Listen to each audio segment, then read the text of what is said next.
Hello, hello, hello, hello. Can you hear me now? No. Well, you gotta wait a minute. You're on a delay. I've got to find my pin question. No. You still can't hear me? No. Okay, Now I hear you. Yes. okay. Now I hear you. Yes. All right, let me see. Where's the live stream? Okay. Looks fine. Live stream. Yes.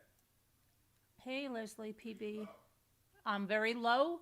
Yeah. Turn it up. Okay, hold on a moment. Let me check. That I'm going to have to check in Zoom. Hold on. Audio settings. My volume is all the way up. How is it now? Yes. My volume should be all the way up. You need to check yours. Now I hear you. Hi, Leslie PB. I haven't seen you in a long time. How are you? What? It's fine. Okay. Now, let me try to bring this back to where we were, okay? Let me just check my Streamlabs. Okay. So, here's what's going on. I've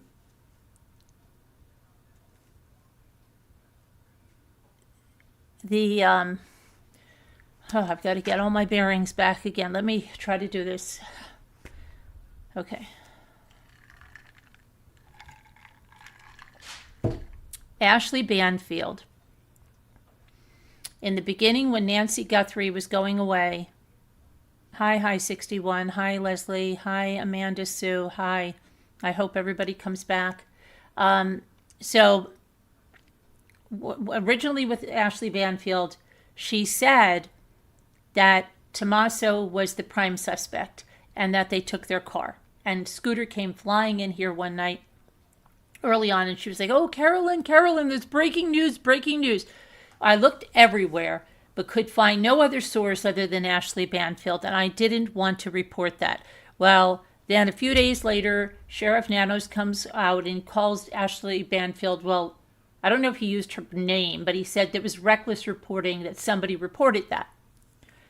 Then he said the family wasn't cleared. Well, then after a bunch of hullabaloo, he said the family and their spouses and stuff were cleared. Ashleigh Banfield never much mentioned this. I don't watch her regularly, but I asked people that do, and they said she didn't really regularly say this. And I thought it was weird. The other day, Brian Enton went off on people that were saying or implicating the family when isn't Ashleigh Banfield his colleague, right? So anyway, Ashleigh Banfield took to the airwaves and she blasted Sheriff Nanos. She said to Sheriff Nanos, because Sheriff Nanos first came out, right? And he said the community's not in danger. From the get-go, he said this. A lot of us said, how could he say this if he doesn't know who did this, why they did it, and how was the community not in any danger? That doesn't make a bit of sense.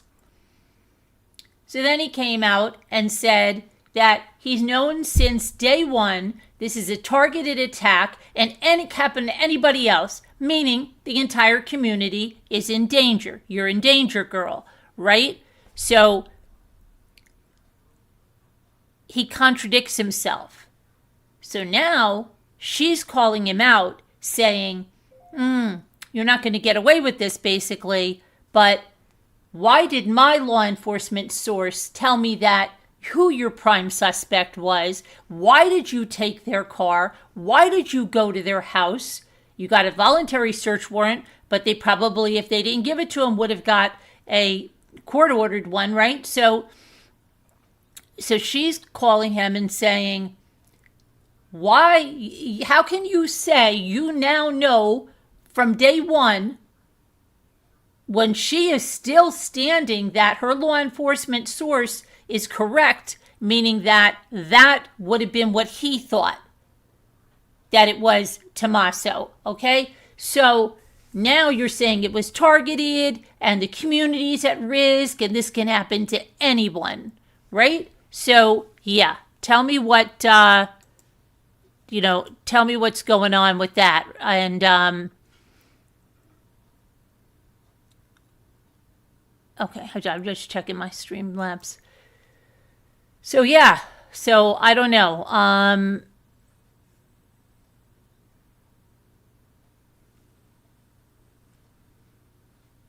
What do you think? You can't clear people of the family if there's nobody. So, but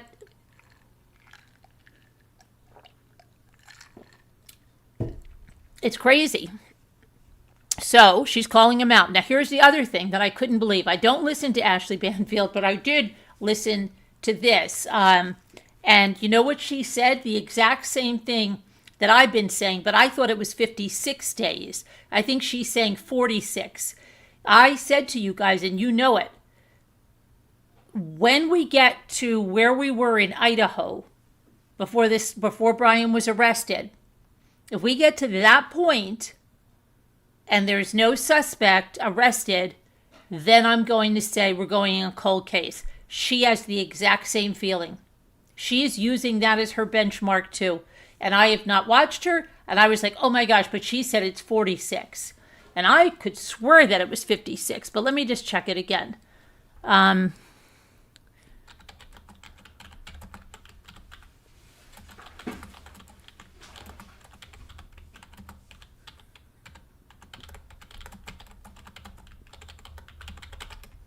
we have a caller calling in. Let me see what it was. How many days? 47 days. 47 days. About 6.5 weeks. So we're right about that. What are we at? 43 days now or something? Anyway, yeah.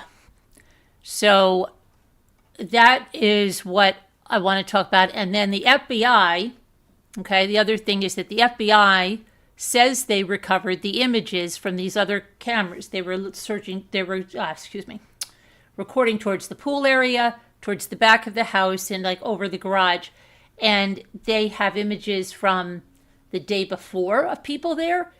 And that doesn't mean people, sketchy people. It means just people. They have people the day after. They have nothing from those from the night that he was taken. What? Good night, dear. I love you. That, so, yeah.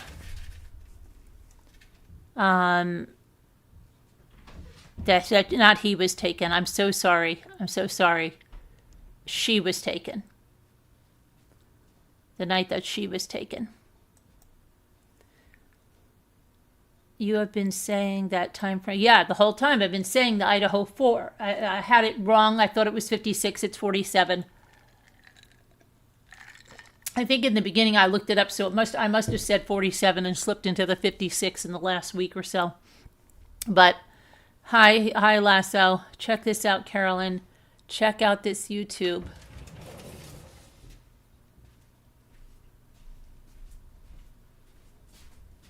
What?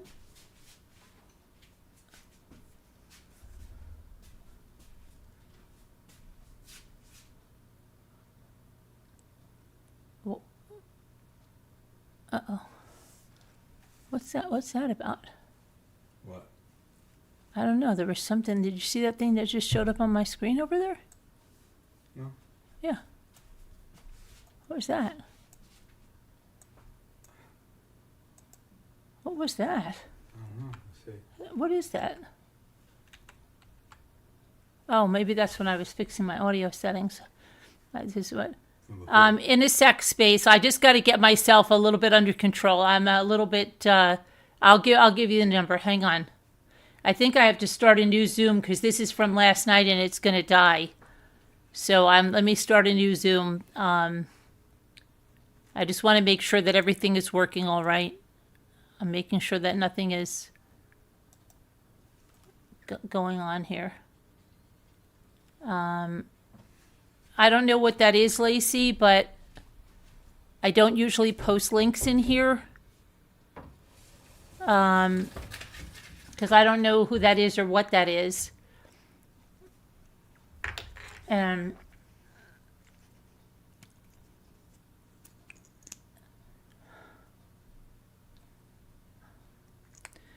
all right, let's see. And tomorrow we have Corey Richard's closing arguments. Don't forget that at 10:15. I'm going to have to start a new Zoom. Let me just do that because this one is going to die. So let me just do that real fast. Hold on, I'll start a new one.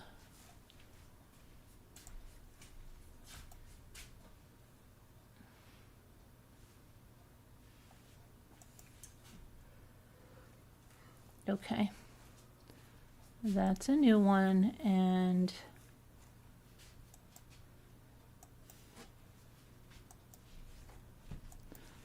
alrighty.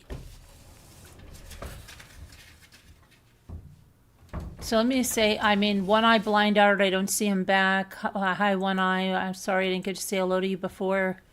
Leslie PB, it's good to see you. Margaret, hi, 61, Space. Lasso Lacey.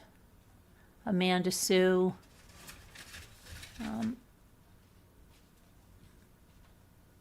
It's a YouTube that shows the how do they know that how do they know that's the same Kia? That's what how do they know that? Hi, Two Scooter. How do they know that, Lacey? That's what I mean. I don't know anything about them, but now everybody's going over there to go watch it. So probably that because we just okay. Yeah. I love you, honey. I love you. Good night. Okay. Hello. Yeah, let's, because I don't know what it is, you know, I don't know what it is. And again, it could be a lot of stuff. It could be a lot of different stuff. That's why we just don't do that. Because, you know, it's like taken away from this life. But we'll see what happens. All right. Because you see it in the background.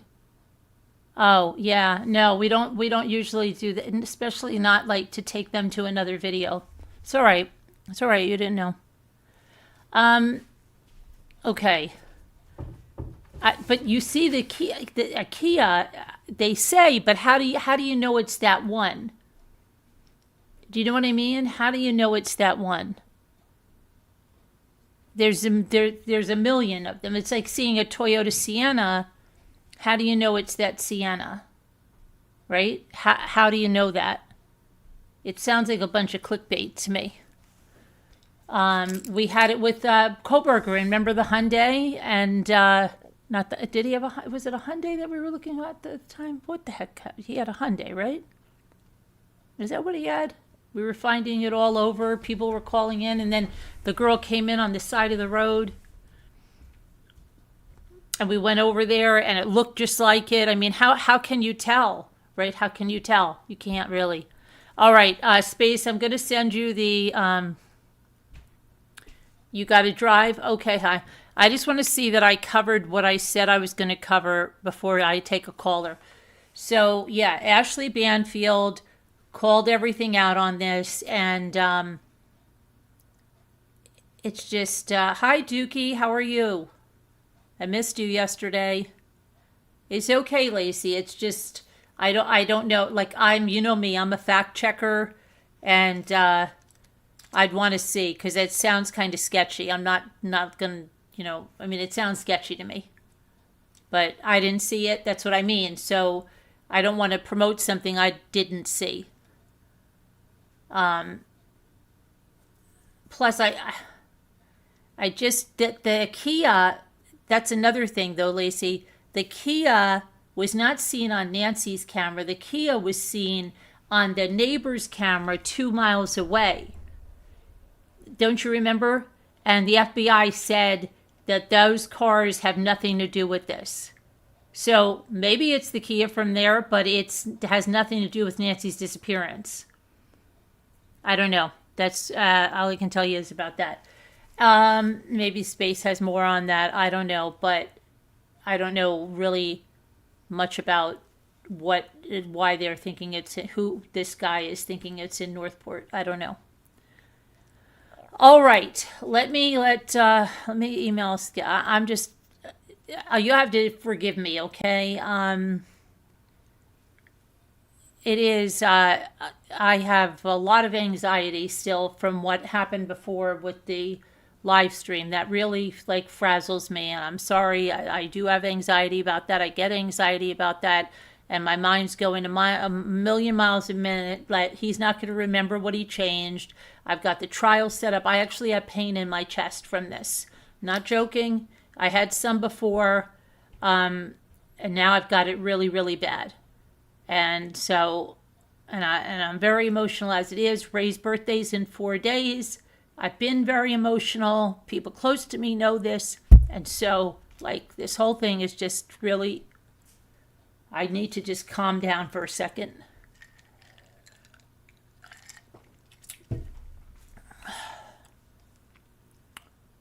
Jimmy Scooter, I guess you missed it. I was live and I was freezing up like crazy because Jimmy went ahead and changed settings on my OBS software without letting me know what they were. There was no way for me to change it when I was live. I had done all the promotion on it. It was a mess, a real mess. Okay. And now I'm just, it got me so upset. And I told Jim, like right before that, I was, okay. Let me get this to you, Space. I'm just trying to see if there was any other thing. Okay. Hold on, I gotta tell somebody.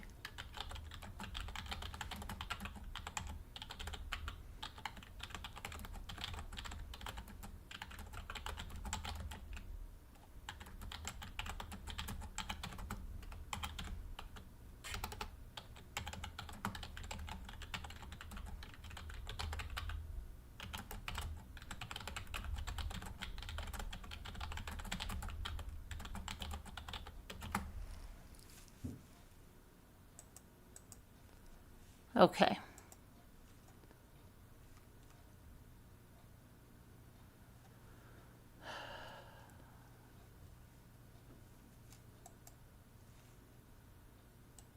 Did I? Okay, I've got the number. I don't know what, I'm just gets me, so I'm already off to the races about my trials not going to be able to be streamed. It sent me into almost a panic attack. But I know it's just because other things are going on with my emotions, so.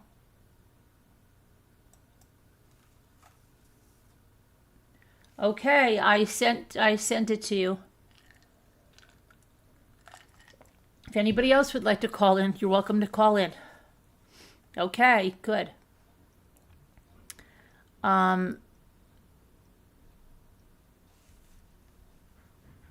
Let me make sure that we are on. Here we go. Okay, good. All right. I've got to calm down. Maybe I need something stronger than seltzer. But I don't really drink, so that's going to have to just be seltzer right now.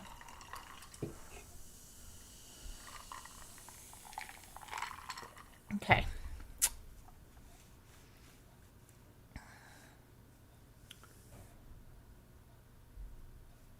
Oh no, that sucks. Yeah, it was crazy. And then he couldn't remember. And then he's getting his tablet and he's trying to see what it was that he touched. Oh boy.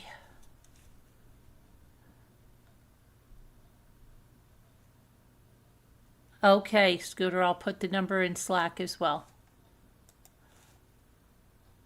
You've got a new update too, I bet.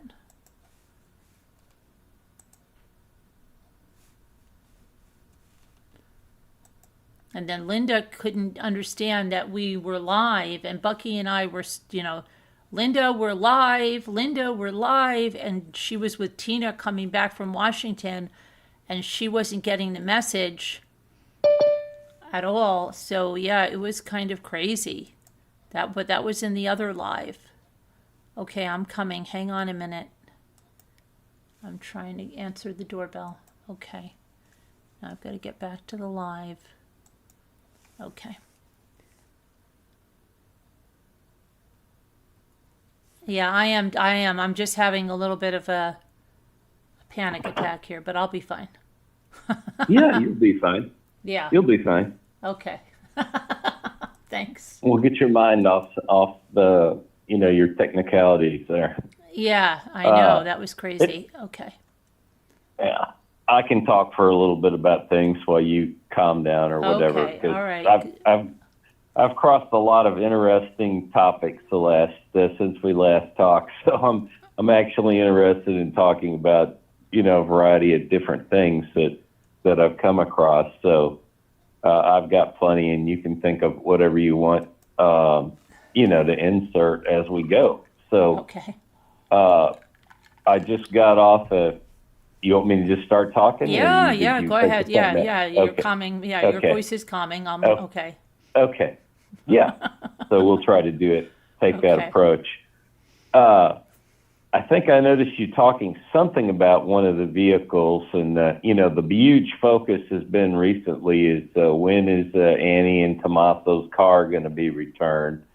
And so, just to answer that quickly, if people are still wondering about that, yes, actually, their car, their Honda, it's a Honda, dark blue Honda car that everybody's been speculating about why, all this time their car hadn't been returned. And then all of a sudden, two different independent people, they purposely, there's some interesting stuff. I mean, they're well aware of the streamers out on the street and the media now from Tommaso's house even.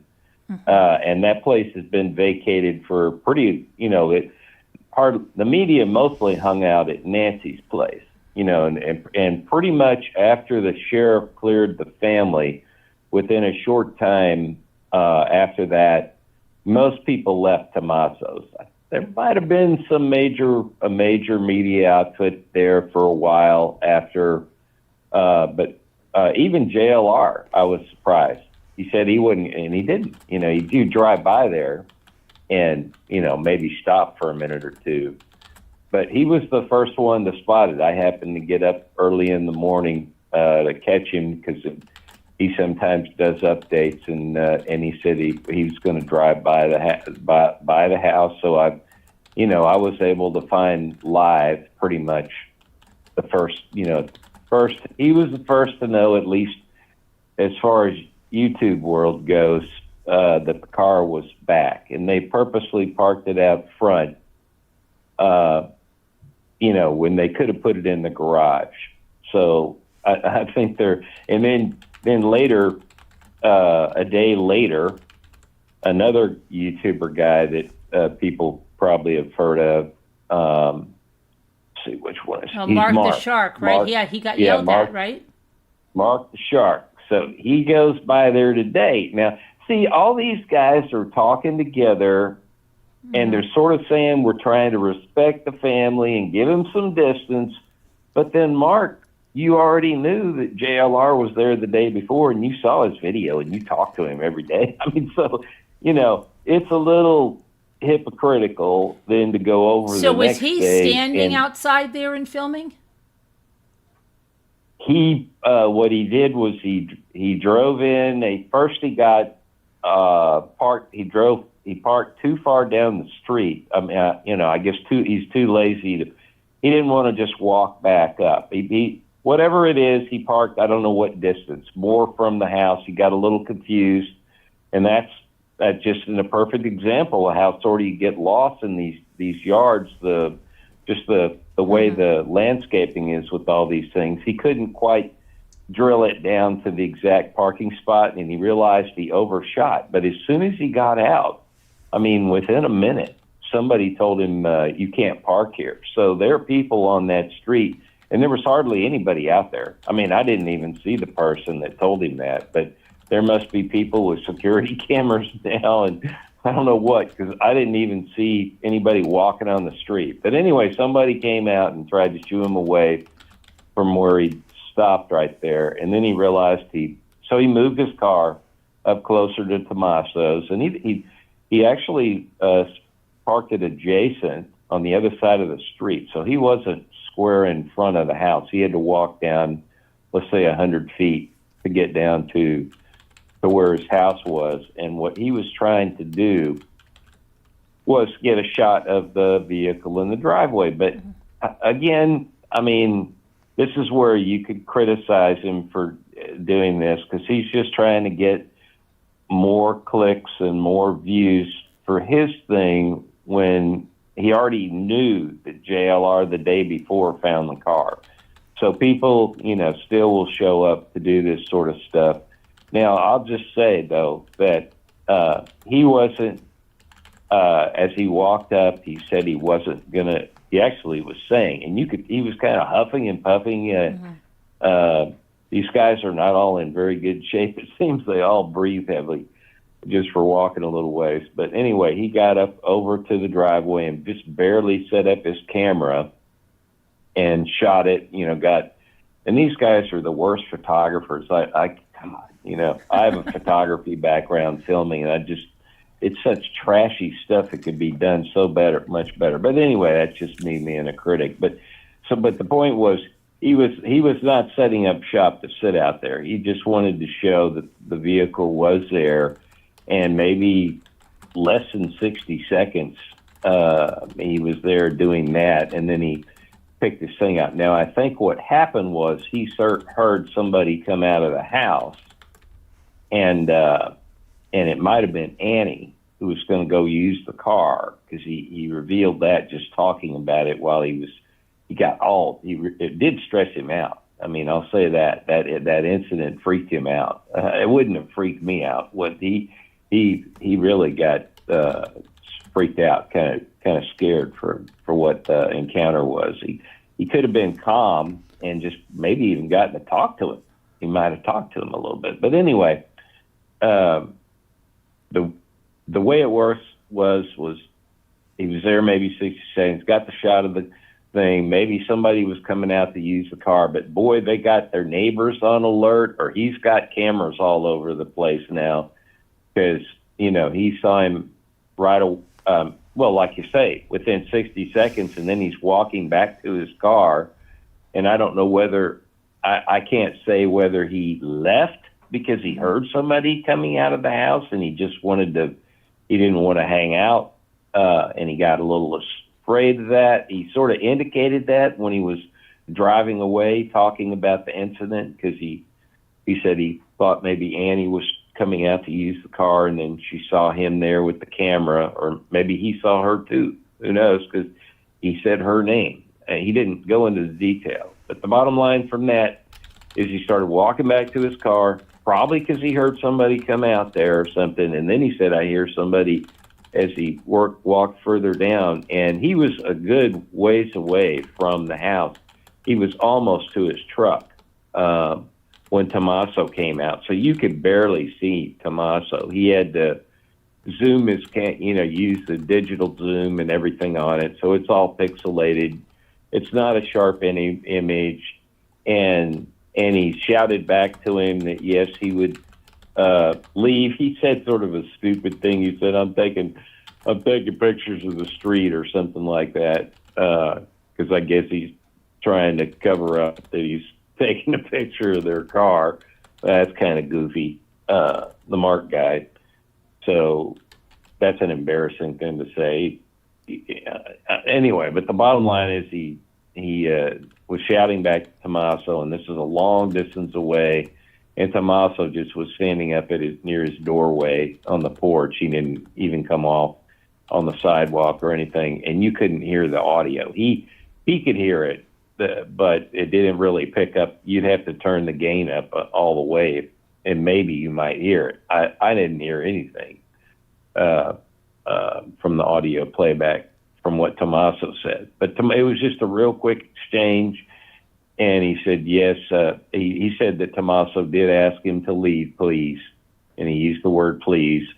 And then he described him as very stoic and firm, and to the point. I think he used all those words I just gave you. But it was just a very, very short encounter. I mean, like a 10-second conversation, if that. And like I said, Mark was already walking back towards his truck, and he was already antsy and just wanting to get out of there. So what I think happened is that Mark got the shot of the car being home, and the family's kind of pissed off because they know the streamers. All right, I'm sure, and so they know JLR's already showed that the day before. So now we got another guy coming in. That's another, streamer that's well known there. They would know all the main guys. So sure, Tommaso and Annie are back living at the house again. Absolutely. Okay. Yeah. And they got the car, impounded car back. Right. Yeah.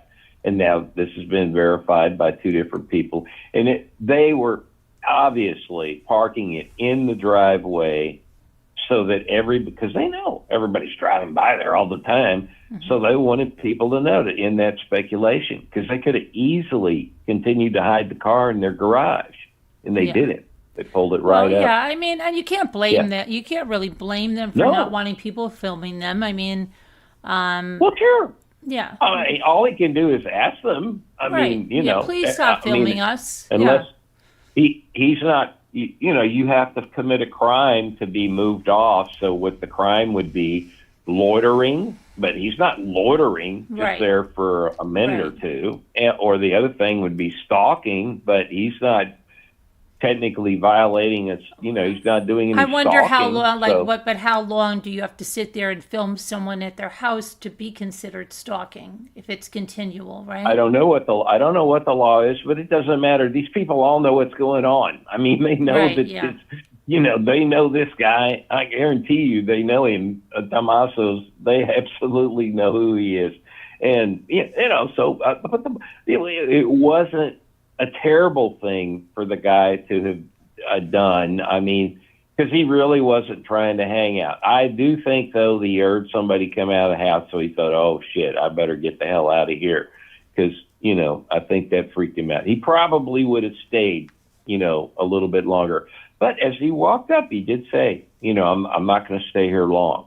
So he really was in sort of, I would say, a more respectful zone than invasion of your privacy zone. He really intended not to stay long, and he just wanted to get his own, footage so he could have it on his channel from him, to show to his viewers that the car's back. But anyway, that's the incident, and I think I've covered it with in-depth minutia here we can move on from that. But that's apparently is the first time, let's say, Tommaso has ever talked to the media or anybody, in the public view. Right. That's it. He got the first encounter with him.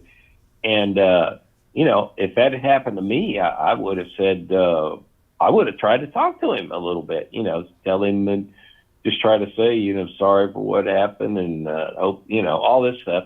Anyway, he said that in the car. He was driving away all stressed out. And so I'm sure Tommaso and them would hear it, that they would track it down to find it. They're going to find this guy if they didn't know who he was right away. And so he was telling him how he left them flowers and stuff like that. But, these guys all do kind of weird stuff that, from time to time crosses the line. I don't know what Mark has done, because I don't even watch much of what these guys do. He was supposedly had done a lot of drone footage the day the FBI was there. So I went back and he took it down. If he did it, people were saying he did it. And actually, I know he did it, because there's a streamer that streams other streamers. There's a guy that streams the other streamers. There's a lot. There's a lot. Yeah, there's a lot that stream. Yeah. Yeah. Mm-hmm. Yeah. And because I was trying to hunt down, I wanted to watch the review from the attorneys, the FBI. They went out there and they recreated the crime scene, and people had drone footage. And so I knew I was trying to go back and find that today. And Mark apparently took it down, because he did have it up from the streamer guy that I watch. He showed Mark's channel and so I'm guessing Mark maybe made some money on that and sold it. I can't figure it out. Because I mean, my God, that's got to be one of the biggest things ever to have caught on a crime case. And why would you take it off your channel? That just makes absolutely no sense to me. But he had a drone up because the other guy showed his channel and showed the drone in the air. So I don't know what's going on with that. I think he's got some copyright that he sold it, that maybe gave somebody. Anyway, that was just disturbing me because I was trying to go everywhere to find the good drone footage, and I can't find the full drone footage. But there were multiple drones, and Mark was one of them. So if you or anybody else can find out and let me know. I gave you some of that, didn't I? Give you some links? Well, did you actually send me the link? Yeah. Okay. I will sent go you a back few and check links, your. yeah. I will check your link then to see if you've got the full drone footage, because I went to News Nation and they only had like a minute, and all of them are less than 2 minutes, and the Fox was less than a couple of minutes, and some, like I said, Mark the Shark and other people were droning the entire time, and I can't find that footage because all the other stuff is edited and you can't really follow the whole. You can't piece together the entire thing. But anyway, that's a cool thing. I still am, I'm so nitpicky about the detail of stuff, because I just don't trust anybody on sourcing anymore at all, because they all jump. I mean, even the pros do this, and it's you shouldn't. I don't know. It just it's like they have an emotional attachment to a point they want to drive home, and they're so upset about it or so jacked up on it that they're not giving you the full truth about what people are saying, or it's not 100% accurate. And I'm sure everybody makes that mistake, but man, in this case, it's just everywhere. It's everywhere. And even this guy that does I like his podcast thing, the interview room guy, because these are all retired detectives, and I like a couple of the other.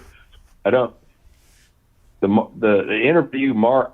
I don't know what the guy that runs the interview room with his wife.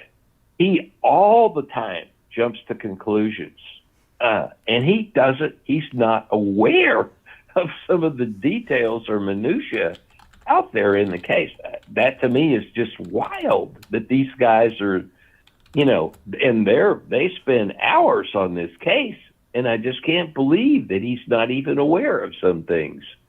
So it really shows you that if you don't pay attention to the streamers, or really look into a variety of things, like they're just totally unaware of certain connections that they haven't made with in the case with the guy out in Los Angeles that did the fake ransom demands, and the connections with the bands that people have made. But the thing I spent some time about talking to you last time, or one of the times we talked about, how there's that DJ guy that's a producer for both both bands or music group, whatever you want to call them. For Tommaso, and then the guy in LA, there's that connection. But he's not even, like the interview room guys, they weren't even aware of that, and neither were the others in there, And I just can't believe that. Did you ever think of going out to Tucson? Oh, well, if I had been, it's like, if only if I'd, had the moment of opportunity to realize to go out there to do. In hindsight, that's the only way to put it. In hindsight, yeah, if I was near the beginning, that would be a really cool thing to have done, because I think I would have been way more gumshoe than these guys. They're doing a lot of wild stuff, to just driving out into the desert thinking they're going to find a body. I mean, I don't know. They're just, Well, I mean, I guess they're trying to kill some time. You can't sit in front of Nancy's house is pretty boring after a while, right? But instead of doing that, but instead of doing that, you could do that like one day or something just to show an example of what it's like. People would like that. Yeah, or take an adventure. Drive even south of the border, take a look at the border. Yeah, I understand that. Kind of doing the tour thing, but. Sure. But just thinking you're going to go out and somehow find the body, like there's as strange as that is, right? And I know you haven't been in true crime, but did you know that it was the YouTubers Red, Blue, and Bethune? I think it was their name. They were responsible for finding Gabby Petito's body because while they were on a vacation in the Teton National Park, they took video, and it just so happens that they captured, she was a van life person, and the boyfriend killed her along the way, and he left her in the Grand Tetons, and they were YouTubers, happened to be there around the same time, went back through their footage, saw that van. Everybody thought, oh, this is a farce, right? That's not her van. It was her van, and where they saw it, the people went in once they reported it, and they found her body. And then on I-75, there was somebody was missing. I forget what it was, but it was also YouTubers that found that body. And that body was almost out in the open, and law enforcement didn't find it. So I forget who that was. And I think that's when JLR started going on manhunts. I think his first manhunt was up in Pennsylvania. That was the first one that he was like boots on the ground. And because of that, so they have, you can't negate it that they wouldn't. They very well, maybe they could, but stranger things have happened, right? There's absolutely no doubt by accident, by happenstance. Yes, absolutely. And as much people as, this is a whole new world in the last 10 years or so with the cell phone footage and the video quality and all that's just never was there before. So there's so many, thousands of people taking pictures and video and on their trips and everything. That absolutely, there's going to be a lot more evidence things found. I mean, there's just a lot of crackpot stuff that they're wasting the police's time too on, thinking like the glove from 2.5 miles away could have been when there's literally probably 1,000 gloves, with the same type of gloves between that house and that place out, and then the latest thing was that the Wandering Mark guy, or whatever his name is, not Mark the Shark, but there's a guy, I can't remember his name, but I need 30 seconds because I just have to thank Amanda. Thank you so much for the super chat. Just 30 seconds. Thank you, 28 actually. Thank you. This goes out to you. Thank you for the super chat. We can relax for 28 seconds.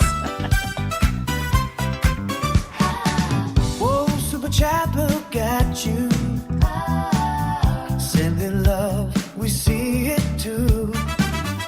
Thank you, Rammer, shining bright. Mommy Ramblings love tonight. Lights are glowing, hearts are true. Every word we feel. Thank you so much, Amanda. Okay, you can talk again. Yeah. No, that's just out of curiosity, your music breaks and stuff. Are you composing any of that music, or is that just all? No, I'm writing lyrics and stuff. Yeah. Yeah. So you do. Is it like an AI type of thing you use to compose the music? To compose the music, but I'm doing lyrics. Yeah. That's cool. Yeah, that's I haven't done anything with it, but I've seen. I thought you were doing that, so that's pretty good. Yeah, I'm a writer. I can write pretty well, but I'm not a music. I'm not. Yeah. I play the piano a little bit, but nothing to like a composed music. Well, it doesn't matter. I mean, it's a fun, entertaining thing that you're doing. I like that. It's a good. It's a nice addition. That anyway, there's a lot of potential with that that aspect. Yeah, it's nice But to have anyway, a music so- composer like that, because I could ask my husband, but it would probably be like a month before he'd get some music to it. Right, Yeah. right. No. It's just it's cool and it's fast and it's Yeah, good. it's It adds nice to and the it's content. peppy, and I think it Yeah. brings, like, people like it. Yeah. Yeah. Yeah. So, okay. So let's see. Going back to what were you exactly talking about? Oh, well, anyway, I was kind of complaining You about were saying about them going around, and then you said some other guy, Mark, who I don't know. Oh not- yeah. Mark. Like, for example, the wandering Mark guy that. Well, I keep saying Mark. It's not. That may not be his first name, but he's a guy from California that comes up on his. He brings his motorcycle. He's been out here the last few days again. He drove back today or yesterday back, but he was here for just a few days, and he's come out a few times.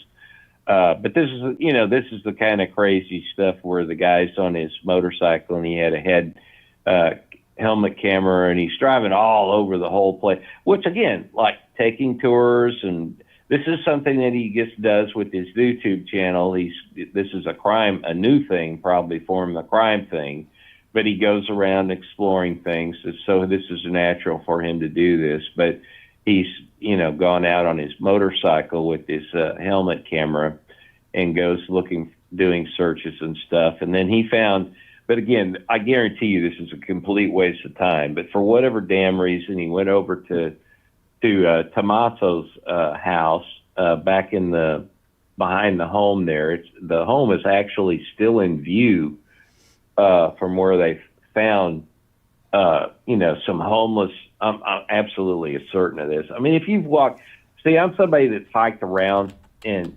gone out into places that are still near urban, and there's so much debris and trash and homeless stuff that's left around. It's insane, so you're going to come across this stuff, but it's like these people are thinking this could be something to do with the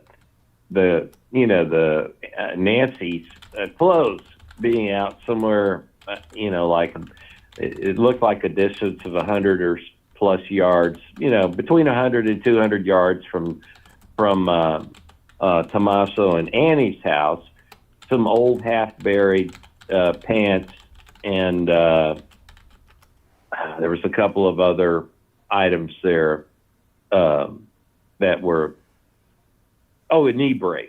There was a knee brace, and then some other thing that was there. Pants? And then what was Pants? fascinating, Pants? huh? Were they pants? Yeah, there were some. Pants? There were some.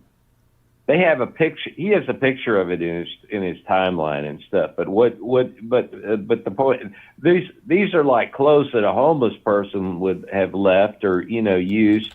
There was a sleeping mat or something for sleep. I don't know what exactly it was, but this is some people that are camping out in the bush there that are sleeping there, and they leave people just abandon clothes and stuff like that, whatever. These were all muddy, they had been partially buried, and he sort of pulled them up. Apparently he shouldn't do that if he's really trying to get the evidence, but they then they geomarked it or whatever with their cell phone or something, and took a picture of it and all that. But it's a pair of it could be women's pants, but it's just like jogging pants and something along those lines, and that's all that the clothing I think was. And then there was a knee brace, and then there was some other thing, like a pillow or a sleeping mat or something, possibly a pad, like a sleeping bag thing. And it doesn't matter. Point is that debris had been sitting there for who knows how many months or whatever, weeks, months. It wasn't anything recent. And it's at Tommaso and Annie's house. I just don't see how that has anything to do with the case when we know for a fact that, and it's a fact, and I just can't believe that the interview room guy didn't it's not drilled in his head even tonight. He jumped over it in one of the questions where they know Nancy was in her own home at about 2 a.m. with the pacemaker giving a ping on an increase in their heart rate or something. There was a heart event, probably the increase in heart rate is sort of the way it was described originally, that in other words, if it was that she was having a heart attack, then the pacemaker is going to get activated to, send an emergency signal. It's going to, defibrillate, whatever. It wasn't at that level, right? But why would you think that pants over at Annie's and Tommaso's that a lot of homeless people are sleeping in these backwashes would have anything to do with Nancy being abducted from another house 5 miles away? Is ridiculous. But this would be something where I think they're wasting the police's time on stuff like this. Are you there? I'm right here. Yeah. Okay. And because just to give you an example of how this is like a waste of time and resources. Okay, that's my thinking. That's why they never picked up anything. Remember, they did a big search from Nancy's. From Annie's house too. They did a micro search, and they definitely would have come across them if those clothes were there before. They would have been there when they came, and for whatever reason, they didn't take them then. But all I'm trying to say is that was within eyesight of their house, and I would say within 100 yards, 200 yards, no more than that, because the camera wouldn't be able to pick up any better than that. But anyway, so that came out that they found that the day before. And then JLR came back the next day because he knew where it was, because they went out and the guy from California showed him. So he went and he saw it was still there. So JLR was saying, they didn't come get it, because everybody was asking, did the police come out and check it? So he went over and checked. And so some lady got upset, that they didn't come pick up the the so-called evidence that's out there. And so she called in on JLR things and on his show for streaming, and said she was upset that they didn't pick it up yet, and so she's going to call 911. So apparently this is how they've gotten evidence collected. Apparently, if a local calls in and calls 911, then they have to send somebody out, I guess, whatever it is. But apparently that's the conjecture, that this time they did send somebody out, and because it's gone the next day, because he went over today or whatever and checked it, and it was gone. So somebody took it away, and so you got stuff like that going on. But I just, that to me is like just crazy stuff that wastes a lot of money, taxpayer money and stuff on, unless it's another maybe crime scene, I guess you could say, but there wasn't any indication that, that's just, there's so much homeless stuff, abandonment of clothing like that out there. There's no way anybody could consider that anything other than, the homeless people that are living out in these brushy areas. That's like a perfect place where these homeless people go in and sleep, at night, where you get some shelter with the cactus and the protection that way. But that was the thing that was irritating tonight, was listening to the interview room guy, and the main guy at the end got a question at the end where they're asking about where you get this idea that Nancy might not have been at the house when she was taken, that she could have been abducted beforehand or whatever. And it's like, okay, this guy's been covering this case this close, and he's like this super retired. I mean, he's the guy that runs the interview room, and it's like he he just draws a mind blank and goes along with the idea that could have happened. And, so he constantly makes mistakes. It's very irritating to me because, he's well aware of the case and all that stuff enough. And he should have known these music connections. None of them did. None of them there have found this. So yes, that's where I say the YouTube and the streamers and the people that are looking into this stuff that are just novices. Just they're good sleuths at finding information online and stuff like that. That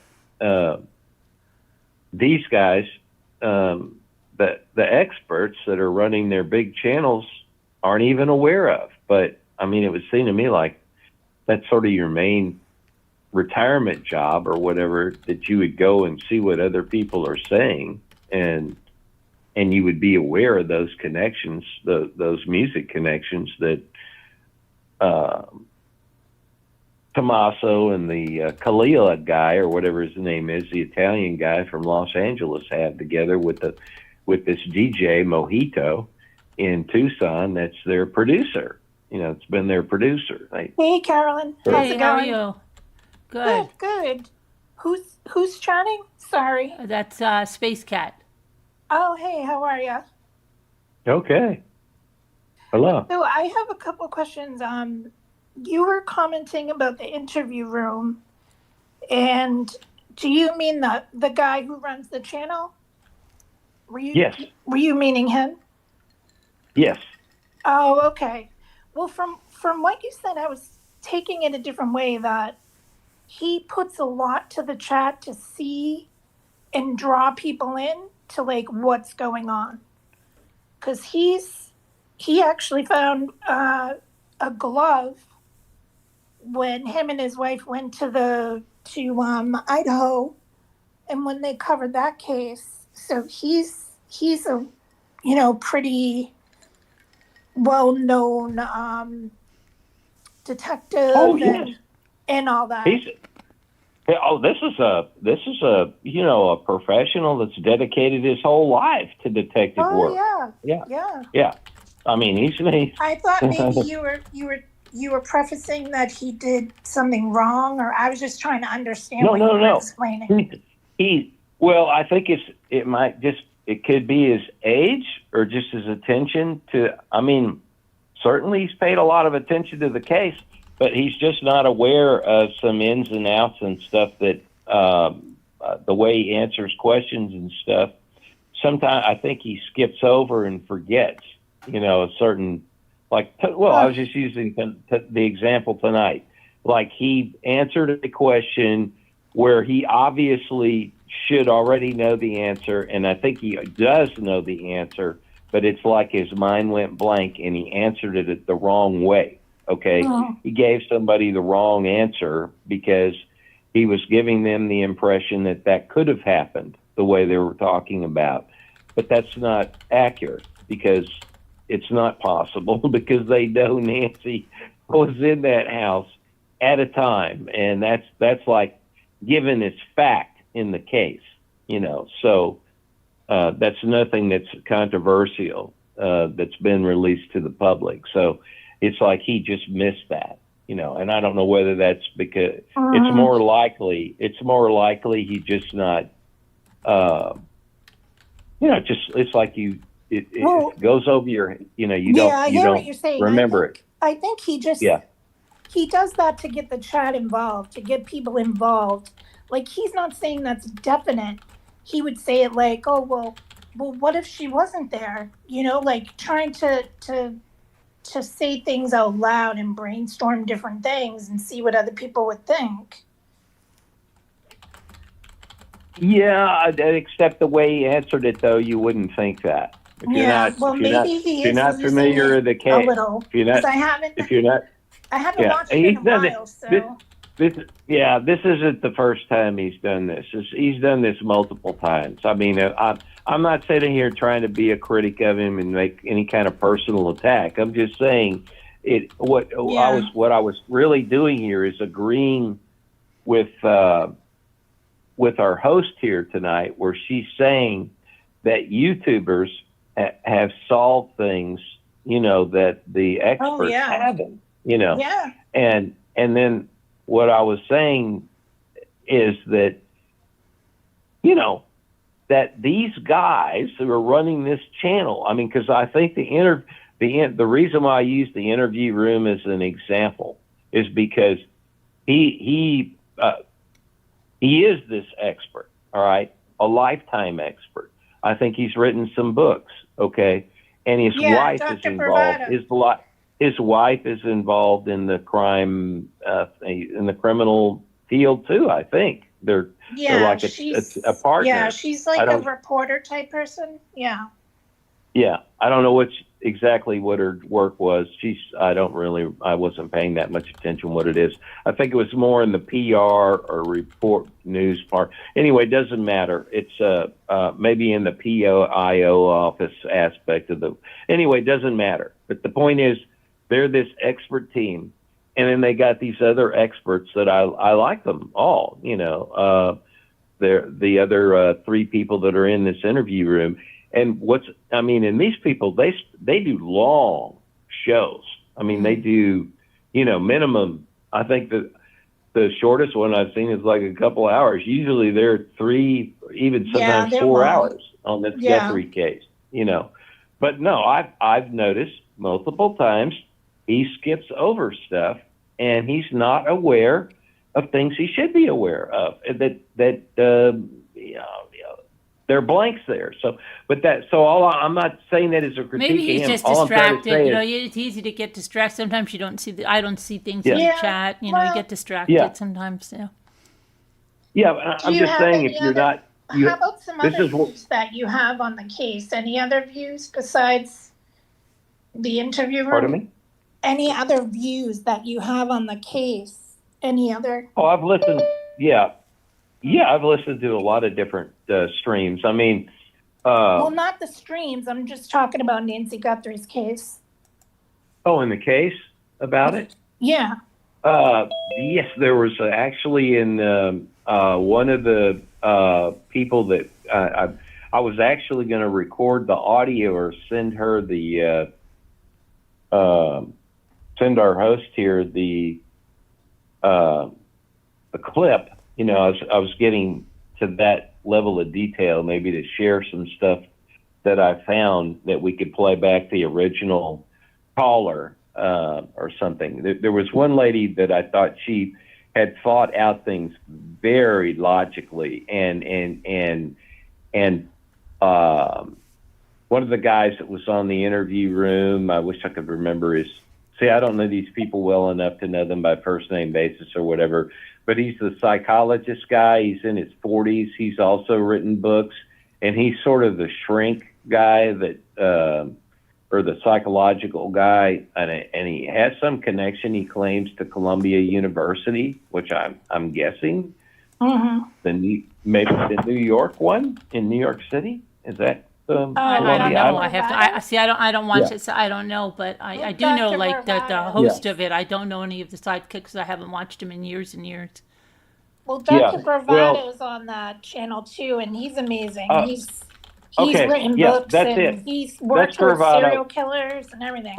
Yes, this is the guy I'm just referring to right now. Yeah. Bravado. Right. Oh, okay. And he was on another stream show just the other day. I can't remember the name of the other guys, but I could find. I know all this. I mean, I can find the details, but it doesn't really matter. But yeah, Bravado, that's the guy, and he was on this other show just recently about the interview room. And it was just yesterday, I think. And what did he do? There was a fascinating call-in from a woman sleuth, and again, just a YouTuber. She said she's not I don't know that she does a YouTube. She's just a participant. But I thought that was one of the clearest thinking calls that I've heard. That there, you asked what did she say? What did she say? Tell me what she said. Paralleled a lot of what I think and a lot of the logic flaws that people make that she knows, she points out the flaws that were just awesome. Like what? That's Can what you I was tell gonna, us? I was gonna send you the clip of the, that. Yeah, but I don't play that's other what I'm- people's stuff. But if you just tell me Yeah. what were some Yeah, of the okay. flaws? Hi, Jen. Sure. Hi, Carolyn. Hi. Let me ask Hey, you. Scooter. Let me just ask you this real quick. Are you able to play just the audio from No. somebody? You don't want to do that. No, why? Okay. That's okay.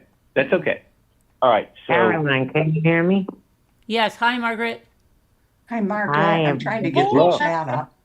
I just And so I really like this guy, but my intuition, he's in the area that he should be with Tommaso, because if you don't have a guilty conscience when this man was filming the street and whether he went and filmed their car being returned, you would not come out of your house and say something. So, and you can't clear people as many true crimes that we all have listened to over the years. There's no case I've ever listened to that a sheriff or a police officer or the FBI has told you the family has been cleared without a body. There's what the sheriff said, and I don't mean to be rude, is bullshit, because you can't clear people without a body. That's his first mistake.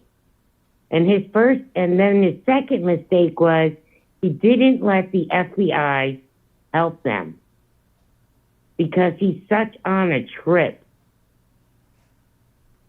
well, And you have to look at that perspective, though. I think the FBI took control of Tommaso's car.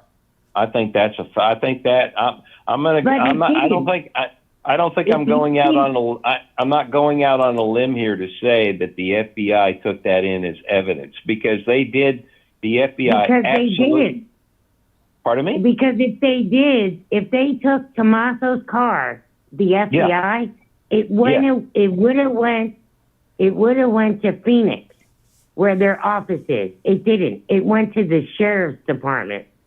So if the FBI took it, it would have went to Phoenix, Arizona. It went to the sheriff's department. He wouldn't let them take it. So that's your first clue that this sheriff doesn't want to give up stuff because he wants to be, just hear me out on this. He wants to be the one that solves this case and not the FBI. Any cases that Caroline has covered and everybody else in the chat has listened to over the years, there's no case I can even recall that they will clear the family without a body. You don't do that. That's your first clue. Something's not right there. That's your first inclination. Because you can't clear people without a body, no matter what they say. Even with cold cases that are like 36 years old. Let's say this is a given. I mean, technically. Hello, one moment. Can I say hi to Space Mogul? Hi, Space Mogul. Hello. Space Cat. Isn't it Space Cat? What's his name? I What's thought your name, Space sir? Cat. I don't know. Space Cat. Space Cat. Yeah. Yeah. Oh, I thought it was Space Mogul. Space Cat. Yep. Just Space Cat. Yeah. If you if I post in the comments, you'll see a cat in there, and it's my little the picture of my cat. But anyway, so yeah. Well, okay. Here's Margaret. What you're saying is we don't even have to talk about the police part of it. All the police, their technical job is to present the evidence to the DA. Okay. The only person that's going to make the decision on who is going to be prosecuted or who are the people they're going to finally go after are the DA, not the sheriff. He doesn't need. Okay, he can but present whatever the I'm hell not case on he that. wants. Yeah. Yes, but I'm not on that level. When a missing person goes missing, okay, I had a best friend who went missing years ago when I was in high school. Her own family was not cleared for 20 years, okay? So whether it's a police department or a sheriff, they cannot clear you without a body. And what that man did was so uncalled for, because you can't clear people without a body. Well, and the last person who took her home was her son-in-law. So how are you going to clear him if you haven't even found her body? And don't get me wrong, I'm not trying to be loud. I'm Italian. We talk loud. Okay? But you can't tell me from the get-go that this hasn't been a shitstorm. Because honestly, if my mother was missing and this man handled this case, I would be infuriated. Well, and I'm just saying that from this perspective. Well, also I think my impression of you too is that you're lock and loaded for Tommaso and Annie being involved in the crime. You're Because it's got to convinced. be somebody. It's got to be somebody who knows what she's doing. Because even though he picked some weeds out of the thing, to me, it's all an act. They put an act by the front door so people would think it's somebody else doing it. When other people hire other people for a crime, they have them do stuff that usually people don't recognize. So it was all an act. People can say, oh, yeah, it might have been a tweaker down the block that they hired, but the people who are behind it are people who knew her. I don't believe it was the government or anybody like that. I believe it's in the family structure. I mean, you're allowed to believe what you want, but that's how I see it. Because the red flags with the daughter, that's what clicked with me. And if you didn't see it in the first video, I mean, some people will, some people won't. But that's what I saw in the very first video. Because if you look at it, Savannah calls her mommy. Annie does it. Annie breathes hard. She's all uncomfortable. She don't want to be there. That woman knows more than what's letting on. And it's just all over the video. I mean, I'm not right. I'm not saying that. That's just my belief. That's you're entitled to your impression, your opinion, and all that kind of stuff. And nobody can take that away from you. That you're entitled to that. Just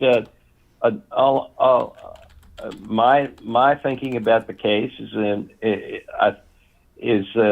a different direction. That's all. I just have different opinions about what's going on. And you're right to have that. You are. Everybody looks at it at a different perspective. I mean, just to give you an example about Annie. I mean, now where I could see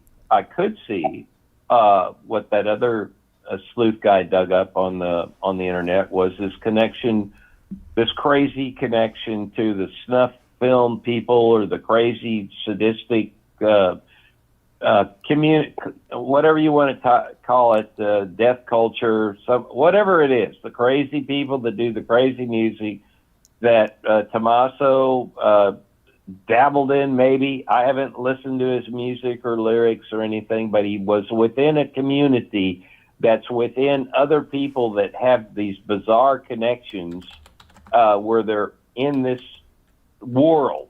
All right. And I to me, that somebody could find out that he is related to the Guthrie family, and they see this in the media because they had this big media event. I don't know if you were listening the other night when I called in, but this, I was. I am lucky. I think I'm very lucky because I don't spend that much time. I mean, I do spend an inordinate, ridiculous amount of time listening, but I think I get really lucky listening into streamers at just the right time, because there's no way I'm going to sit there and stream through 12 hours a day. You know, I might watch 1 or 2 hours a day at most that I can handle, but I get lucky. And like on the thing with this thing I'm just trying to point out with this music connection with JLR, is that somebody had called in and gave me a link up to understand some information there that I wouldn't have gotten any other way if I just hadn't, by happenstance, listened to it, you know, just by coincidence. Yeah. So I've been real lucky there. But with but I saw that. Not to interrupt you, but I saw that in the beginning.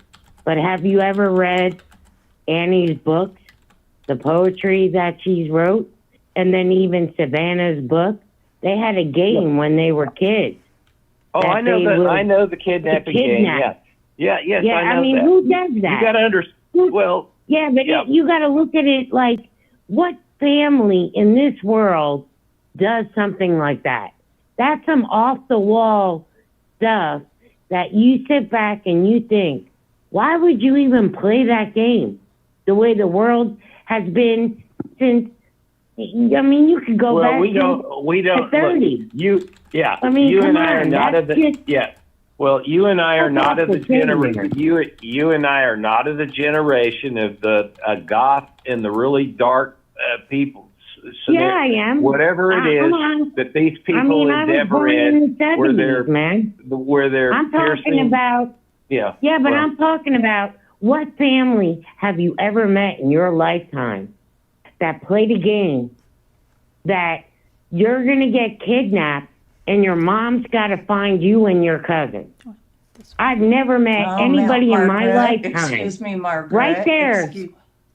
Margaret, I have to disagree with you there.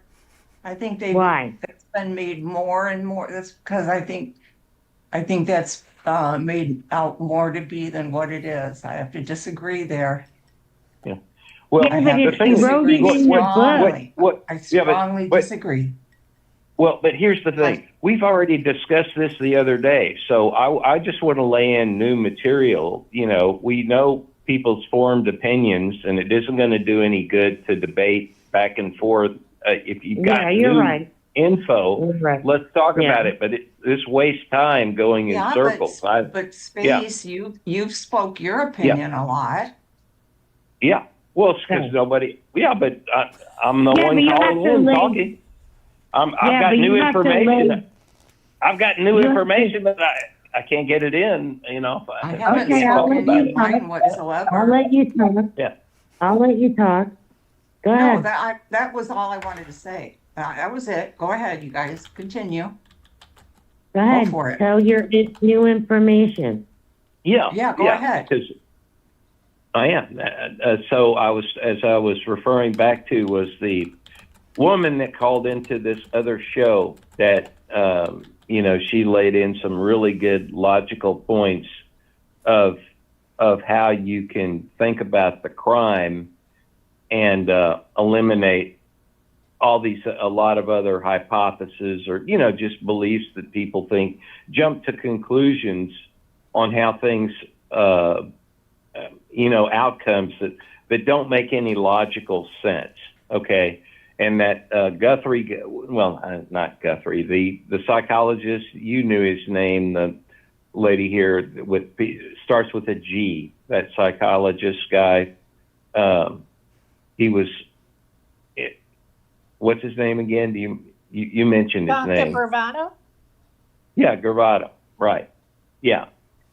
He was talking with this lady, and anyway, she went back and forth with him, and one of the points I was trying to make was, okay, she's not an expert. I don't know what her background is or whatever, but she doesn't run a YouTube channel or sleuthing or whatever. But just her own logical process of thinking about the crime and everything, she had eliminated a lot of mistakes that people make. And even Gravato, was kind of making mistakes that she corrected him on. And so I'm siding with YouTube sleuthers can figure out things even better than the so-called experts. And I mean, that's all I'm trying to say is I'm finding this out because I've taken the intensity and the time to go around and listen to a lot of different things, and I've learned this. So you can't rely on any expert or whatever. You really need to go back to the sources and everything, because you're going to find, and this is what I liked about this lady. She did what I was telling, what's our, I'm really embarrassed, our host's name, Carolyn. Carolyn? Yes, okay. Yes.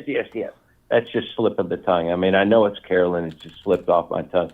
Carolyn, I was telling her the other night when I was calling, and I said, we really need to go back and look at the original information on what was published about the ransom notes and all that, and how legitimate that was, because it's come out. One of the things that we talked about was, how Megan Kelly is one of the people that produced it on YouTube, but it's been out there. But that NBC had done a segment where it was in Nancy's bedroom years ago that showed her bedroom that she was living in now recently, and it was on a Today Show, where they're showing her bed and her bedroom. Yeah. Yeah. So, so it's possible. And then I was talking about how the rich and famous, they do all these houses. I mean, this is a big, huge thing on your cable channels. This was a major, millions and millions of people were watching these shows. These were very popular. The houses of the rich and famous, and they have this, the one that particularly comes to mind is they have this really cool English accented guy that sounds real lofty and rich, to narrate the programs, and they take you through all these wealthy people's homes and all this kind of stuff. But Nancy Guthrie and her family has done this herself, because then I found this recent AI video. It's been redone or whatever, produced in AI, but it's real footage of her homes and everything. It was a professionally done, really good. It's one of the few real good AI narrated, or it's semi-produced with AI. But the point is, it follows along the same pattern of showing people's homes and their interiors and all this. So she's given away, her whole personal life, to make somebody who's kind of kooky think they could be living with her inside her. These people that get these wacky connections with these celebrities. And so then we find out this information's been out about Nancy and even her bedroom. So there's info out there about her house and all that. Then there's this thing that was published recent. What I found out, this was the thing I was trying to say a few minutes ago, that I coincidentally found out from JLR, that you would not find out unless you're listening to all this stuff, is that somebody, because they were saying, there was some got into the media about how the restaurant, Choritos or Choria, whatever the Choros, whatever the name is in Tucson, the restaurant that Savannah and her mother did, the Mexican restaurant that they did a little piece in, if people were happy or not, Right.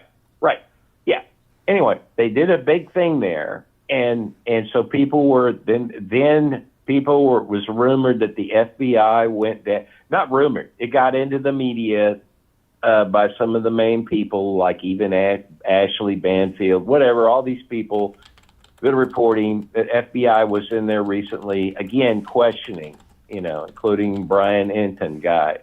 And so JLR, goes down there and starts talking about it or something, and he gets a caller to call in that's connected to the restaurant, and because that was just something being discussed, and somebody found out that restaurant had advertised in advance that they were going to do this. Was locally, and I think I maybe said this before, but this was at the restaurant. If you ate there or whatever, you could have found out that Savannah Guthrie was going to have this event there. So I guess they were inviting in. Yeah, but I mean, wouldn't they have to? I don't think that's weird, because like you would tell a restaurant, "Hey, we're going to come in with a camera crew. You're going to welcome us in. Is it going to be okay?" Yeah. But that's. I'm not saying it's weird at all. Oh, I thought you did. I misunderstood it. I thought you said it was weird. They advertised in advance. What's the connection, though? What's the connection? No. Well, I'm trying to, because it's a lot to explain, I realize, but if I can't keep getting interrupted because it ruins my train of thought. Calm down, calm down, space. We just were clarifying something. Yeah. So the point is that this could attract a kook, a stalker, whatever it is, even in the local community, to go down there and, participate in the event, and this gives somebody the idea to do, the abduction thing or whatever, because they connect that this is somebody of value, that's worth a lot of money that lives in the local community. Anyway, it's just a local way of finding out to attract a local stalker rather than maybe somebody further way up from New York or whatever, that this event was widely advertised. Because there is this, as I said, there's this lady that was calling in that went back, like I said, to try to find out from the beginning what was all being said about the abduction stuff. And this was something that I said we needed to do, was go back and watch the original news reports. And this is what she did and what talk about in the call. So that's where I'm finally catching up.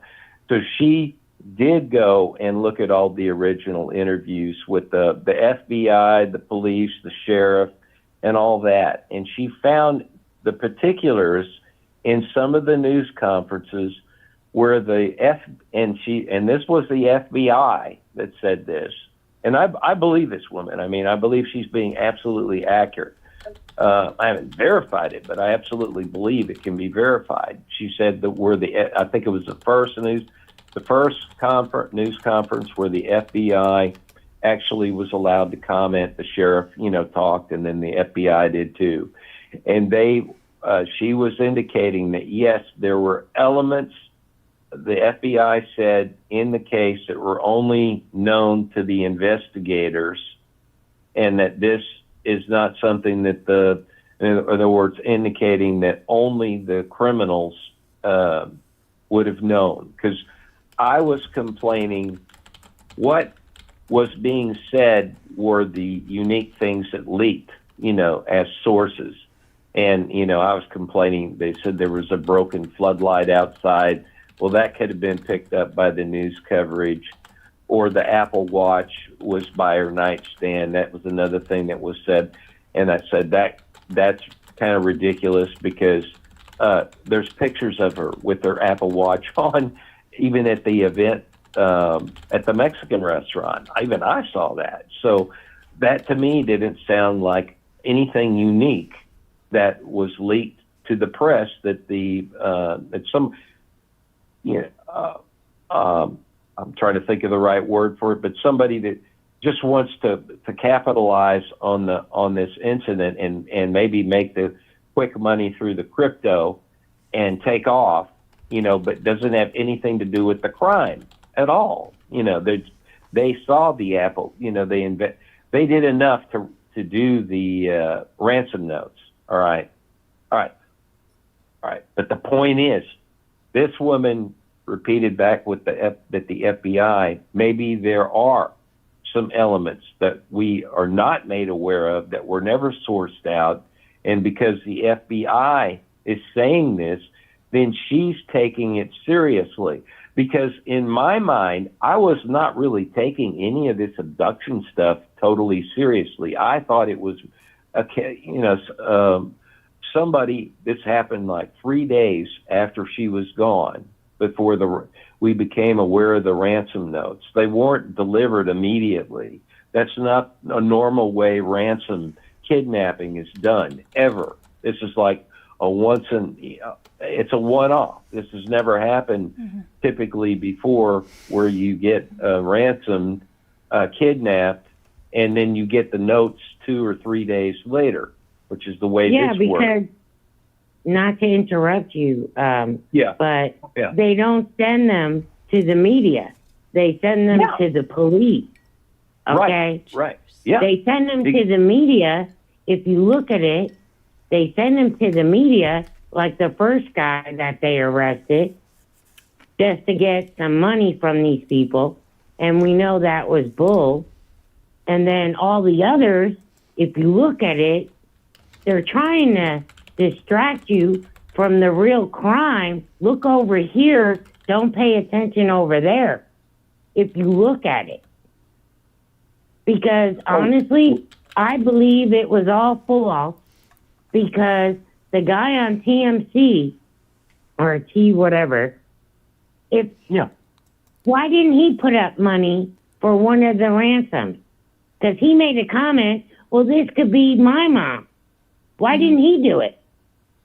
FBI didn't. I hate to interrupt you, Margaret, because you don't really talk a lot, so we're going to go right back to you, but we have to take a 28-second break to thank, is it Merit Foss for that super chat? Thank you so much.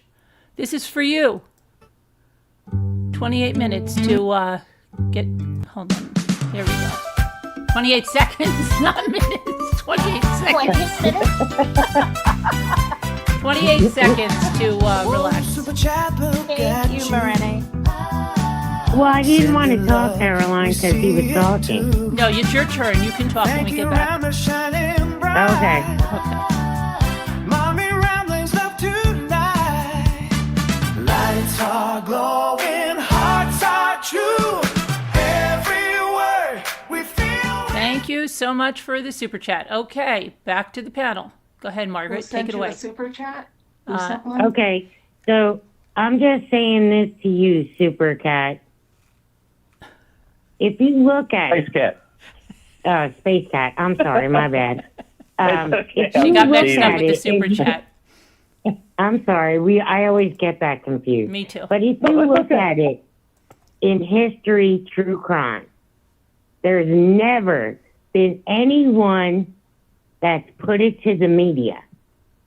They've always done it to the police if there's a ransom, okay? And we know, well, I know, and I'm sure Caroline and maybe other people in the chat might think, when a person goes missing, the first 72 hours, I'm going to say 72. Usually I think it's the 24 48, hours. the 48, first 48. 48. If you don't find that person within that time, I hate to say this because honestly, when I first saw it, I thought of my mother, and I did. If anybody didn't think of that, they're crazy. You know that person, God forbid, is not alive, okay? But when all these ransoms kept coming out, it was crazy.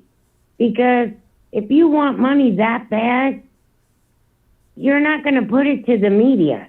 You're going to put it to the sheriff's department. And you got to realize, have you researched this man who's the sheriff? How many problems he's had with the FBI before? Oh, yeah. Have you looked at that and take it into consideration? Yeah, I'm aware of all that. That tells you a lot about this individual as a person. So whether he's a cop or a sheriff, he's on an ego trip. Any other cop or a sheriff, if a missing person goes missing, they're going to say, okay, FBI, come in. This is the first crime I've ever seen in my life that they haven't let the FBI just take it over from the get-go. Because you know what? They probably would have found this woman, hopefully alive, if they did. I'm not saying they're all that in a bag of cookies, but still. Do you know how many people go missing in one day? Have you ever researched that? A lot. Okay. Yeah, there's a lot. They say over, what is it, like 35 in one day. Mm-hmm. Through the United States. Okay? Yeah. As much as publicity has been on this lady and fake news and all that, all these other people who go missing don't get this. No. So you got to look at it.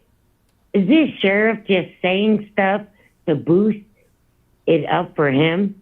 Because from the get-go, this man didn't even know how to talk.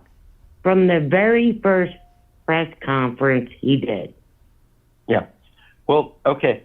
But let's get to talking about, not to be rude or anything, but this you said the other day too when we talked. So I'm still trying to lay down new information. So you did say this already before. So I'm just trying to move the subject forward. So let me go back now to the example with the lady. Yes, I'm very critical of. I got plenty I can say about the sheriff. I can go on and on and on about the sheriff. No, and I understand that. I just don't think why they didn't take it serious when that guy Jim found pants that were capris. They didn't come out as fast as they came out. I mean, don't get me wrong. I watched JLR during the day while I'm at work. They came out quicker for that knapsack than those pants that man found. And that guy, Jim, has been on his motorcycle or dirt bike, I think it is. And he has searched a lot of areas. Why didn't they take that serious? Well, or Jim. That's what I said, Jim. They haven't taken it serious. Well, just it's an opinion. I mean, it is an opinion because, as you see, if I don't know if you were listening to me talk to me earlier about that. See, you're really onto the Tommaso Annie connection. No, it could be anybody. It could be anybody. But yeah, but you see, have you? I don't know if you've walked out in areas like that. That is not an uncommon thing to come across at all. The police combed that area around their house. They had dogs and everything. Combed that. That's not. I can just tell you that if that was there before, somebody crossed over it already and they discounted it. And I don't see it as relevant to the case at all. I don't see how it makes any connection because that's 5 miles. That's 5 miles away from where the crime took place. But they had dogs that come in to look for a body, not to look for clothes. Okay, that's why they had dogs there. They did a search. They did a search there with the world's best search dogs. Yes, and they're going to look for a body, not clothes. They already combed that with dogs already, weeks right away. That was right near the beginning. They called in the people from the border. Anyway, I understand that. Yeah. But they're looking for a body, the dogs. They're not looking for clothes.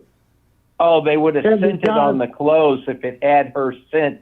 They used the scent shirt from Nancy that was given to the dogs. So of course the dogs would have scented like crazy on that clothing if that had her scent on it. Absolutely. That's well documented that the dogs were giving her scent. Okay.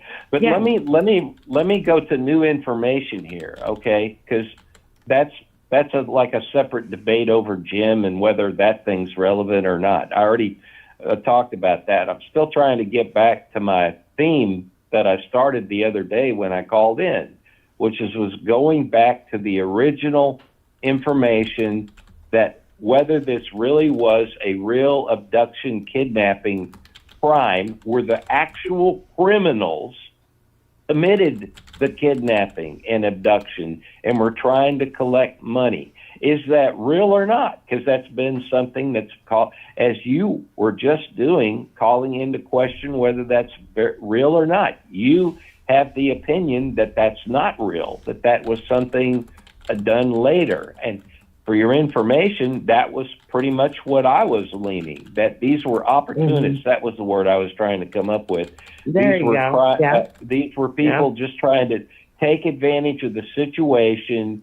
There are plenty of people, crazy people on the internet that, and believe me, there's not 3 ransom notes that have been sent into the FBI, and those are just the ones that got published, or I mean not published, but mentioned in the media.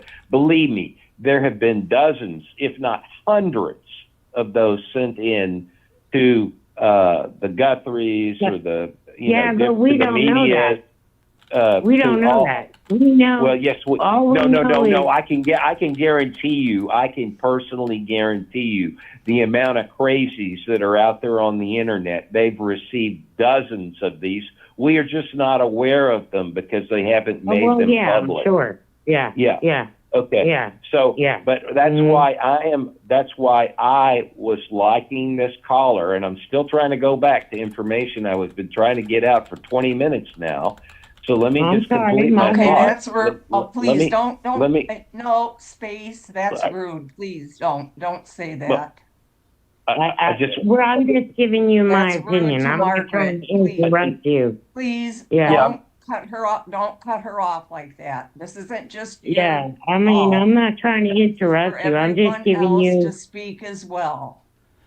I'm trying to just complete my line of you're thought. Always giving your opinion, and that's fine, but everyone else is allowed to as well.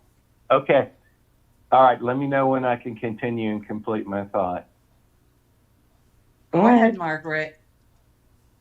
No, I agree with you on your opinion and stuff. I wasn't trying to interrupt you, but tell us some new information, because if you look at it, this woman has been missing, it's 42 days. Okay? And to be honest with you, all the fake news and what the sheriff has said and other people have said, and the YouTubers that have been on boots on the ground, and JLR, I've watched his stream every day since this started. I believe a lot of stuff he said. So I'm going to let you say your new information that you have. Okay. All right. So everybody's got a chance to say what they want to say. So let me try to complete this, because this is, again, I've been trying to. So I was referring back to this lady that I really respected calling in, and I like this YouTube sleuthing. I can see how it becomes kind of addictive because, like I say, you have all these experts out here, like from the interview room, and I can't believe they miss certain things and then they repeat mistakes. And this is over a period of days too. So that's not good. Yeah, I mean, anyway, in my opinion, I would not make those mistakes that they're making. And I don't understand why that happens. But anyway, so that's a little confusing to me. But then that makes me more attentive to people when they come up with thinking things through logically, even better than these so-called experts who make these mistakes. So one thing that I liked about this caller, as I was trying to say, was she went back to the basics.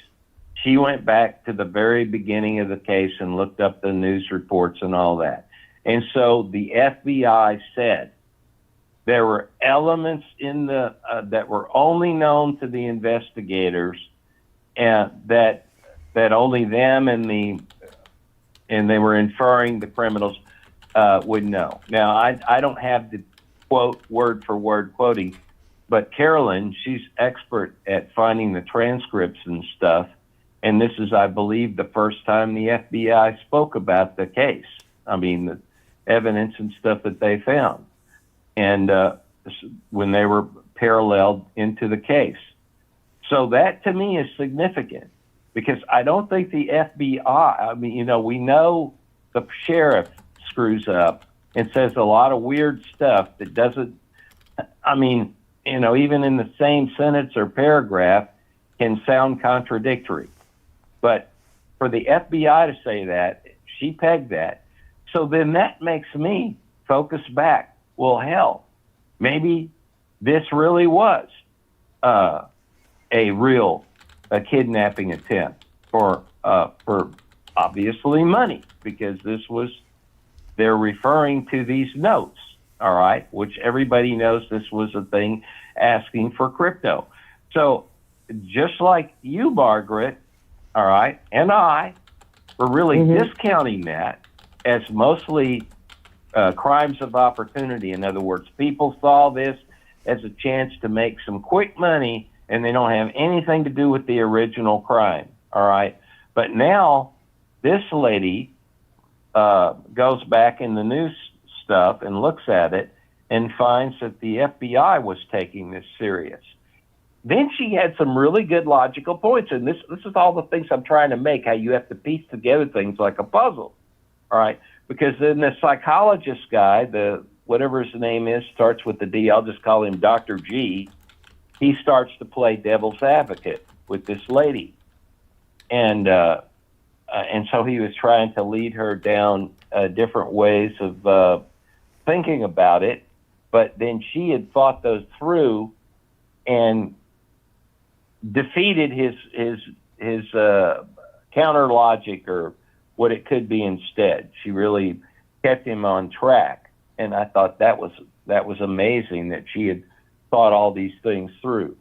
But what she did with the puzzle, okay, this puzzle piece, all right, so now we know, really and truly, for the facts of the case, the FBI took this serious as a kidnapping with a ransom demand, and that this was real on some level at the very beginning when the FBI first spoke about this.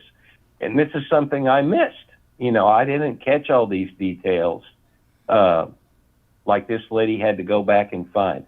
So I think that's very significant. I think that then tells us, wait a minute, we have to really look at this, as there really was, these criminals were really involved in the crime, and they really were trying to get the crypto money for it. So Okay. I'm Quick not trying to question. I'm interrupt sorry, you. quick question. yeah, I'm sorry, Margaret, Yeah. quick question. Are Go you ahead. talking about the same detective you mentioned the other day, Jennifer Coffendorfer? oh yeah, Is that I who haven't you talked mean? about Coffendorfer is a very airy-fairy. She's very. She is not focused. She's a fairly unfocused person, as I've listened. Yeah, but I asked, is that who you're She's talking not- about?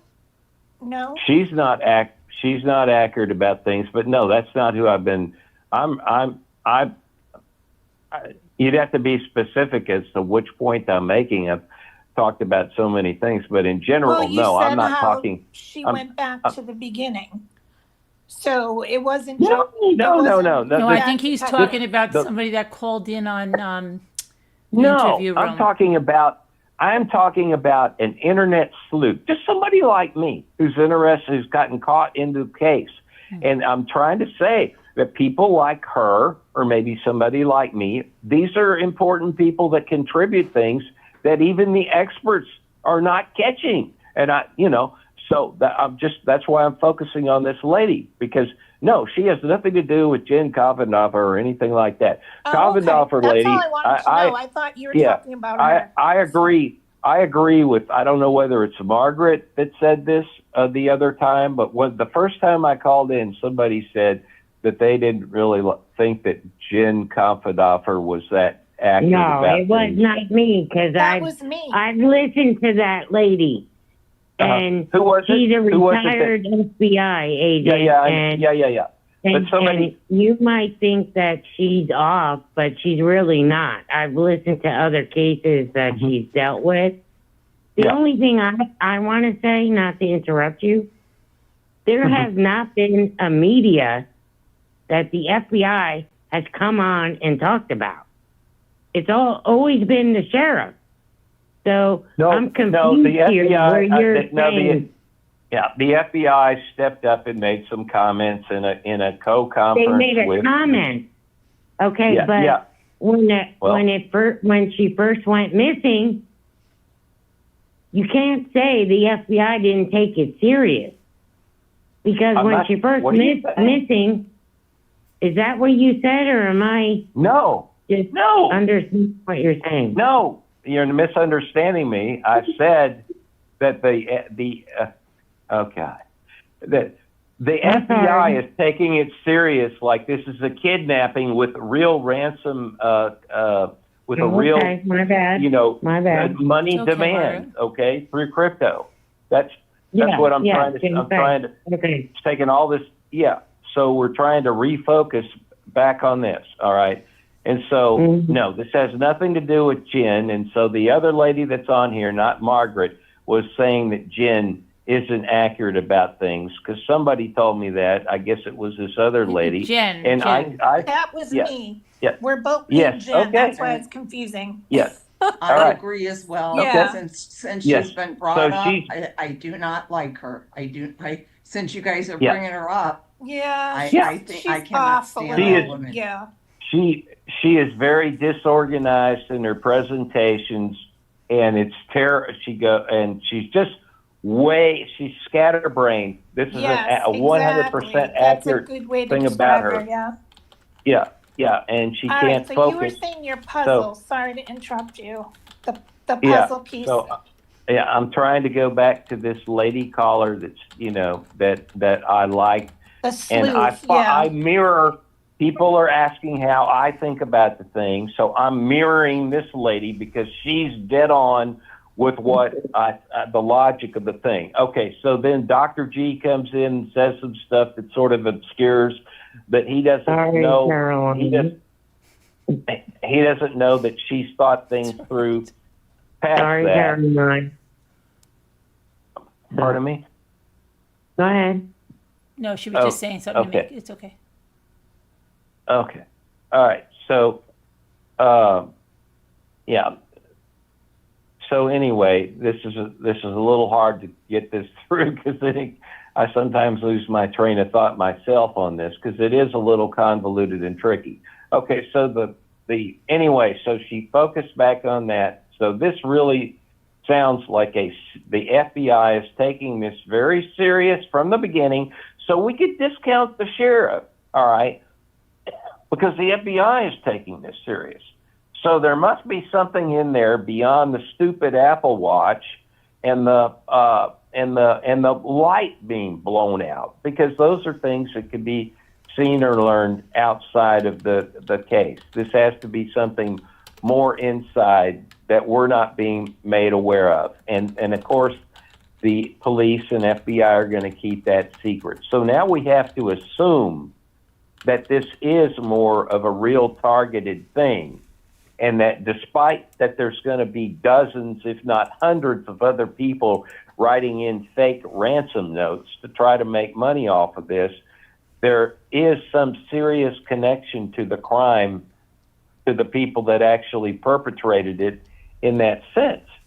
So to me, that is helpful to, again, take away certain suspects that you would have to focus on, because there would be, in my line of thinking, no way that close family members are going to be demanding ransom and ransoming and abducting, their family member. They're the caregivers for like example, people that want to focus on Tomaso and Annie being a part of this. I don't see that Why does that get you? Why? That's one thing I don't understand with you. Why does that get you? How do you know? How do you know that they don't have money problems, or maybe Nancy didn't even like him? You don't know that. None of us know that.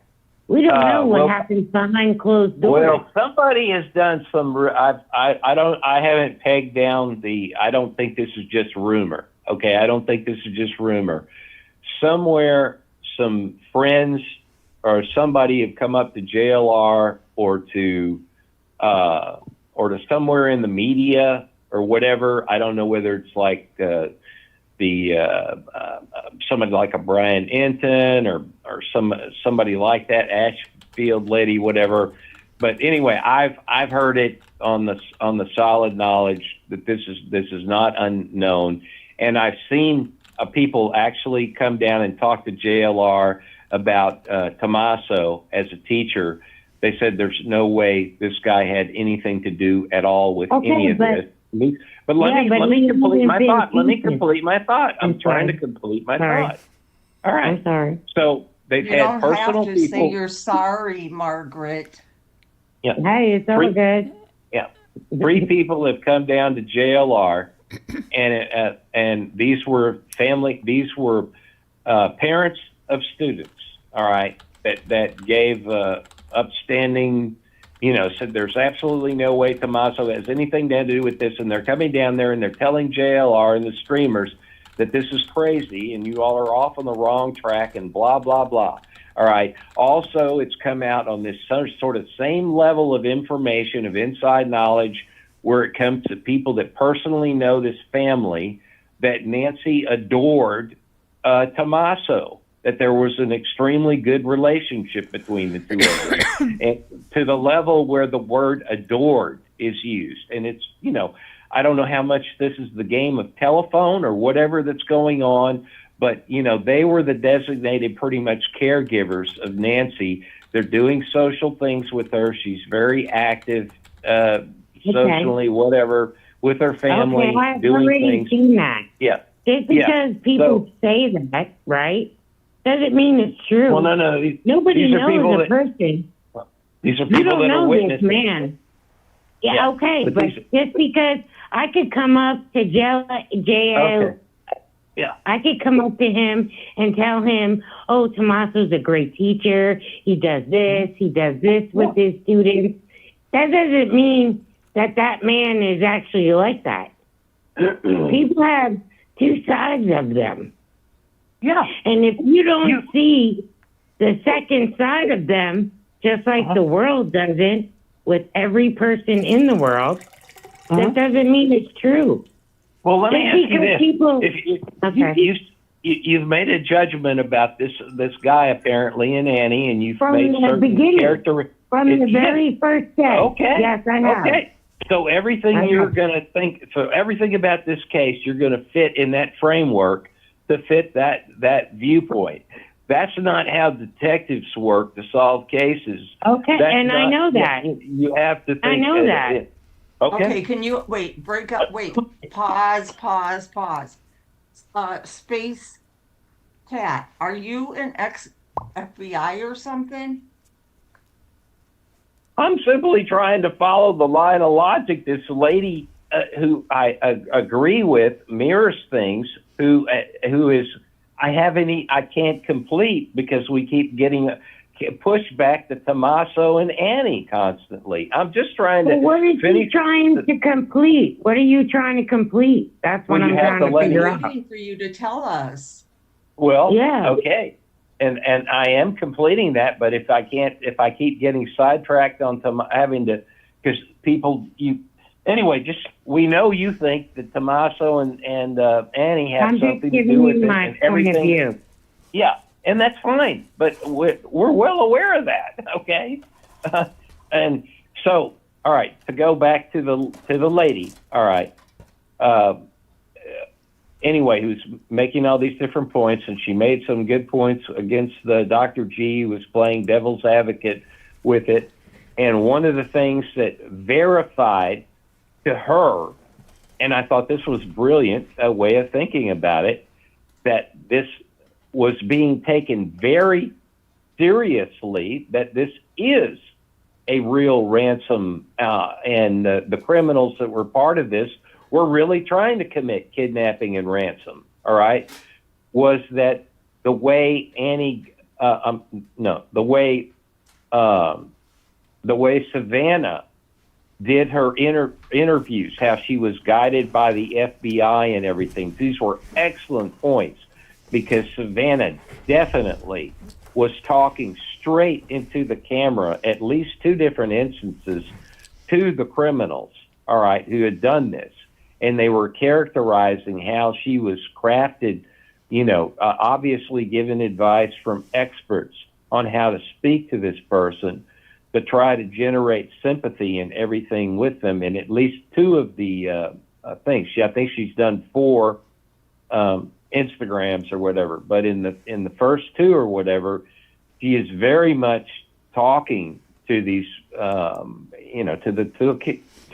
the ransom people, all right, to the kidnap.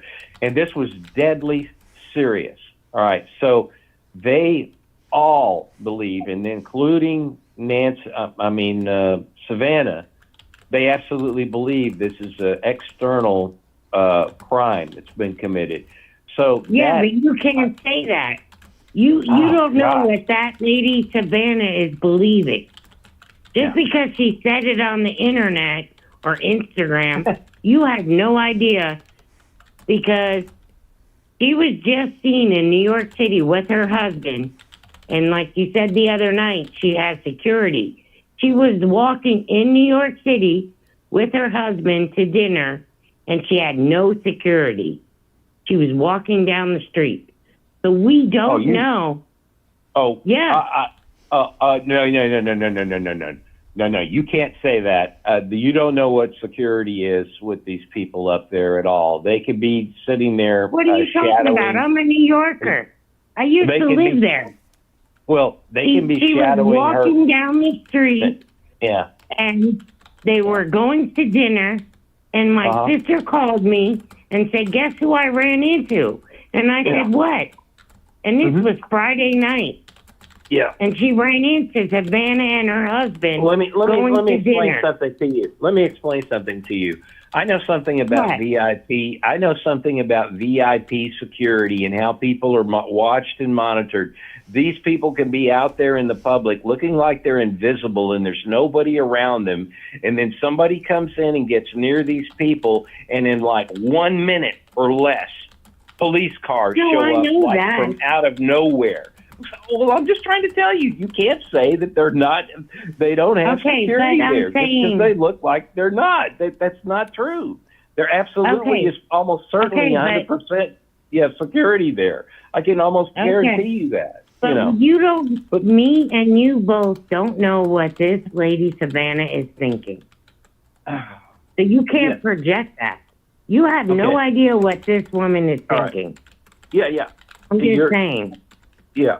Okay. Am I being too critical for you, or what? No, you are convinced that Tommaso and Annie are part of this crime. Well, yes, you are, because you keep focusing on it. You won't let go to the other possibilities. You just keep going straight back to that. Because you know why? Okay, you know why? Because this has gone on. I don't know why. I don't know why. Okay, I'm going to tell you why. Okay, it's what? 42 or 44 days? It's 43 days, right? Is it? I don't know. 43 maybe? Is it 43 days? Okay. Maybe, something like that, Okay. The media has made so much money on this missing woman, and I feel bad because she's missing. Don't get me wrong on that perspective. Okay? All right? And not to interrupt you, but if you look at it, it's just ridiculous, because if I was Savannah, I'd be suing this sheriff after everything is done. And even if they did find her mom's body, God forbid, unalive, I'd be suing him because he's made such a mockery of this missing case. On information, the way he's talked as a law enforcement officer. I mean, come on. Maybe I'm being too real for you, but that's how I see it. Because any other missing case, I mean, maybe this is the first one you've tracked. I've tracked other ones. My girlfriend, I told you, went missing. was my best friend in high school for 20 years. And then they found her after 20 years. And the cops didn't even do this. They didn't even clear her family. So this, yes, maybe you think I'm being too righteous on it, but this is ridiculous all over it. It's written all over it. Okay? You got to look at it outside the box. The people who are closer to her know her activities, know how she goes with on her life. Who's going to benefit from her going missing? Have you thought of that? Yeah, I'm trying to go down another line of thought here, and we've already I know that, and you're allowed to. We've discussed those things already. You know, we did that the other day. I don't know whether it was with you directly. I know, but the point you're trying to make is there's no logic. Yeah, there's no logic for Tommaso to have her disappear. How do you know that? You don't know that, dude. You're just watching what people are telling you. You have no idea if this man is innocent or guilty. You have no idea. You don't know his demeanor. I do have some idea. None of us are in their heads. None of us are in anybody's heads. I do have some idea. With the FBI standing on stage with the sheriff, he's 100% cleared the family. And he says anybody the family with no body? What everybody. Case? Okay, so let me ask you a question. You said this already earlier tonight. I'm trying to go down a different line of thought. Can I continue down? Can I continue down my thing instead of going back to what you already said? No, I want to ask you that question. What case of true crime have you followed that they've cleared a family member before they found a body? What place? I already said earlier. I already said earlier tonight that the legal situation is such that the DA decides that the sheriff can say what he said, but yes, because you know what? They decide whether to prosecute a case or not. No, that has nothing to do with it. Okay, if a sheriff stands up and says we cleared these people, that doesn't have to do with the DEA when they prosecute them, because the sheriff or a cop can be wrong for saying that. Well, sure, of course, okay. Police, of course, he can have some new. Tommaso could confess tomorrow. I don't know. You know. Okay. Exactly. Wait. Let me say something, please. Let me just state this. Some people, a few people, are saying, this isn't an attack on you, Space, but they are saying that you're not using your common sense on this. I don't know what they mean. Care. I don't know what it is, what you've said. Well, they would have to be specific. It doesn't mean anything to me. There's so much opinionated, and everybody's formed a solid. I'm flexible on who's done this crime. I don't know who's done this crime. I'm not sitting here saying that Tommaso and Annie has done this crime like a lot of people do. And Margaret is obviously somebody who's like 99.99%, I guess, down that line. But that's not a logical way. You want to talk about logic? That's not logical. That's not logical at all a way to approach the case. It's not. You have to think in a whole variety of possibilities. That's just one unlikely possibility at this point. If the FBI, if you obviously do not have you have to have some respect for the FBI and their ability to investigate. There's probably already close to $20 million or more spent on this case. If you don't think they've run down Tommaso down to the nth degree. Have you seen the FBI come on national TV and said the family was cleared? You haven't seen that. I was trying to say that, right? I was trying to say, and I still want to go down the different lines because this is cycling the same topic about Tommaso and Annie. That's not where I'm at. That's not what I'm trying to do. I know that's not where you're at, but you can't tell me that the FBI has come on national TV and said that Nancy Guthrie's family has been cleared by the FBI, not by a sheriff. Can you tell me that? Because you Well, I can't. wasn't saying that. I wasn't saying that. But I'm not telling asserting you, that. I'm not saying I'm right and I'm righteous, but that's just reality. Because if a family is clear, The FBI is not the spokesman for the case at all. no, they are because not. the They are sheriff not the won't front. let them. No, that's not That's the. your point right there. Yeah. That's your They have point not- right there. You can only speak no, one at a it is time, one at a time. Please, We one have at a to- time. Yeah, I'm still trying to go down the line of thought with the lady, and we keep coming back to Tommaso and Annie. Can we stop doing that? Can we take a break from that? You can talk all you want about Tommaso and Annie later on. I'm just trying to finish my other variety of answers. We already know where Margaret is on the thing. I don't really want to keep debating that over and over because she's set in her ways, and I have a different flexible mind to think about the case that's not going to include Tommaso and Annie. That, to me, that's boring. That's like, that's not going to me, that's not going to be the outcome. And if it is, well, okay, that's not that exciting to me. That's just a, typical, some kind of really weird, All right, silly but can thing. I ask you, did you say Yeah. what the new info was? Because I'm confused. Well, of course I haven't, because I'm not able to continue down my line of thinking that I've talked about. Okay. So if I keep getting on Tommaso and Annie, I can't get to what I'm trying to say. So let's just separate. Let's don't talk about Tommaso and Annie anymore. I accept that, I'm not here to debate Margaret. Margaret is set in her way, and that's her answer, and everything's going to be framed that way.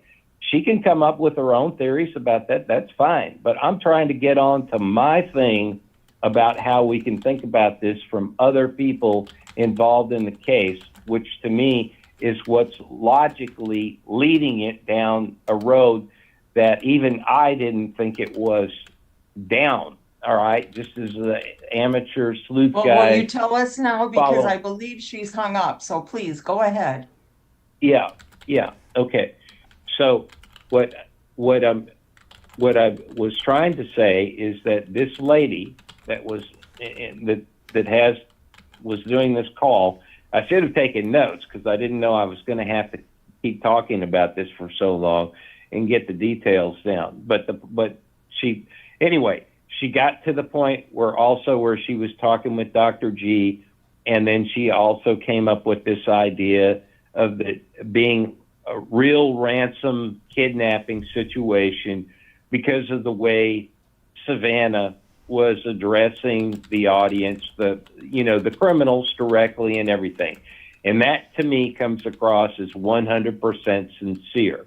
But this is something she's been advised on, by the behaviorist at FBI. And even there's some weird things that she said in the first one that people were, that are, I'm not going to even bring up those details, but it is strange, some of the wording that she used. Obviously, what that could have been answering, though, is something back to the criminals. Some of the wording she used could have been not a subliminal, but a contextual meaning sent only to the criminal, that only the criminal would know, like a lock and key thing, like they had sent something to the FBI, the family, in the way Savannah answered back some specific lines that came actually from Silence of the Lambs and some other weird kind of cryptic things she said might have actually been some coded messaging like she had to say back to them or something like that. All right. But the bottom line is the family was taking the whole thing seriously. All right. So this thing that this lady was calling in on caught my attention on those two things. Okay. I didn't really take the kidnapping and money thing as serious because I saw this as opportunist thing. But she pointed out how the FBI was taking this serious, and she's right. And our friend Carolyn can find the transcript, I'm sure, on this. She's an expert at that, finding the stuff in writing, all right? Then we come back, she made the point about how Nancy Guthrie was handling this thing. It's obvious to me, not to Margaret, but it's obvious to me, she believes that there's a real criminal out there that they're talking to about paying them the money, all right? And that this is a critical situation. That clicks into me now. I now take that as very serious, and that they're not just being taken for a ride necessarily. The people that were committing this crime were involved with the ransom and the kidnapping and all that. And I guess the crypto, because it has to come down to the crypto too. All right, so now here's the other thing that this is a new piece of information I'm adding in finally, is that the new thing that comes in that this lady made was she was talking about how she was wondering how common this crypto for ransom thing is as a crime, because people are talking about this out here, you know, about this case as if that's a rare thing. You know, kidnapping is rare. It hardly ever happens. We hear about how the Mexico syndicates and all that kidnapping is common down there. If you live down in Mexico, that's commonplace, you know, but they don't involve the media. They just involve the families. So it's secret. You don't want it in the media. All right. But anyway, this is common in Mexico. Anyway, this lady then went and investigated the news. She did searches, whatever, whatever she did. You know, she used the Google, the internet, and she actually found out that this is not that uncommon, and that there's been some recent cases of crypto kidnapping where there's been some serious crimes committed just in the last year. And so and there's been cases of where she used an example of there was a man who had a family.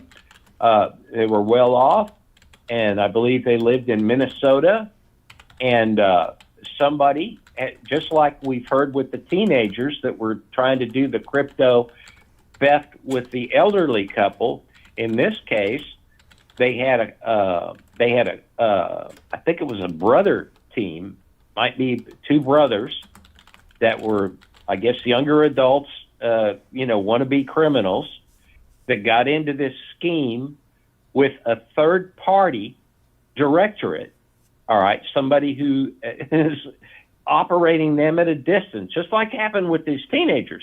So this is an up and coming criminal crime on the internet, all right, involving crypto that has not been out in the media in a big way. People are not even Brian Itton has picked up on this, or Ashleigh Banfield, or whatever her name is. And this is why I'm saying, if you listen around and listen to some of this stuff, you'll pick up inside information that I think is relevant to the case that even the experts don't have yet on their radar screen. This lady found this stuff. So she found, and she gave like 3 examples, and just the one I'm going on now. So these guys were directed by an independent person telling these 2 brothers, and they drove like all the way across country. I mean, way out of state to go up into Minnesota. They kidnapped I think the husband or whatever, and took him out to a cabin or whatever in the woods that they had, and then ransomed them for crypto. Okay. And I guess they got away with the crime far enough that they got the crypto Did you try money. putting your mask on? Huh? Huh? Don't I didn't hear interrupt, what- Jen. I don't know what's being said. I'm trying to finish some all right. So they committed the crime. They were being directed by cell phone by the mastermind. Okay. And as they came into Texas or something, they were spotted because just inadvertently, while they were up there doing the ransom, they were at a Wendy's and bought some Wendy's food and left a receipt somewhere in the area that the police or whatever connected it up to the ransom. Because they'd probably been spotted by somebody or something, and they found this Wendy's receipt, and were able to apprehend them in Texas. Okay, but they pulled off the crime as to that extent. The two brothers then got caught and arrested. But guess what? The mastermind that had them on the phone or was directing this crime remotely still hasn't been caught. All right. So here's an example of a crypto kidnapping taking place just in the last few months. A major, that's a major case. It just hasn't gotten out in the media the way this other thing with the Guthries has, where these crimes have been committed. And she had a couple of others. I just don't remember the details on those as much as what she said about this case.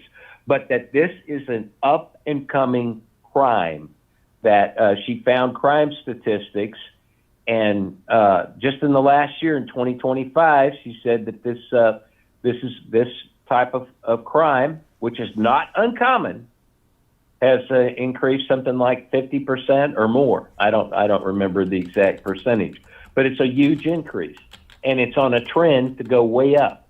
And this is obvious to as much people that are into crypto, especially younger people. I'd say under 40 years.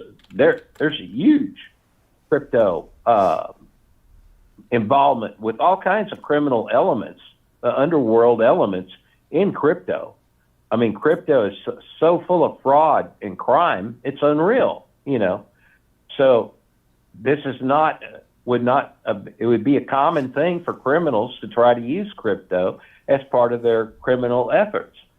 So this, all I'm trying to say is what this lady thought out logically really does point that it could be a real ransom for crypto case that is real, that really happened. And then then this is where she got Dr. G on the logic. She defeated Dr. G on his logic. And he said, well, if this was thing just for money, then why didn't they take the 1.2 million that's being offered, the money, just to get the body or whatever? And this is where I like the lady out thinking even Dr. G. All right. And she had a good answer for that. And the reason why that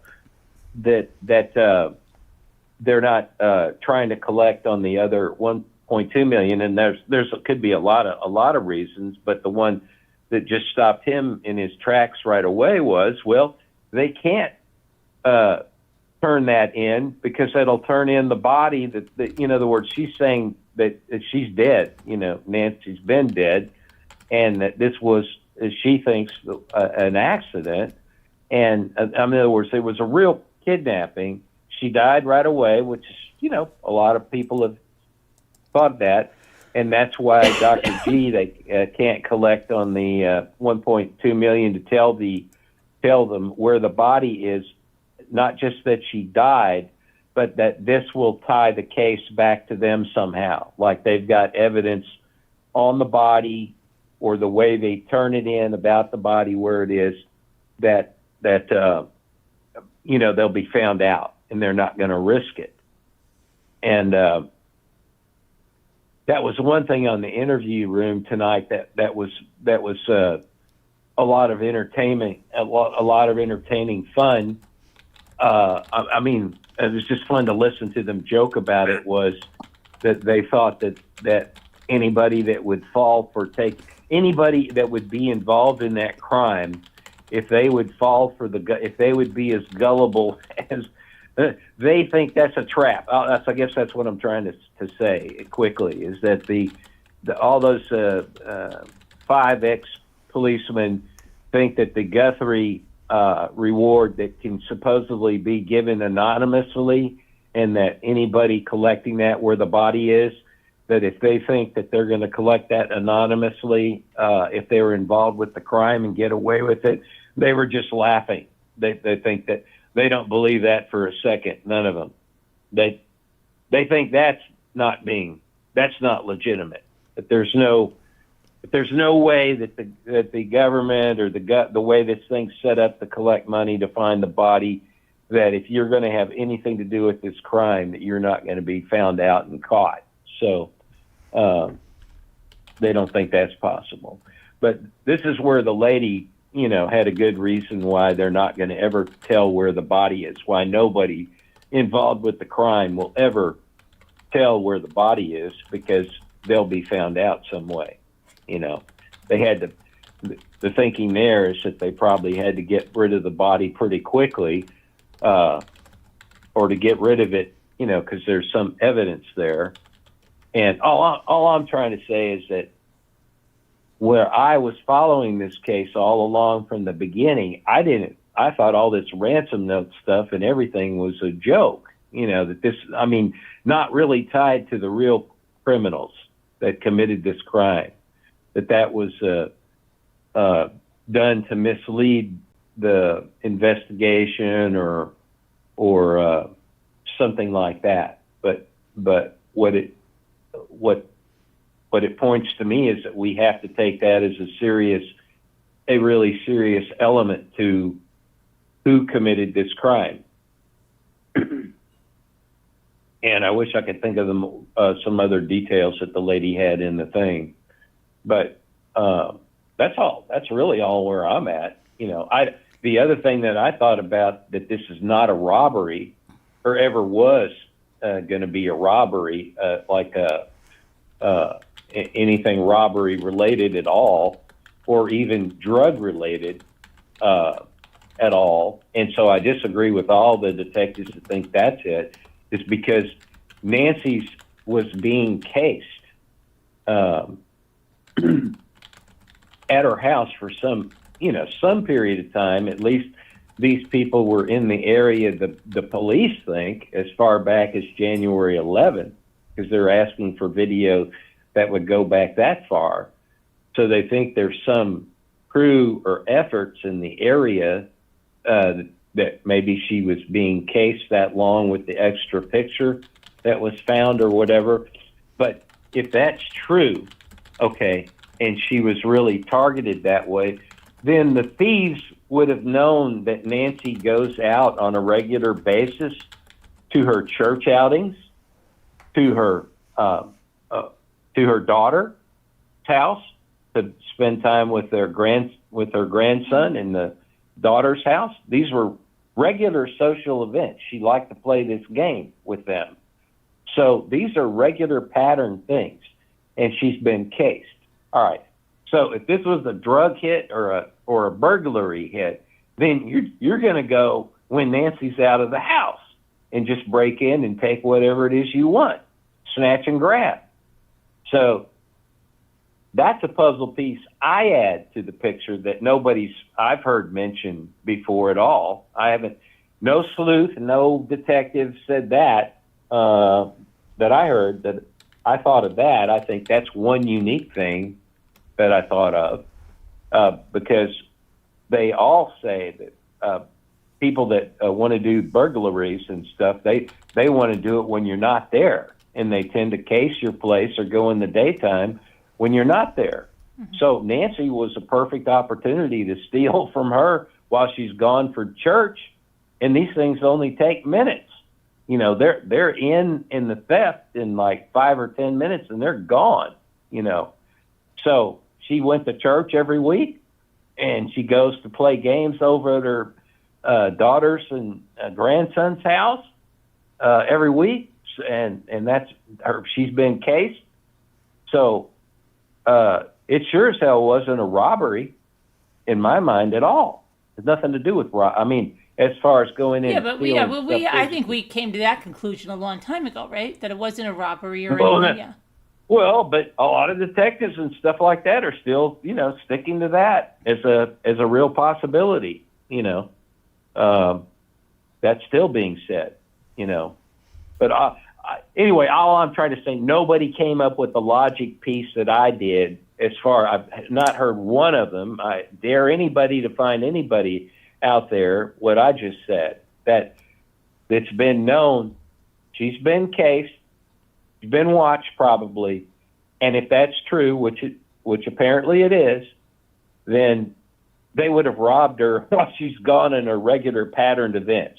So that's what the police, nobody said that I think I've thought of that's unique. I'm not, thinking that's like some genius thought that I thought of, but this is why you have to put all these pieces together to eliminate, the likely possibilities. I mean, could it have still been some kind of a robbery in the house? I mean, yeah, there's some kind of real remote chance, but it's way less when you think things through. And I just can't, the reason why I can't peg Tommaso and Annie as having anything to do with this is because I know the police and the FBI we're way advanced with the technologies and stuff, and they're caregivers of I just don't see the relationship there. And the people that would come in and tell JLR in person and give, personal backups about Tommaso and all that, I mean, to me, all this adds up. They have nothing to do with this crime at all. But could somebody that in their dark world of music and whatever it is, the poetry, that circle of people that they have engaged in, yes, there absolutely could be somebody from that world that knows about Tommaso and Annie's connection to her mother and Nancy, and for whatever reason, see this as a crime of opportunity, which apparently is a real ransom kidnapping situation that then you would have to think probably has gone bad and she died very near the beginning, I mean, that seems to play out logically. That seems to be the most obvious thing to me, is that it is that type of crime, even though I really didn't think it was. That, I tend to think it's more that now than the hit job, okay, where there was that was sort of the way I've been thinking about all of this, is that the perpetrator, I was thinking possibly SA. I've kind of eliminated that on more on a level with this new logic from this lady and the FBI taking that ransom seriously. But I still think there's a real possibility. This was my line of thinking, was that because Nancy and Savannah did that national news show, all right, and our country is so polarized and there's so many crazy people out there, and then you have the local, most famous local Mexican restaurant that's been there 100 years or whatever, have a event there that's well advertised in the community to come to this event or be a part of it or something. I guess they were taking maybe reservations or something for it, for your chance to, be on the thing. Anyway, there could be some connection there that, I was thinking maybe somebody could be, there's some kind of vengeance or revenge thing, or, crazy person that has a connection with Savannah and it's gotten, well, you just have a crazy person. Did I miss something? I don't know. Yeah. Hold on. The other night, right, we both agreed, and a lot of people agreed, these ransom notes are bogus. So now somebody called in. Let me do, because I'm trying to recap what you said, because I have to do that. I do have ADD. Somebody called into some other show. I do too. And mentioned that the FBI is taking the letter seriously. Like, where do we know the FBI is taking the letter seriously? Because they never even had Savannah put up the ransom. Well, that's because they never responded back. I mean, the way the apparent, we don't see. Unfortunately, we don't have the two notes that were sent to the local news Okay, but what group. changed your mind from the other night to now? Yeah. Tell me, Mm-hmm. all I want to know about the ransom note, then we'll go on to the other stuff. Just tell me what changed your mind on the ransom note. Well, everything that I just explained with the logic of that Well, lady calling in, saying that the FBI agent also said there is a comment. That's what I was trying to say to you is you're so good at finding the transcript. Right. Tell me what the comment is again. Okay. That the FBI agent, and this will be easy to find because they've said hardly anything. Okay. Yeah. They've hardly said anything. Okay. Yeah. And this was right at the beginning. So it was probably the only one and only time that the sheriff let them talk. I mean, I don't think the FBI has ever had a independent conference, but I think it was with the sheriff. And the guy came up, and she went back to the original, and the FBI agent said something to the effect, and I'm just paraphrasing here, I'm just giving across the meaning, and so I'm taking this lady seriously. This is what changed my mind, is that she said the FBI agent said there were elements in the case that only the investigators and criminals would have known in the ransom note. Right. Okay. And so that means that this ransom note is totally legitimate to the FBI. And this is no, wait, just hold on for 1 second. That's been known, that's been out since the beginning. And people have speculated that was the broken spotlight and stuff about the lamp and the blood inside the house. That was speculated early on. But that doesn't mean that they think they're legitimate, because there can be other ways that information gets out. Like we said the other night, people that are on that crime scene talk. And when they thought maybe it was a kidnapping, they talk. People hear stuff. Oh, there was a broken lamp. And then it goes, oh, it's a broken lamp. And if you're in the area, you could have information that nobody else really knows. And maybe when the FBI gets it, they're like, oh, okay, well, they know about some things that a lot of people wouldn't know about. But that doesn't mean that the letter is legitimate. It could be, but it could also be that some information leaked out. So to me... Right. But that's what I was thinking all along. You've heard me. I mean, you may have the ADHD. Is that what you said you had? I have ADD, or something? ADD. ADD, whatever that is. I'm sorry, I don't know the diagnostics of it. But Okay. but what I've been trying to say all along here is that that's been my complaint about this thing from the beginning. Is that what is the information that the FBI has that's unique, that can't be found out by the public or by this people trying to take advantage of it, just doing a fake ransom note, okay? What is it that made them say that, okay? Because they can't say something like the watch or the floodlight is really it. Yes, we have these inside sources from the police that leak to the news people, but we don't. Let me put it this way: I think very few people know what the ransom note actually says. That would just be, I think you're wrong, because it was sent to a news station, and imagine that anchor or something is getting that. You don't think a few wandering eyes saw that? You think she got that like in a case and got it back there? You don't think people saw that letter? No, of course they've.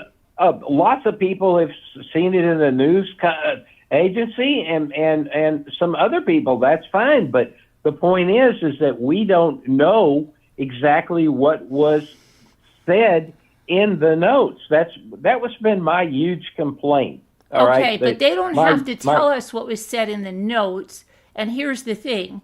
They never had Savannah put that money up. And if you say there was no response from them, it doesn't sound real. Because if there was no response, then well, TMZ Rough is there, No. it wasn't Yeah. actually TMZ. It was a local broadcasting company that got some of the notes. Yeah. So Carolyn, There- Carolyn, yes, Carolyn, yes, Carolyn, I've yes. been trying to get your attention. At 12:51, well, this would be 1:51 your time. B Lady wrote in the chat, latest, in the ongoing investigation into the disappearance of Nancy Guthrie, the FBI is treating the alleged ransom notes seriously, but has not definitively confirmed their authenticity. Right. Okay, And- and then now wait a minute. Okay, now do we have a date and time stamp when that and so we can reference that back to an actual quote, so we could see from the FBI website or something like that, because this is where you have to really get down But to doesn't the the detail fact about. that they did not respond with proof of life or anything about the ransom, doesn't that speak volumes that it's not legitimate?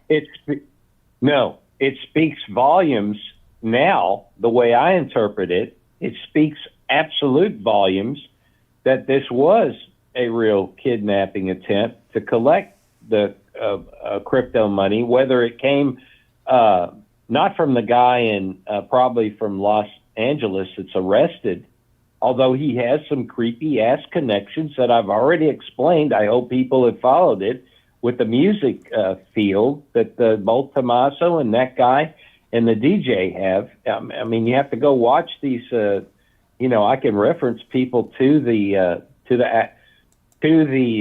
internet provide the channel, the YouTube channel. That We usually gives the don't. detail. We usually, as a rule, we don't usually mention other channels. But go ahead. Yeah. Yeah. Yeah, but I'm just trying to say that if people are really curious about the details about the stuff that I'm saying, because I can't tell you in great detail and have all the visual display and all that. These places have made these connections, but I can tell you the two YouTube channels that you can find the content on.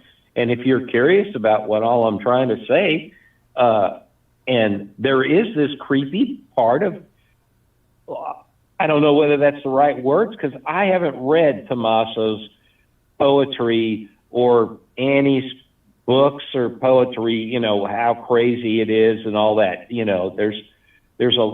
don't know how dark it is or any of that stuff, so I can't comment one way or the other, except that they are connected into this world that does have a ton of creepy people, that does have a lot of masochistic, torturing aspects to this community that's absolutely batshit crazy stuff, okay?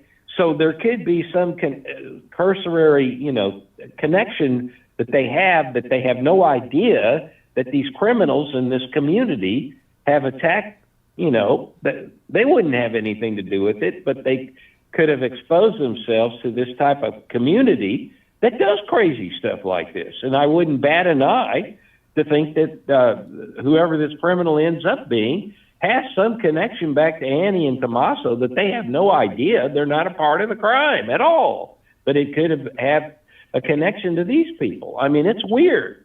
There's the people from that community that are in this community that came all the way down from Chicago to do a photo shoot down there in front of Nancy Guthrie's house, that are part of this sadistic, sexual, whatever, wacko community, So there's just weird stuff going on with that. But no, what happened with the reason why I go back to the ransom thing is just it's a simple thing. It's like the Occam's razor in this sense. Nancy was in precarious situation of imminent death, being kidnapped this way in the middle of the night. And she obviously Okay, I'm going to stop you right there. Yeah. If that's true, these what ransom happened- notes are what true, almost and certainly Nancy, wait, let me he talk. Let died. me talk. I get the floor for Yeah. a minute.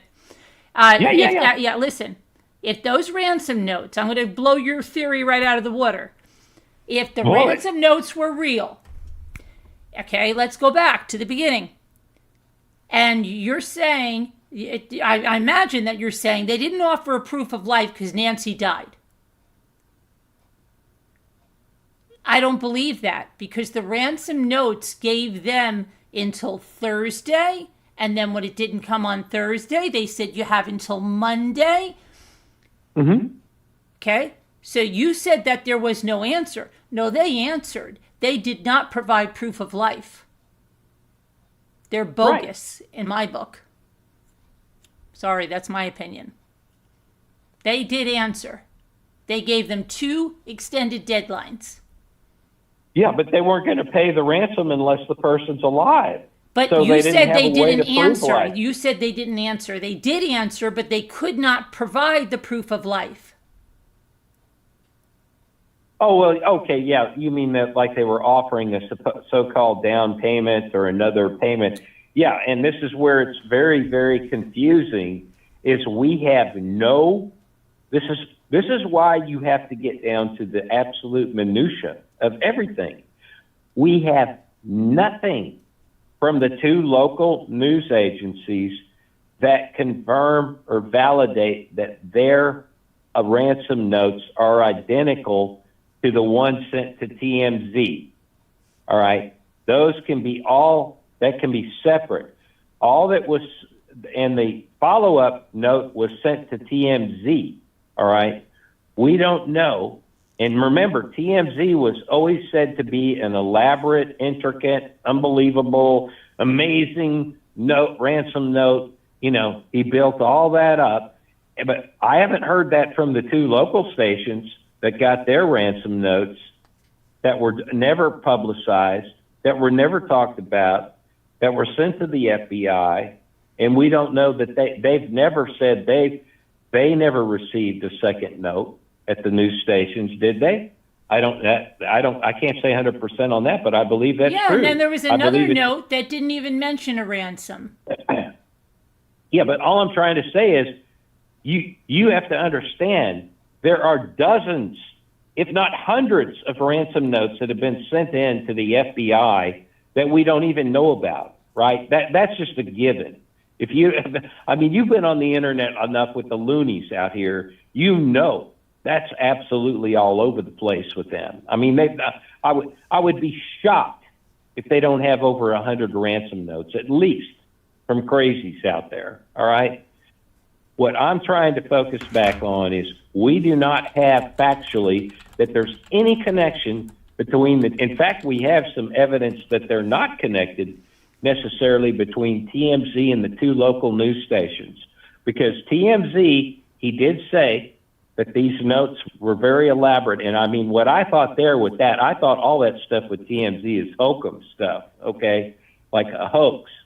And that they, because I thought like they composed the note through ChatGPT.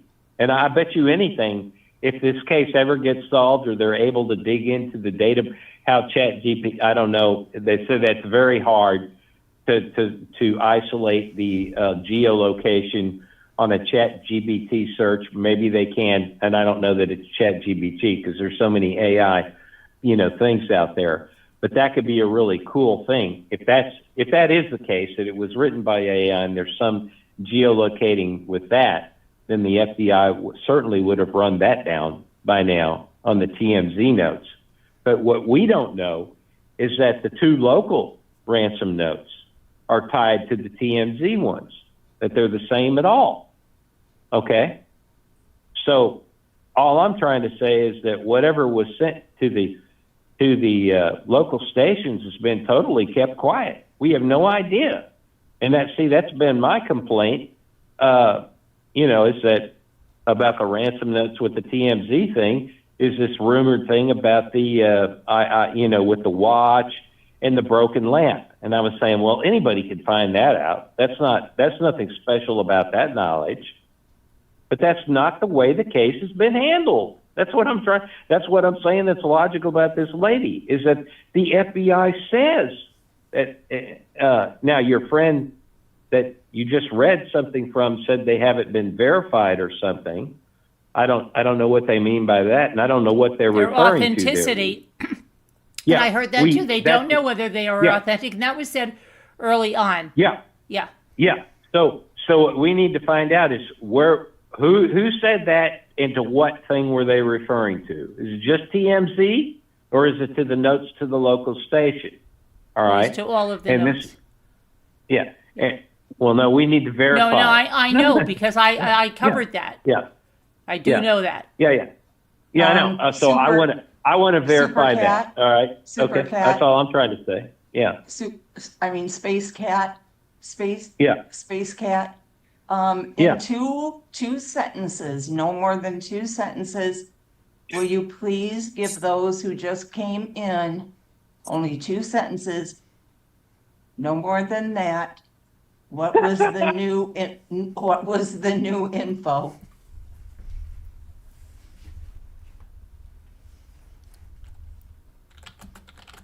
Well, I It has to be we've 2 talked about so sentences. much. We've talked about so much tonight, and there's so many new things that that I haven't hardly been able to cover everything because we got stuck on this Just one topic. No, only the new info Yeah. that you have. Only the new info. Just the new info. 2 sentences. Condense it. Just 2 sentences. Like, what was it? Please. If you don't mind. Well, Because they're coming in and the- asking me in chat, what's the new info? Yeah. And I don't know what to say. well, no. Well, the new info that I say we need to get, okay, is like you read back or Carolyn read back the statement from the lady B, who said that something about it not being verified and all that, okay?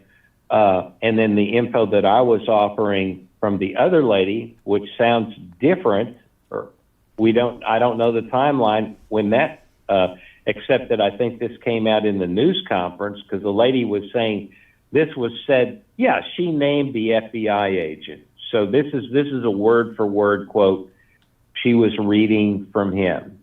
And what's new is when you're trying to solve a case and it's very confusing and stuff, you go back to the basics and you retrace your steps and you find out where you made your mistake or what you just look at things constantly. You have to look at them over and over and over because you find that you find a new way of looking at it or somebody says something new that gives you a different understanding than you had before. And that's sort of what I've been explaining all along, is that I was really discounting the ransom notes tremendously, not thinking that this was connected to the actual perpetrator of the crime with Nancy.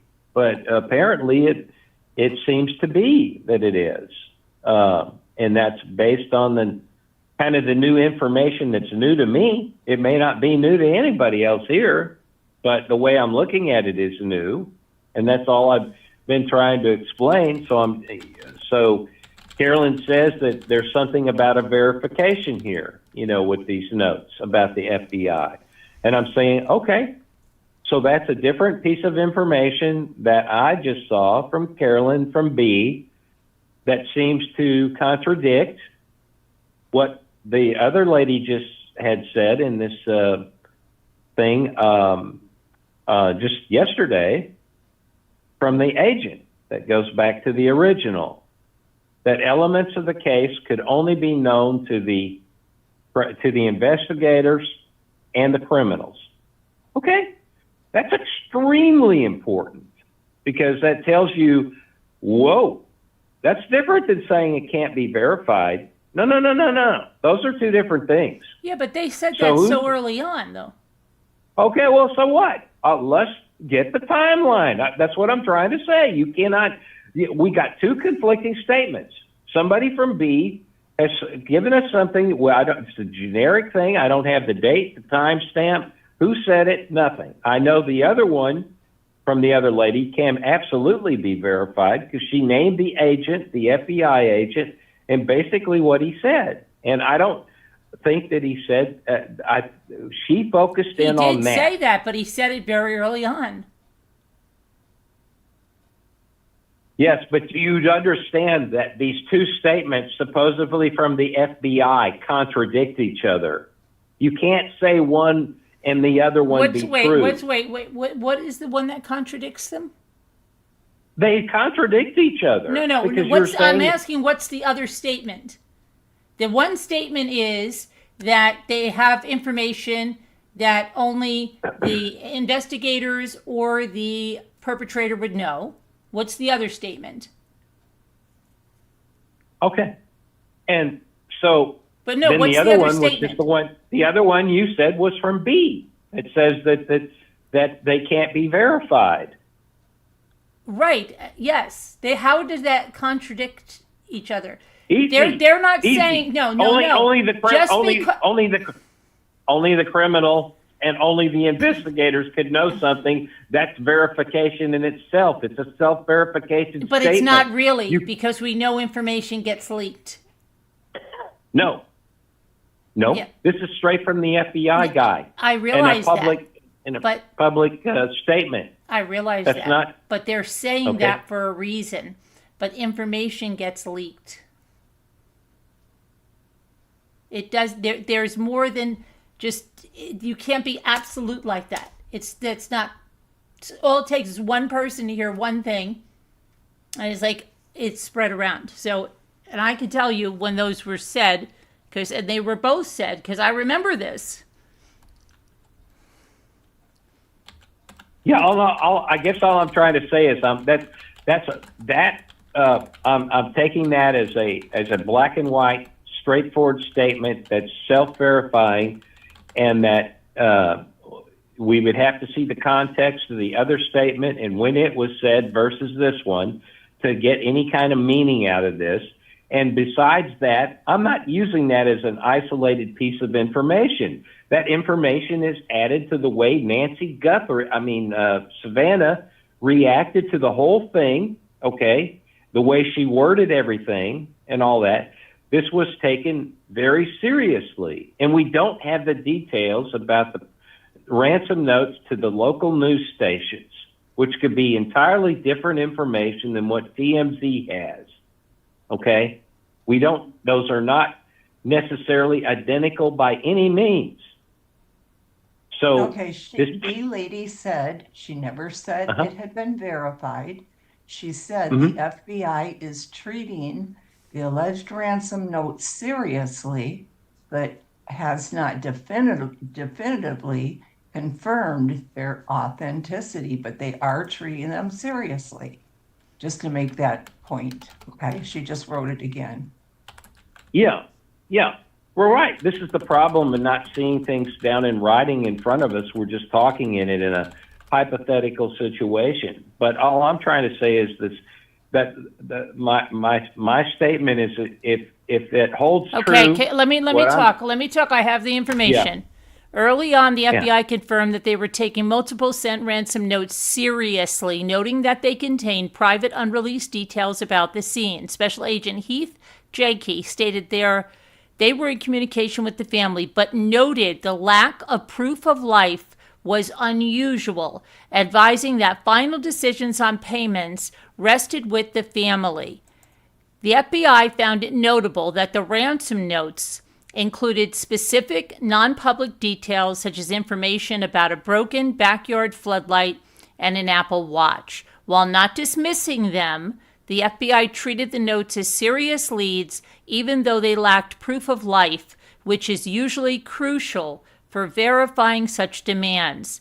The FBI pointed out that a lack of direct ongoing communication from the creators of the notes is unusual in kidnapping cases, and the FBI cautioned against scammers trying to take advantage of high-profile cases, announcing that a California man was arrested for pretending to be involved in the kidnapping and issuing a warning that others would be held accountable. In general practice, the FBI often advises against paying ransoms to prevent funding further criminal activity, although they recognize it is ultimately the family's decision. The FBI warned that investigations often deal with individuals attempting to cash in on crimes they did not commit. Yeah, right.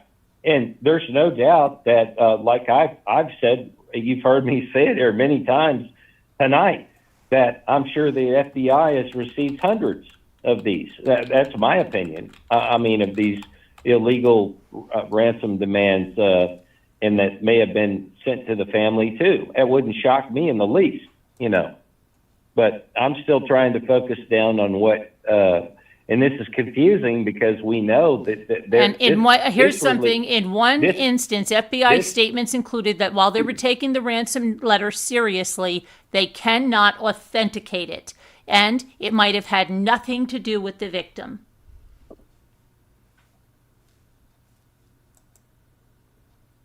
That was February 5th, 2026 in the New York Post. I remember them saying they were going to look for these people as Yeah. well and All right. file charges against them. Yeah. But again, let me tell you, I do not trust any newspaper about any damn thing whatsoever. That's a reporter reporting what they said. I want to see the damn statement from the FBI, word for word from them. And until I see that, we've seen lots of sources and stuff make shit. They assert opinions, and they're not what the people said.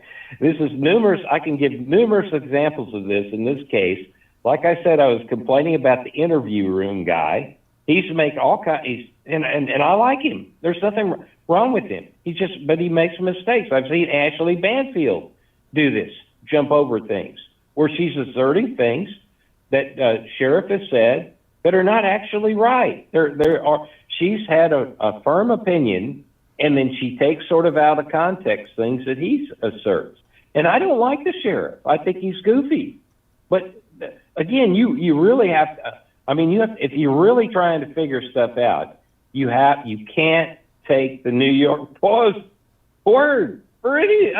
It's a starting point, but that's not the end point at all. It's ridiculous. You know, you got to have more, and you should. Anyway, that's what I'm getting at. So I would want to go back and listen to. I agree. See what this Post article that you're reading from too. They're pointing at a real what is to be believed as a real fake ransom note, right? The guy that got arrested in Los Angeles. No, they're talking about Yes, they're talking about all the ransom. Yeah. Well, I know, but they're using as an example this guy from LA. Okay. Right, but that doesn't have any bearing on. And they said that the clock is ticking. Well, yes, it has a bearing because here's a guy that's being arrested supposedly for fraudulent. Yeah, but I mean, it doesn't. Right, but they're using that in bearing to tell people not to think about cashing in on this. You're going to be held accountable. You're mixing up those apples and oranges. Yeah, they want to shut down people from doing this. Yeah, that's mentioned as a side note. It's not mentioned with what they're saying about and that's not the only place I see it. The first one that I gave to you. I see it in other places here. Right. WJHG TV reported the same thing. Central Florida, USA Today published it too. Yeah, this is going to be a fascinating. Let me just. Yeah, but are we just playing a game of telephone, repeating what one person said, or are they getting from different, the same source at the same time? Brian Enton says it. Yeah. Okay, but let me make a point about. This is a good point to make. This is why this case is so fascinating. Let me go back to this arrest that you're talking about, the guy in L.A. All right. Here's what was not known at the time when these things were released, these articles. And this is what I love about the internet sleuthing and the people that can find stuff out is, I hope that the FBI knew this about Kalea guy back then. I hope they did. I hope they're that sharp. I mean, I am told the FBI, man, that was the biggest mistake these people made, if they didn't want to be caught, was to turn this into a kidnapping case, because they just screwed themselves totally from being probably going to be caught someday. Whether it's years from now or days from now, we don't know. But they think they're fucked. Oh, I don't know. I guess we can't say that word, but they're effed. They're effed on the deal. They're really going to get caught. All right, That's what a lot of people believe, because now the FBI's, and this is a worldwide case. So these people are, I'm just hoping that the FBI knew this. But what I'm telling you people here, I don't think you really are aware of, because you haven't watched these YouTube things on this thing, how this Kalea guy connects. But I've explained it, a few times here on the channel with you the other day and everything, was, with the Mojito guy and all that. No, they don't say a word about how this Kalea, when you hear this about the Kalea guy and his connection back to Tommaso and Annie, and how he had their phone number and stuff, all right, how he got them and he contacted them, and he's arrested for doing a fraudulent ransom. But then look at the world that Kalea, this guy in Los Angeles, is connected in. He's in the same world that Tommaso and Annie are in. His music is produced by the same music producer that produced music for. What's the matter, Lucy? Do you have to go outside? Huh? He was the same producer, the Mojito guy, for Tommaso and the guy in L.A. They don't tell you that in these articles, So there's this weird connection that this guy has back to Tommaso and Annie through this middleman who was their, for lack of a better thing, their producer, the guy that goes out and gets gigs for them. All right, this is crazy world, and that guy, is one of his screen names is Secret Mutilator. The guy, this guy's creepy, So he's not just doing a fake ransom note to Annie and Tommaso like it's just out of the blue. This guy has connections into the world that also Tommaso and Annie are connected through In Mojito. your opinion, though. That's your opinion, though. No. Those are facts that the Salute people have found. These are facts. I'm not saying that I'm not.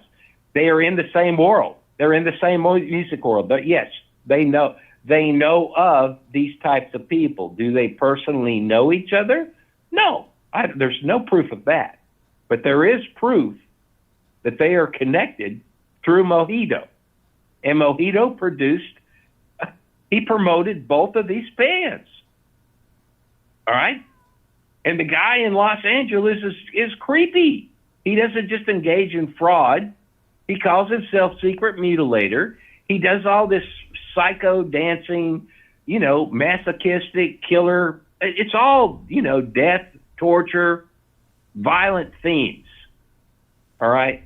And he has connections back to Mexico.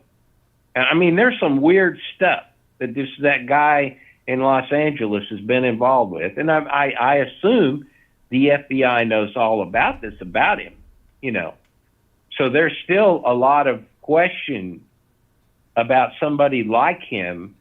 And I'm sure the FBI is investigating the hell out of who this guy. But this is one guy that you call a catch and release type of suspect.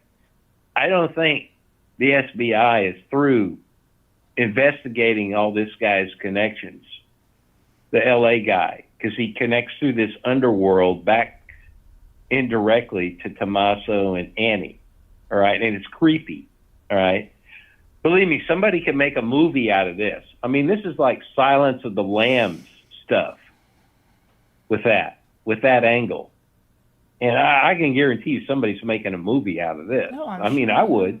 Mm-hmm. If I was a screenwriter, I'd be going down that angle big time, because this is like real life playing out, on YouTube in a, it's sort of this reality show type thing. It's crazy. And even if he has nothing to do with it or anything about it, it's just weird how these people can have all these weird interconnections. Mm-hmm. But if you want, I can I can give out the 2 YouTube channels if people want to know those 2 channels to go to and just look and watch what the and we don't people do that. found out about them. But we just don't do that here. So. Well, that's okay. Yeah. We've given out a lot of YouTube to have a lot of stuff to choose. So Sandra says the only stuff about Nancy, not well, she'd like to know if there's any stuff about Nancy that's new.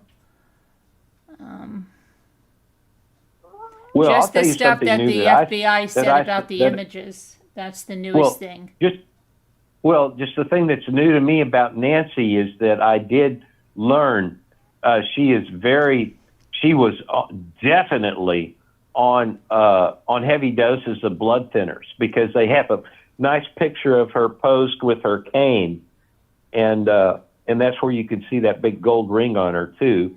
But the point is, there's a nice picture that's out there, and what I hadn't seen it before until just in the last few days, and you can see the whole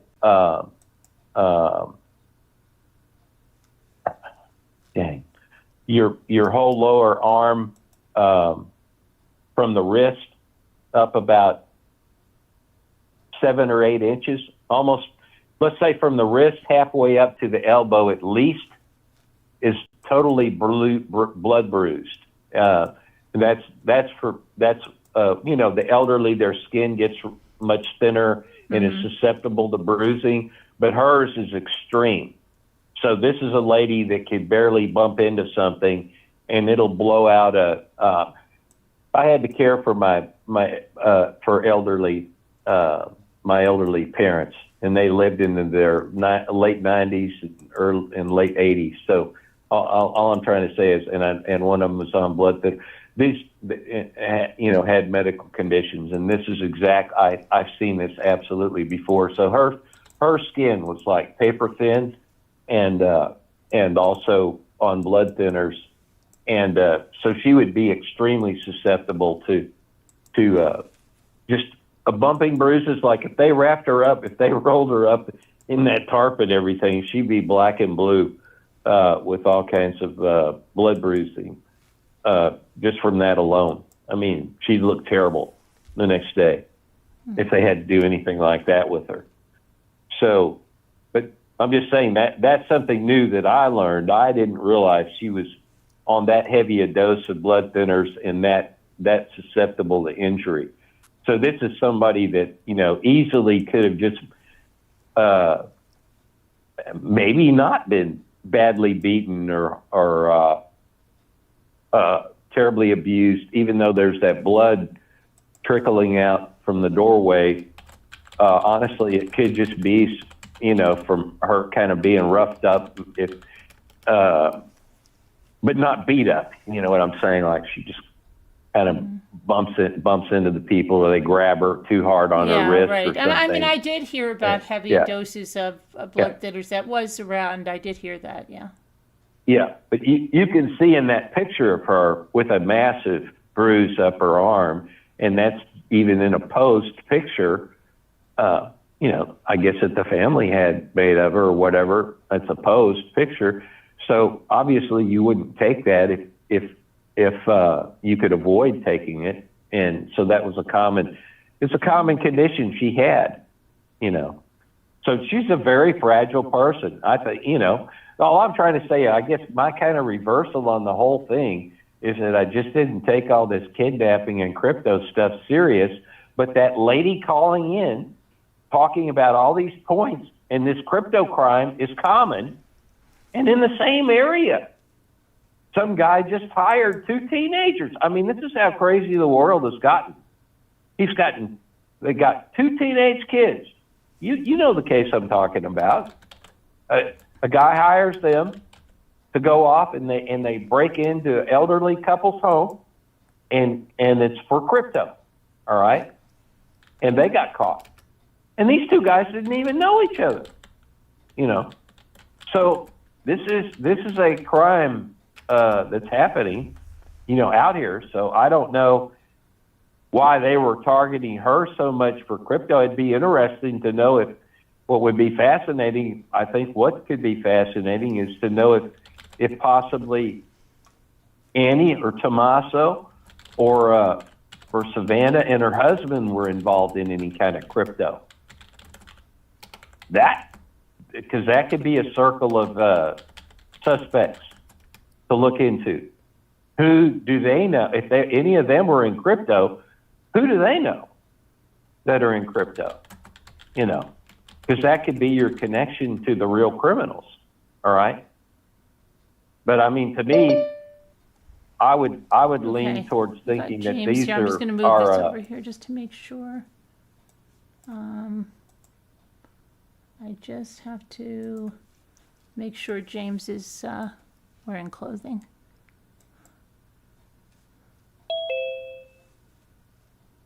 Hi, James. Hey, can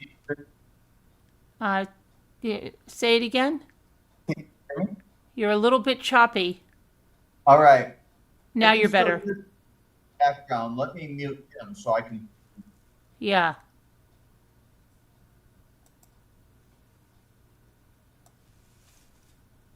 Okay. I'm almost there. All right. what do we got? A new caller? Yeah, James. Oh, okay, good. For some reason, I'm having trouble muting him. Well, I can I hear hear- you. I can hear you now. It's fine. Okay. Yeah. All right. How are you tonight? Good. Very good. Good. I said very good. Excellent. Thank you.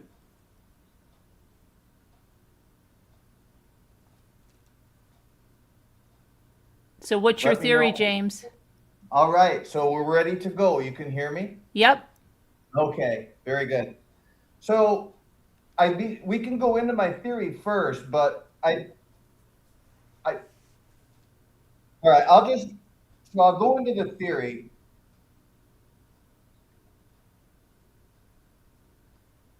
So the theory, we're getting we're back feed on it. Are you getting back feed? It might be on your end. Do you have your YouTube muted?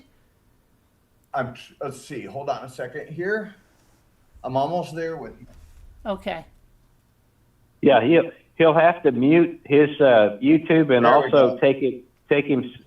And if I he got it. still hears the problem, then go on, take himself off speaker if he's still having a problem. I'm pushing the mute button, so I'm not echoing anything back. I think I'm good now. Can you hear Yeah. me? Yes, I can hear you. Yep. Very good. I do have I have it fixed on my end. Okay. So the theory goes something like this, that when we think about who would want to commit this crime, one of the things that came up in my mind is that the type of person that would want to commit this crime ideally would be the person who has no connection to the Guthrie family at all.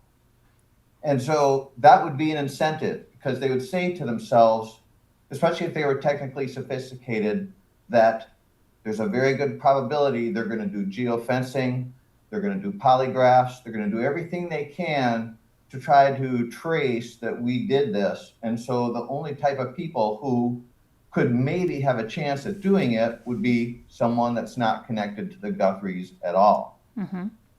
So in that vein, you know, the way that I see this happening is that there were two people that did this, and that it was locals who had opportunity to go there and recon the place. And so probably what they did is, my guess is that they probably, if they're locals, they knew the Guthries, they knew of the Guthries, they may have, because the kids went to school there in Tucson.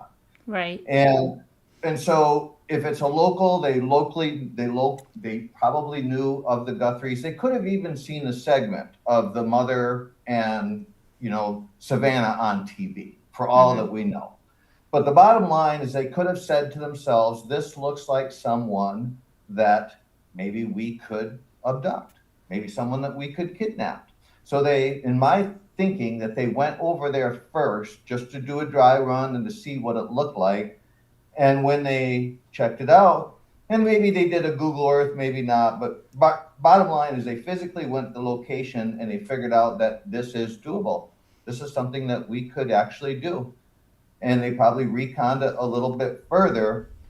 But my theory is that because they weren't connected to the family at all, that they didn't know anyone in the family, that although they could recon the house from the outside, they really couldn't know what was going on the inside.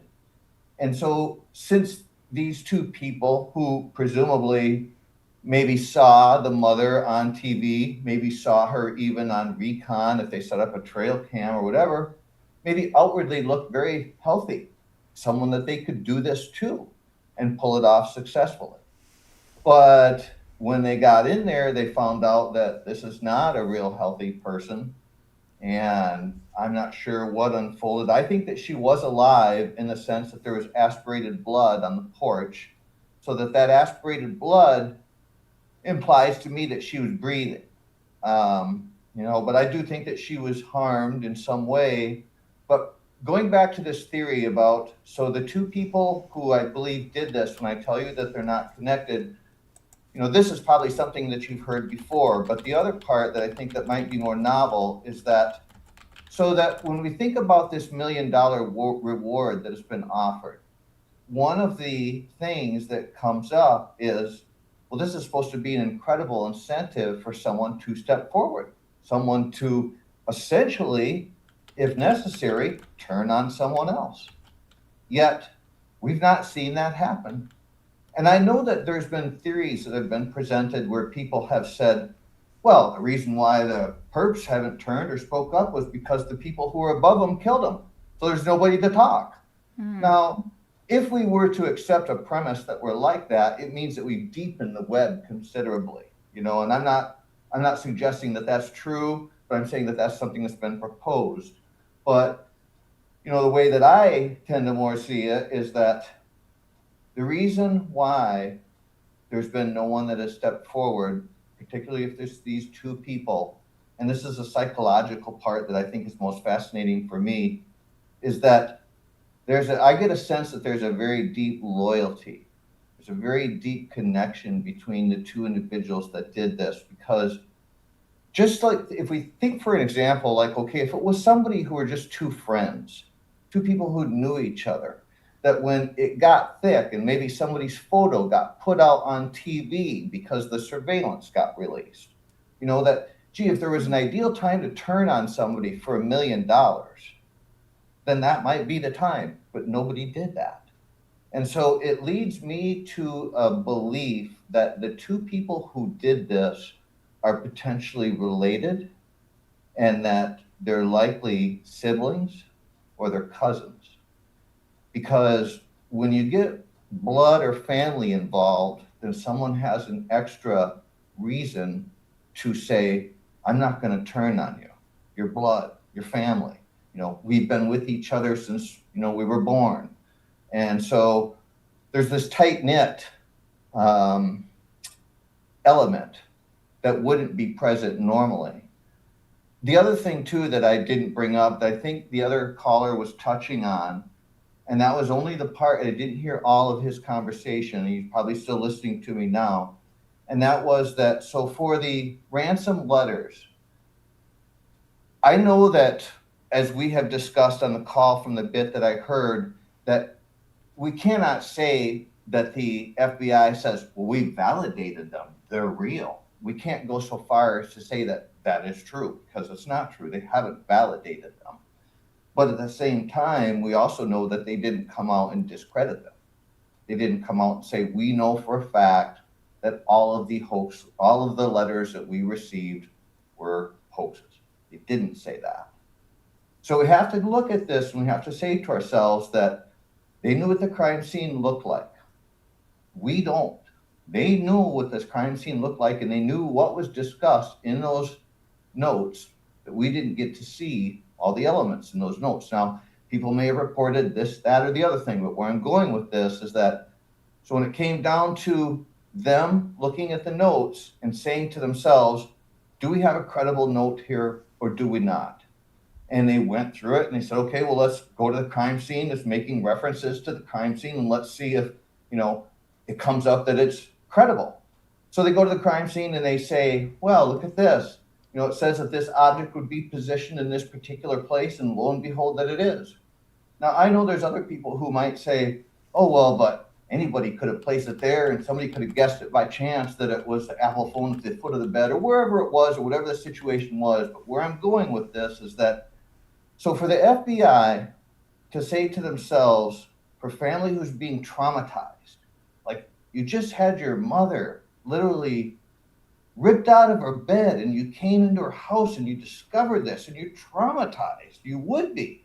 And so the FBI knows this. And so they're looking over these letters and they have to make a decision. Are these letters credible?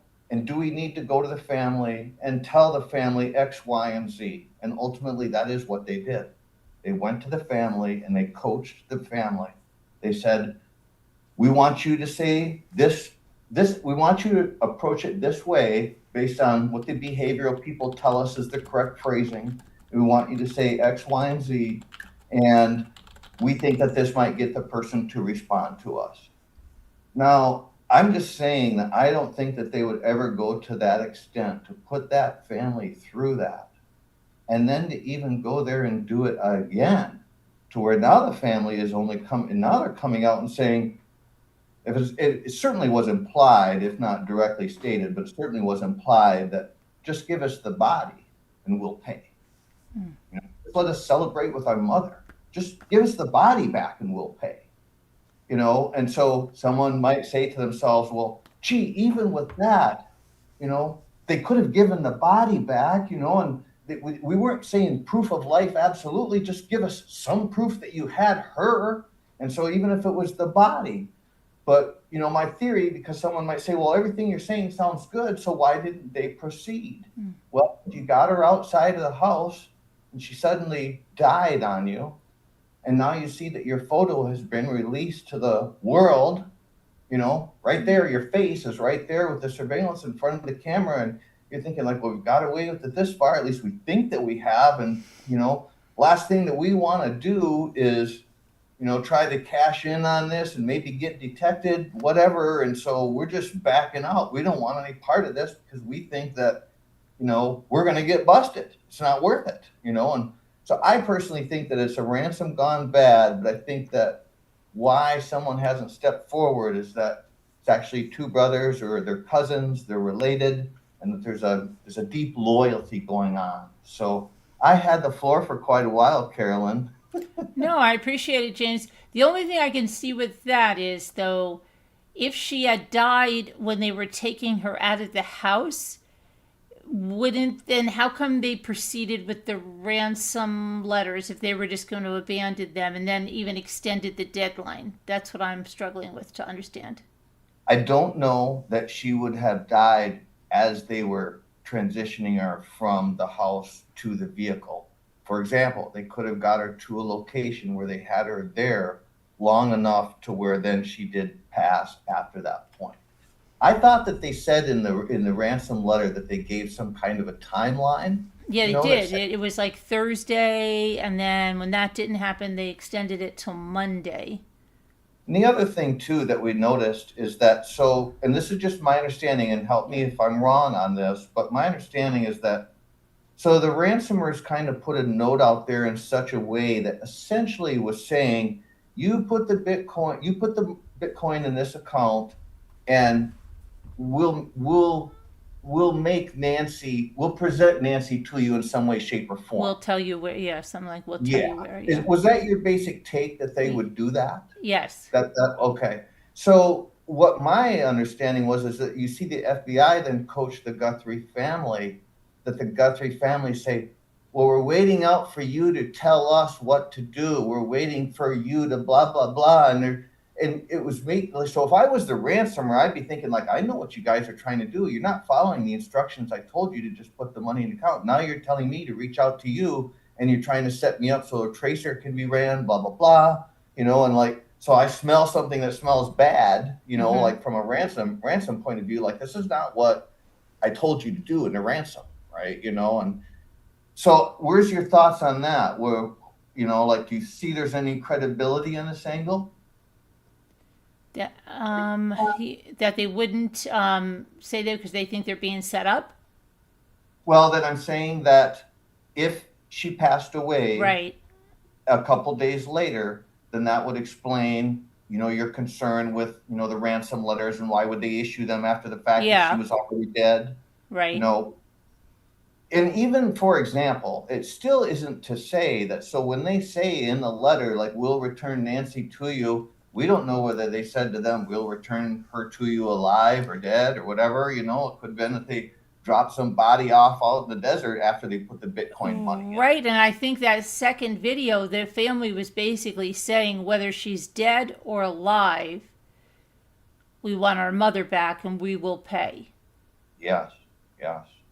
Which is in a sense what I was getting out of that when they said that, and especially that they all three were wearing black. You happen to notice in that. And yeah, and I almost got the feeling like there was something that was said in that second letter that let them know that it was either grave or that she was, you know, like something made it sound like if you didn't get us this by then that she's going to be dead, or I don't know, but Well, they all maybe were they just know without her medication, it's not good.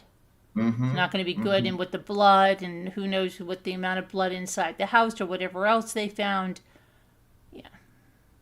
I know that, you know, that there's concerns about, well, we can't really say for sure that the ransom letters are valid, but we surely can't say that they're invalid. And, you know, we can't. Now, I know that someone might say, and I've actually heard law enforcement say this, well, yes, they were proven to be hoaxes. And the reason why is because no proof of life was offered. Well, in my mind, just because no proof of life was offered doesn't mean somebody went to go try to take her and with the intent to try to ransom her. You know, I mean, someone could have very well had that intent to do that. Mm-hmm. It doesn't mean that just because no proof of life was offered doesn't invalidate the fact that they could have tried to do it. Do you object to that? I mean, yeah, it's a possibility. Yeah, it's a possibility. I mean, there's other scenarios I know, like, go ahead. You were going to say something? So I'm just pretty much agreeing along your lines. All your logic you're thinking about this makes perfect sense to me. I would just emphasize that, you know, I was just kind of in agreement with you that this is probably what happened, even though I wasn't believing this until yesterday when I heard this other lady stick to the facts that I thought were extremely well thought out, the puzzle pieces, and then the fact that this crypto crime scheme is being done. And, you know, people are being caught at doing it, but this is not an uncommon, you know, crime. So this, for whatever reason, you know, since we have to assume that these ransom notes are legitimate, if this is the line of, you know, if this is the line we're taking, all right, that's an assumption, then that leads you to a certain, you know, outcomes, you know, what happens and the logic of it and the suspects, you know. And so that's why I'm saying I'm sure the FBI taking that seriously would now, I mean, I just thought of that out of my mind's eye tonight, saying that I hope they're looking into crypto, people that are into crypto, that that somebody in the family, you know, might have been doing crypto, you know, like it's known. Does anybody, the Savannah, her husband, I mean, it's not uncommon for possibly her husband, high-end person up in Wall Street, you know, I mean, the crypto's a big thing up there with the markets. And then also people that are sort of outsiders, like Tommaso and Annie. I wonder if they're, you know, into crypto. Anyway, that was just sort of a connection I was wondering that might trigger a circle of suspects that they could have some indirect connection to. Were you able to hear me talk about at least tonight mostly? I guess you weren't listening the other night when I went into more detail about their connections to Tommaso and Annie that indirectly go back to the guy in L.A. that was arrested for sending the fake ransom note. How they're connected to this Mojito guy. I didn't hear it, but I do want to speak to that. And I know that, you know, the family themselves, like, we know that the police, the FBI went over there to Annie's house and they searched for quite some time. And, you know, they even had the vehicle, which they just returned. And I guess my whole thoughts on that is that I really do believe, this is just in my heart of hearts, that so with the powers that we have with geofencing, that it's not just about that, oh, were they carrying the phone with them that particular night when they went there? No, it's not about that. It's about whether there was a phone that went down that street 4 months ago that was out of line in that neighborhood, or that it suddenly turned off or turned on when it got a mile away. And that would come up if you're running through all the cell phone numbers and all the pings and everything that happened at every one of those towers. You're even going to start noticing, like, I'll just give you an example that, let's just say if you took a random person that had a smartphone with them and you said, we're going to geo-track this person or geofence them and we're going to see what we can learn. You could learn so much from that person just by seeing, when do they power up their phone? Where does the habits usually take them? When do we see them usually engage, in conversation with people? I mean, all these different things that you could readily see if you examine someone over a period of months.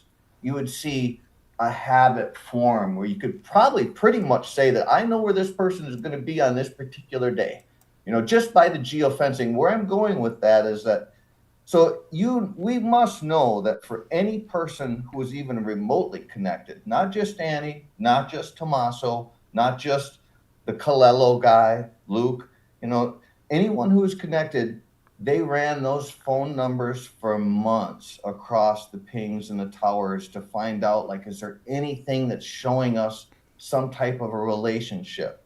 They guarantee they brought people in and they either asked them, would you be open to a polygraph? And if they said yes, which presumably most of them would say yes because they'd fear what would be thought if they said no. But if they said yes and they were polygraphed, that I know it's not admissible in court.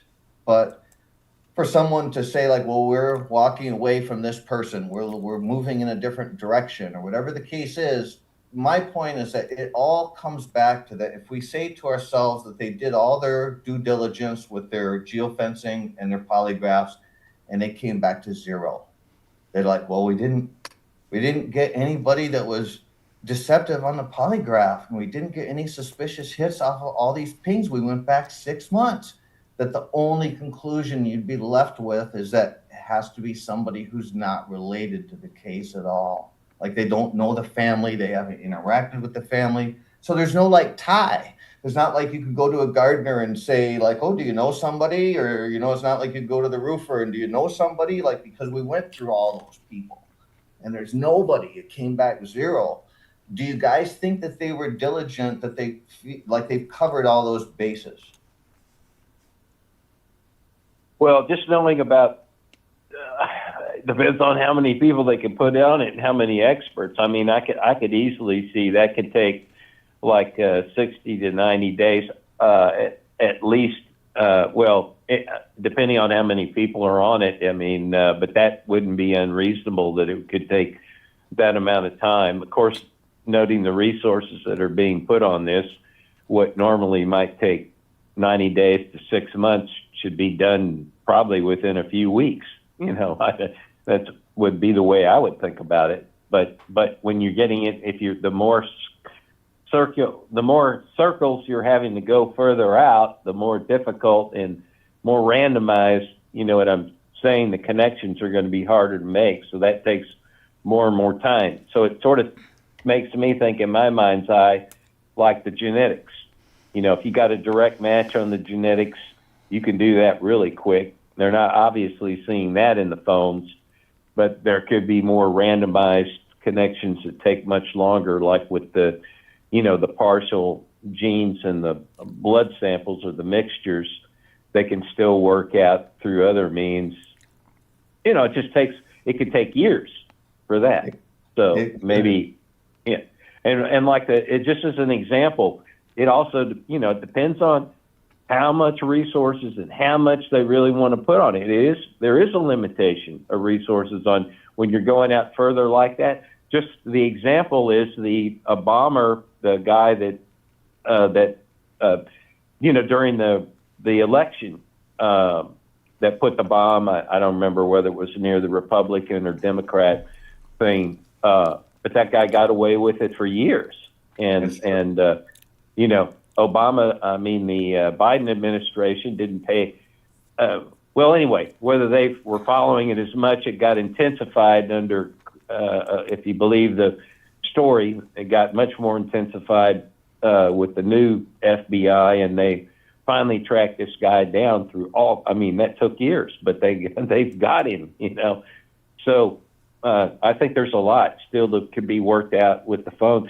See, it would not surprise me at all that Luke, maybe even Carlos, although Carlos, just the way he reacted to the whole situation, he comes across as very innocent, just the way he reacted.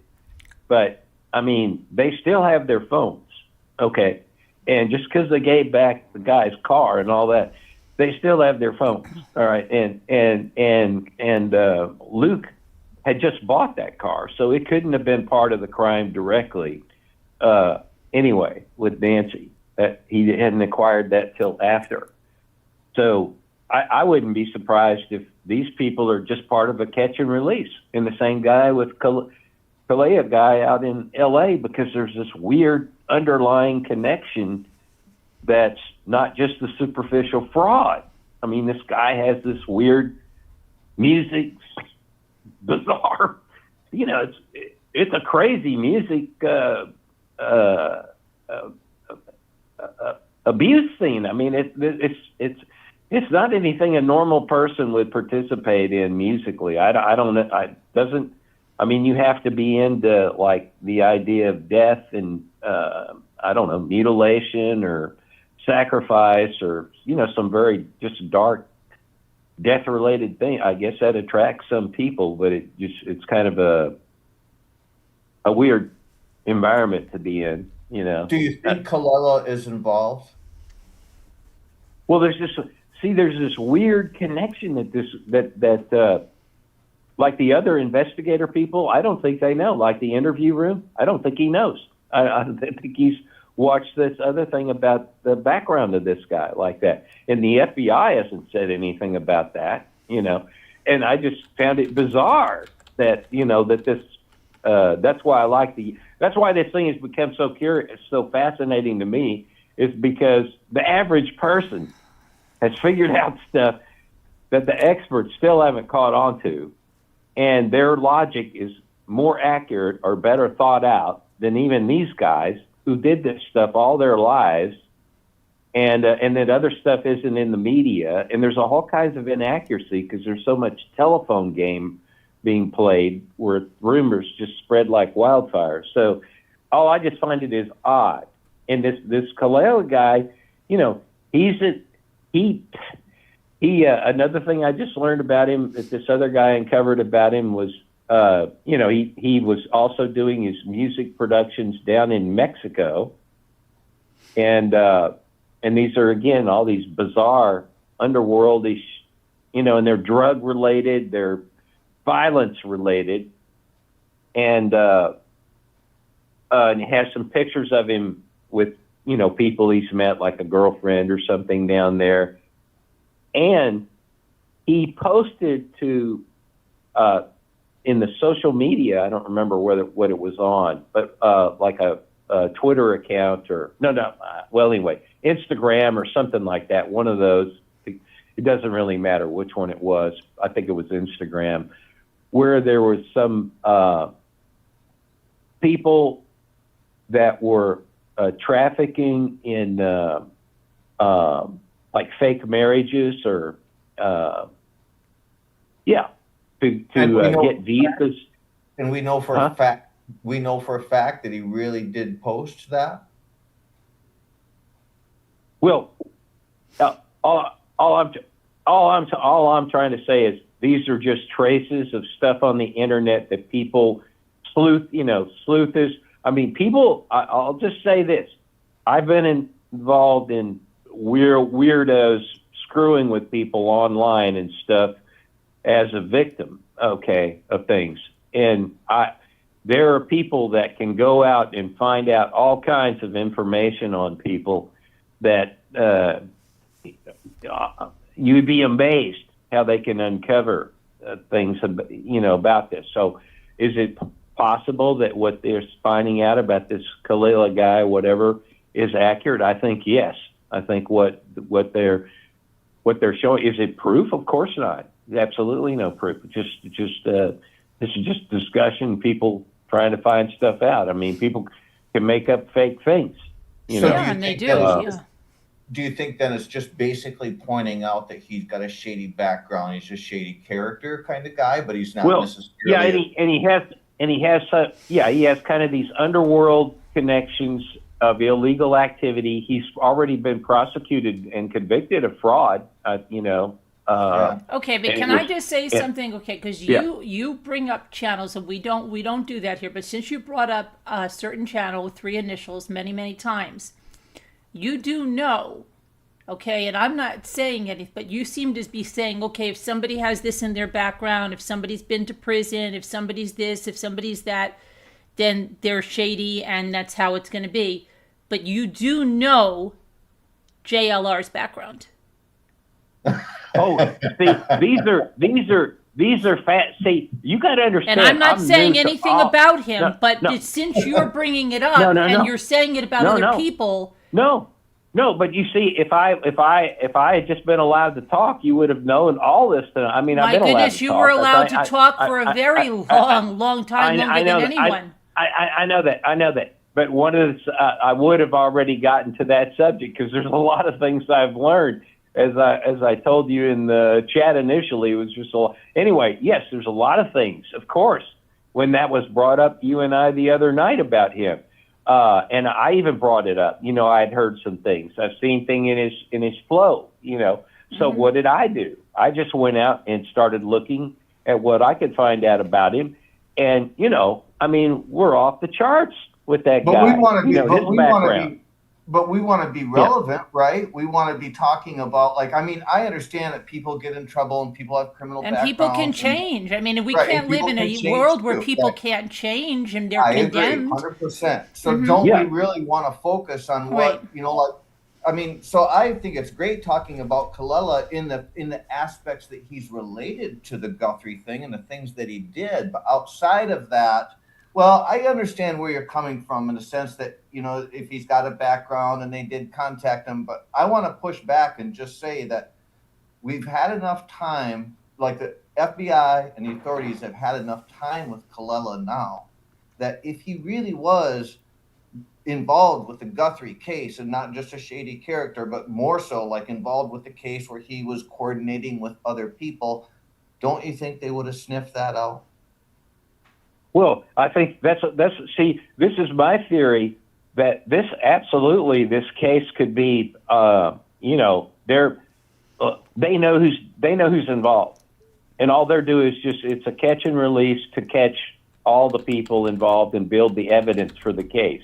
I mean, my theory is, with all this weirdo stuff that's out there with this, and the fact these things aren't being reported by the FBI, and even the investigator people haven't picked up on it, but some sleuthy people and, certain channels have. It's fascinating. Maybe and I have no doubt that if I was in the FBI and I was trying to do this case, I would know what I know and way more, of course. Well, but I would know this about this Kalea guy. But apparently he's on one of those trackers, an ankle, thing or whatever. And he's already under arrest. He's pending charges. Whatever, they've got him. They're not worried. They're not worried about picking him up. Let me ask you, because what you said was pretty. I mean, it's pretty clever actually, and I missed it the first time that you said it, like way back in our conversation, but I caught it this time around. When you say catch and release, are you saying that they did that in such a way that it's purposeful? In other words, they're like, we're going to let you go and let you, have your so-called little freedom, but we really think that you're guilty, and so we're monitoring everything that you're doing because we still think that you're tied to the Guthrie case. Is that what you're saying? Oh, I think they're even being more underhanded than that. They're trying to now these guys have got criminal attorneys, so they already know this underhanded aspect or motive or ploy. But I think what if I'm right about this, the police are trying to let them think that they are not suspects right now, that they've moved on, that they are. In fact, that's the sheriff's words, were moved on from the two guys. But both of them still have their phones held. Both of the warrants are still sealed. Their attorneys have filed whatever legal paperwork, they're filing whatever they're preparing lawsuits. They're filing whatever they can to get the thing unsealed on the warrants. Brian Denton's gone down to the courthouse to try to get either. All this stuff is sealed. I get it. I get that part. But on the part of the elements of how they might think that he is involved, as well as I do, you too, Carolyn, that they know that once they have what they call a preponderance of evidence, where they've collected this, they've collected that then they can assemble a grand jury. And they can say, okay, we think that we have enough here that this person is potentially guilty of a crime. And so we're putting it in front of the grand jury. And if the grand jury votes and it comes back with the majority of the vote of the grand jury where they say, yes, we do believe that he potentially could have. I mean, don't you think that they would have already assembled the evidence that they've needed to approach a grand jury to push to see if we can? This is the theory. My theory, if this is, this is just a theory. I'm not 100. I'm like 50-50 on this, but I would lean towards they're onto it already. This is my leaning. And this is a catch and release thing in the sense that they thought with those sealed warrants and everything, they thought they were going to get the evidence to connect it to make charges right away. In other words, they went in with the SWAT big time, and mostly on the Luke guy, but they did too with Carlos to some extent. I think Carlos caught him off-handed because Carlos pulled over before they even were ready to SWAT the house. So, but anyway, it doesn't matter. The point is they were going in to get evidence to build for the case or whatever, and they didn't get what they wanted. All right, but they still have something that they can't excuse them out of the crimes because they still have their phones, and we don't know what they found, and they don't have to tell anybody in the public what it is. And these are sealed warrants, so even the legal teams can't find out. But they could think that they don't have it all connected. They don't have all the dots connected. There's more people that can be involved. There's all this just weird. Okay, and I'm going to play devil's advocate for a minute because Margaret sat up here and she had her theory, okay, and you told her that's ridiculous, but Margaret could say the same thing, that they have their phones and they had their car and they got what else they wanted and they gave it back, just like they did to the people that you're saying could still be involved.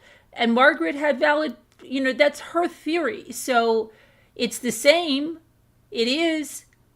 But you just don't believe her theory, so it's not. No, it's black and white difference. Whoa. No, I'm not going there. I'll debate that. I'll tell you why.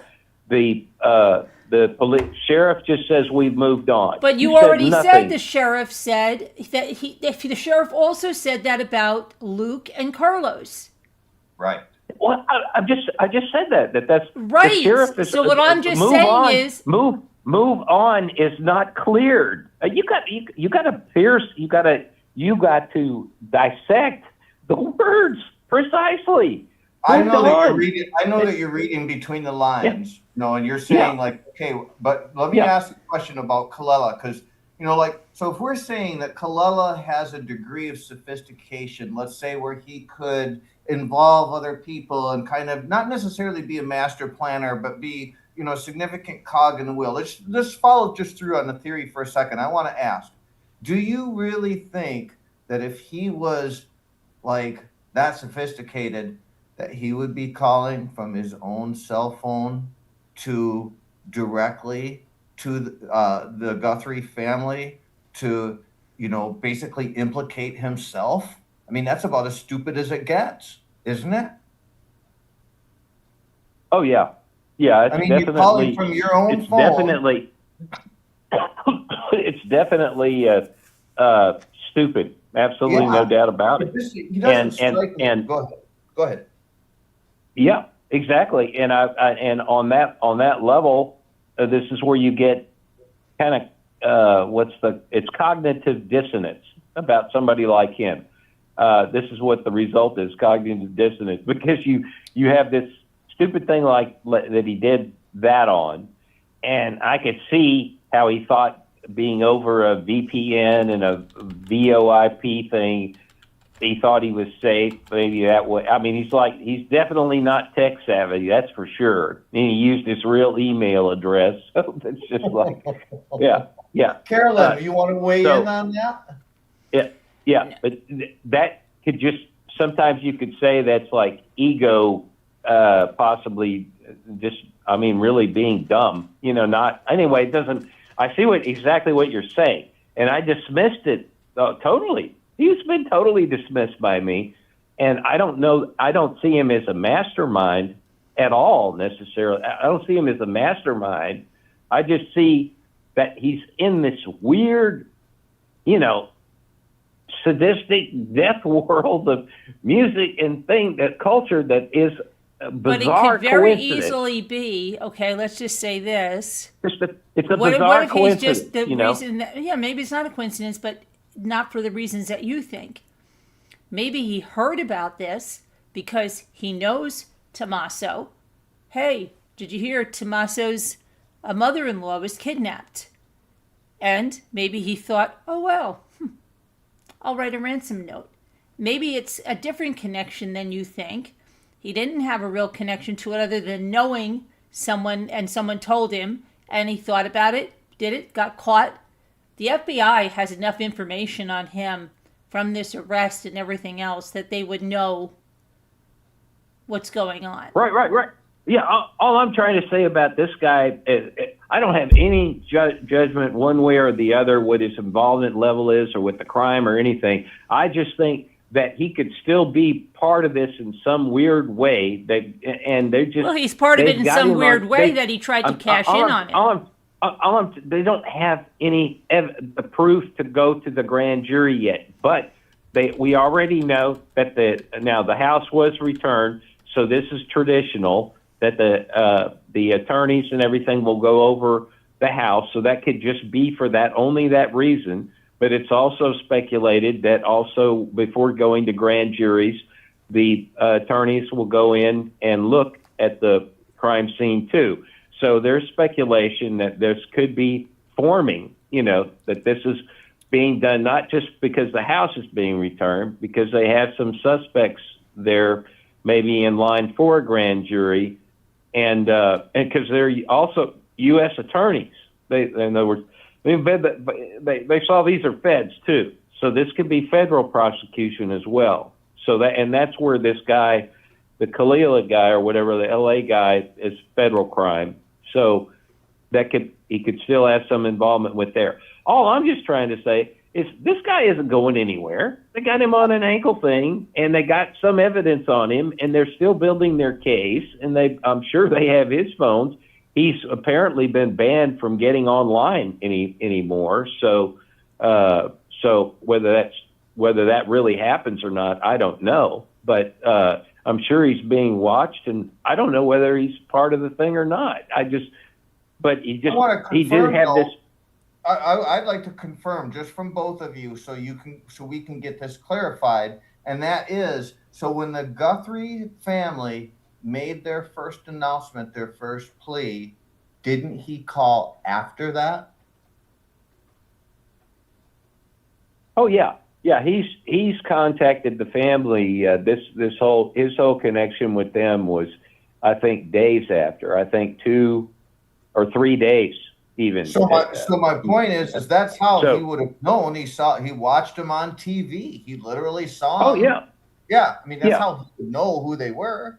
It probably is what incentivized him to make the call. It's like, oh, let me see if I can find some contact information on these people and.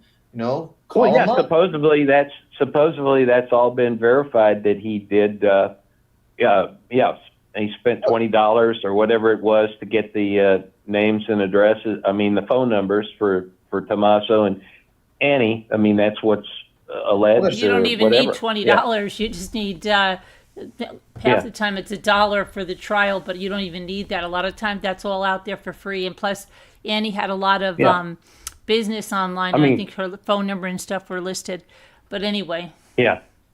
Yeah. So let me say one other thing real quick before I forget, because I almost thought this guy, before I knew all this other weird connections that came out later, I thought this guy was like a prankster, you know, that he was just trying to reverse prank, however you want to say it. I don't know the right wording, but just to connect to Tommaso to see if they really had crypto that they would answer back, that the family would, you know, have some acknowledgement that this was a reality, and then maybe this would open them so that he could defraud them, you know. And I almost even thought that this could be like a really shrewd, just mean-spirited thing that maybe, let's just say here's a hypothetical, he knows of Tommaso through Mojito.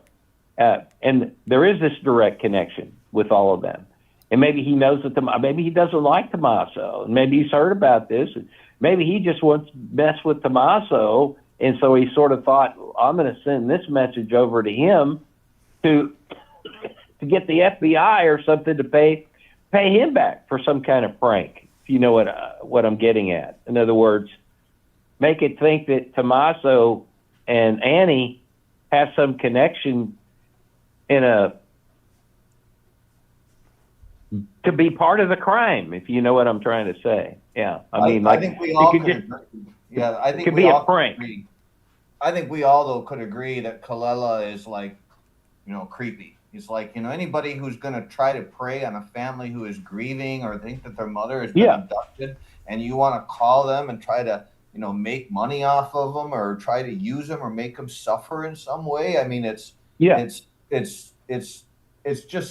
horrific. I just can't even fathom a type of person that would want to, you know, like I could understand someone being angry at somebody if you knew that person and you had bad blood and you're like, I'm going to get you for what you did. But when you don't even know the people that you're calling and you want them to suffer and feel pain, you really have some problems, like psychologically, you know, I mean, but beyond all that, I wanted to pick your guys' brain and to say, like, so in your heart of hearts, do you think that the reason why that they haven't came forward with an arrest is because this person is not tied to the Guthrie family in any way? Or do you guys feel that the suspect is tied to the family in some way?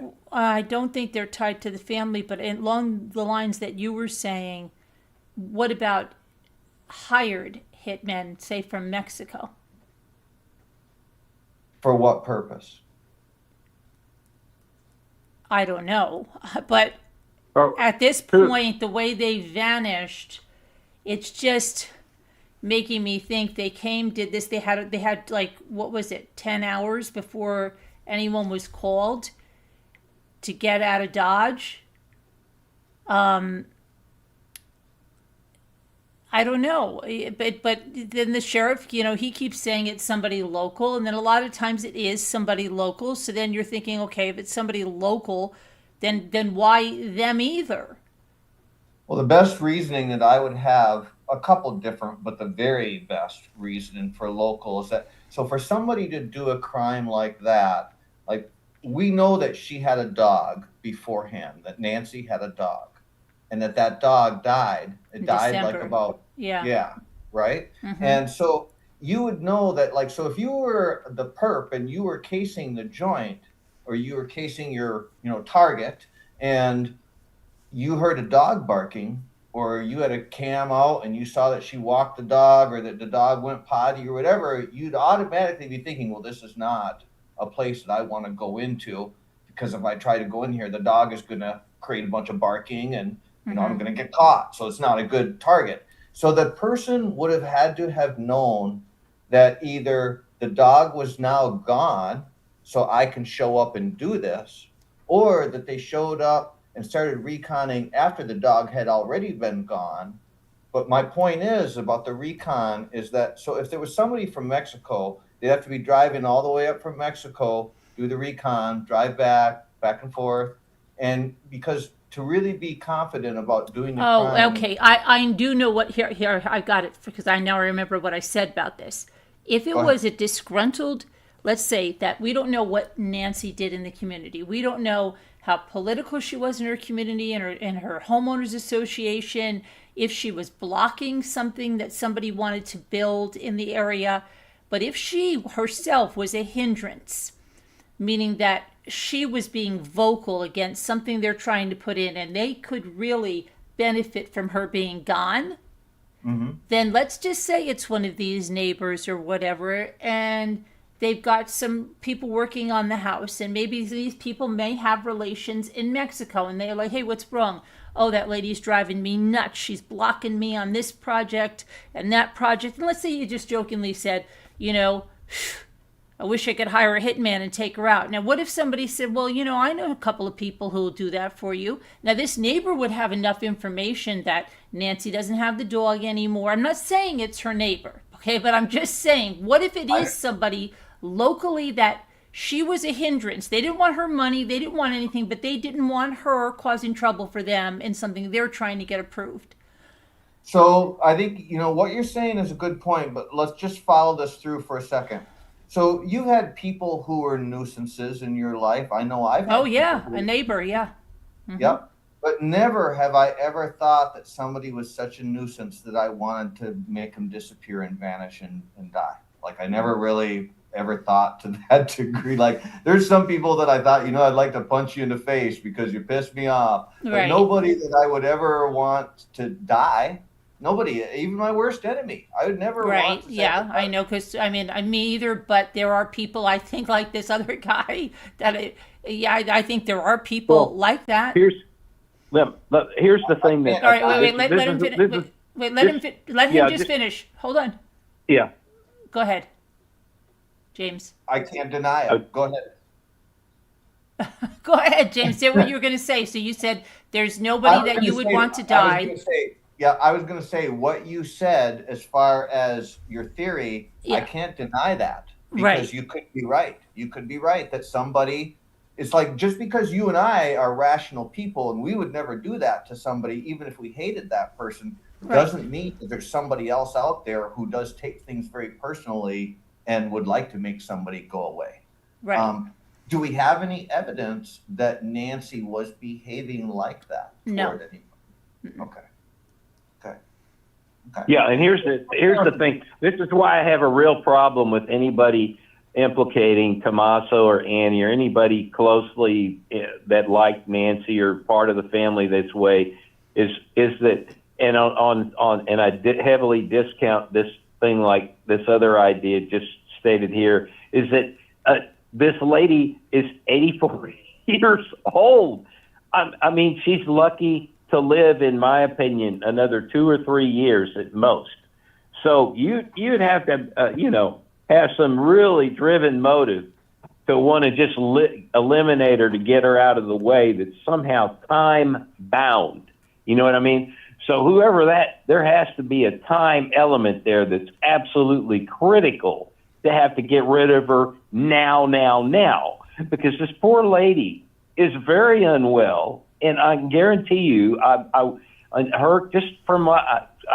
dealt with elderly people. I've seen them go all the way to the very end, die. So to the very moment of death for years. And that lady, in the condition she's in, she doesn't have many years to live, if that. Okay. So, and also, if you were really that motivated to eliminate her that way, it could be a lot easier to do it by an accident. I mean, make it, or just do the hit and leave her. You know what I mean? There's got to be a reason to have removed her from the home. And it can't just be. I mean, if you just eliminate it, no, it's not so logical. If you're just doing the hit, you're gonna be smart enough. I mean, No, I have an answer for that. Yeah. What if they wanted it to appear that she wandered off? That she took a walk and she never came back? Just like a lot of elderly people go missing, They took a walk.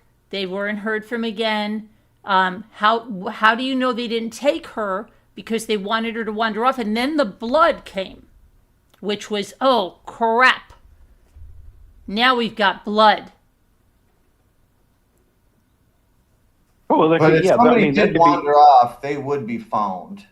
No, They but would there's have- not. There's Yep. a lot of people that aren't found, Well- or they're found months and Yep. months later in a pond somewhere. They finally surface or something like that. Well, it doesn't work with Nancy because these are known facts. Fact one, Nancy's mind is in perfect condition. She's absolutely sharp as a tack.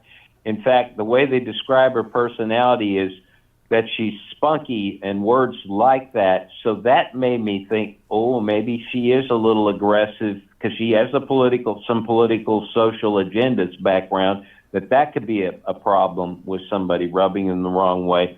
But her mind's in perfect state. All right. Number two, she can only go, I'm mixed as to whether it's 50 feet or 50 yards. I think it's 50 feet, but they say the maximum she can walk on her own with the cane is just, that far. So she's not wandering off anywhere, So as far as that goes, and anybody that would know her personally that well would certainly know that, So, I mean, here's the thing. Like, if I was Tommaso and this is really psycho thinking for me, from my point of view, but somebody in her condition, and you want to get rid of somebody, whether it's just a neighbor or anything, but just to think with the criminal mind, and if you have that kind of intimate connection or placement with her, just make it an accident. I mean, this is so easy to do. Right. And there's no way they could determine they might Not really. say Not really. Yes, they can. There's people that have knocked their wives down the stairs. Michael Peterson. They can polygraph you. They can polygraph you too. Yeah. Which is but the point is, you could make it look like an accident and likely pass off as an accident with somebody her age and condition. That's the point. It's true. Not an unexpected thing to happen. So they would have to have massive evidence to go the other way, which would obviously also be an obvious motive. Okay. And if there was obvious motive out there, then the police certainly would be onto it by now. I mean, this is a huge investigation. Every financial angle has got to be looked at. So One of the things that I noticed, and I don't know, maybe both of you can speak on this, but it was one thing that really stood out to me, and that is, so if we think about this from, like, say, if we're trying to get in the other person's shoes, the perpetrator's shoes, that this person is walking up on a house and they're getting ready to go inside of it. Now, they may have help on the outside, they may not, but at least we know that there's one person walking up there. And it's a very serious thing that you're getting ready to do, because you're going in someone's house and you literally could harm someone. You've got a gun on you when you're going up there. So, when we paint this picture, we would normally be thinking that anyone who's going to be doing this crime is going to be deathly afraid of getting caught. Like, they're going to think like, okay, anything could happen. I'll have the gun on me. If a cop comes out of the shadows, maybe I'll shoot him just to get away or whatever. But, they're going to do anything they can to not get caught, because they know they're in a very dangerous situation. You're on someone's property, right? It looks like you're getting ready to break in. You're all masked up. You have the gun. Sure. Where I'm going with this is, so he comes up to the porch, and you see him walk up, and he kind of has his head down slightly, as like maybe not to be on camera or whatever. But when he does lift his head up and he makes contact with the camera, he shows absolutely no reaction. Like, I mean, yes, a reaction in the sense that he puts his hand up and he kind of cups over a little bit, but where I'm going with this is, a normal person, when they come up on a situation like that, even if they're a perpetrator and they see a camera, the first thing that's going to go through their mind is that camera is networked to the owner's phone who's in the house, and it probably could be networked to other people's phones. And as soon as my face shows up on a camera, notifications are going to go out to multiple phones, and someone's going to see my face, and someone's going to call the police. And therefore, when I see this camera, my normal instinct as a thief or a perpetrator is I'm going to run. I'm going to run. I'm going to be like, oh my God, I don't want to be caught. But not this guy. He looks right at the camera, walks around, puts his hand right over it, which all of that could have easily been, sent to other multiple phones. But instead, he carried on as if he almost knew that it wasn't sent to other phones, that nobody was going to come, that nobody was going to be notified. I mean, he just carried on like he was had no fear that anyone was going to show up. And so, go ahead. Yeah, I was just going to say the speculation about that, because there is the possibility that he was casing the place, and they go back to that January 11th time and all that, is that, and also, well, anyway, that he could have already, he already maybe knew about the camera being there, and so he had already, well, there's that other picture of him, without the backpack and stuff like that. So one speculation is that he already probed the camera, or even that right there, he was probing the camera, and then he went and waited to see if maybe he had, it was speculation, maybe he had a scanner to see if a cop, a call went out to the police to come check the place, or he just waited before going in. Yeah, I've heard that theory that he went up there and removed the camera first, and then went off and waited at the getaway vehicle for 20 minutes, and then he came back at the 2:18 or 2:21 time, whatever time that was, the second time when he shows up on camera, and that's when he went inside and got her. And so the theory is that he actually was only in the house for a very small amount of time, not the whole 40 some minutes.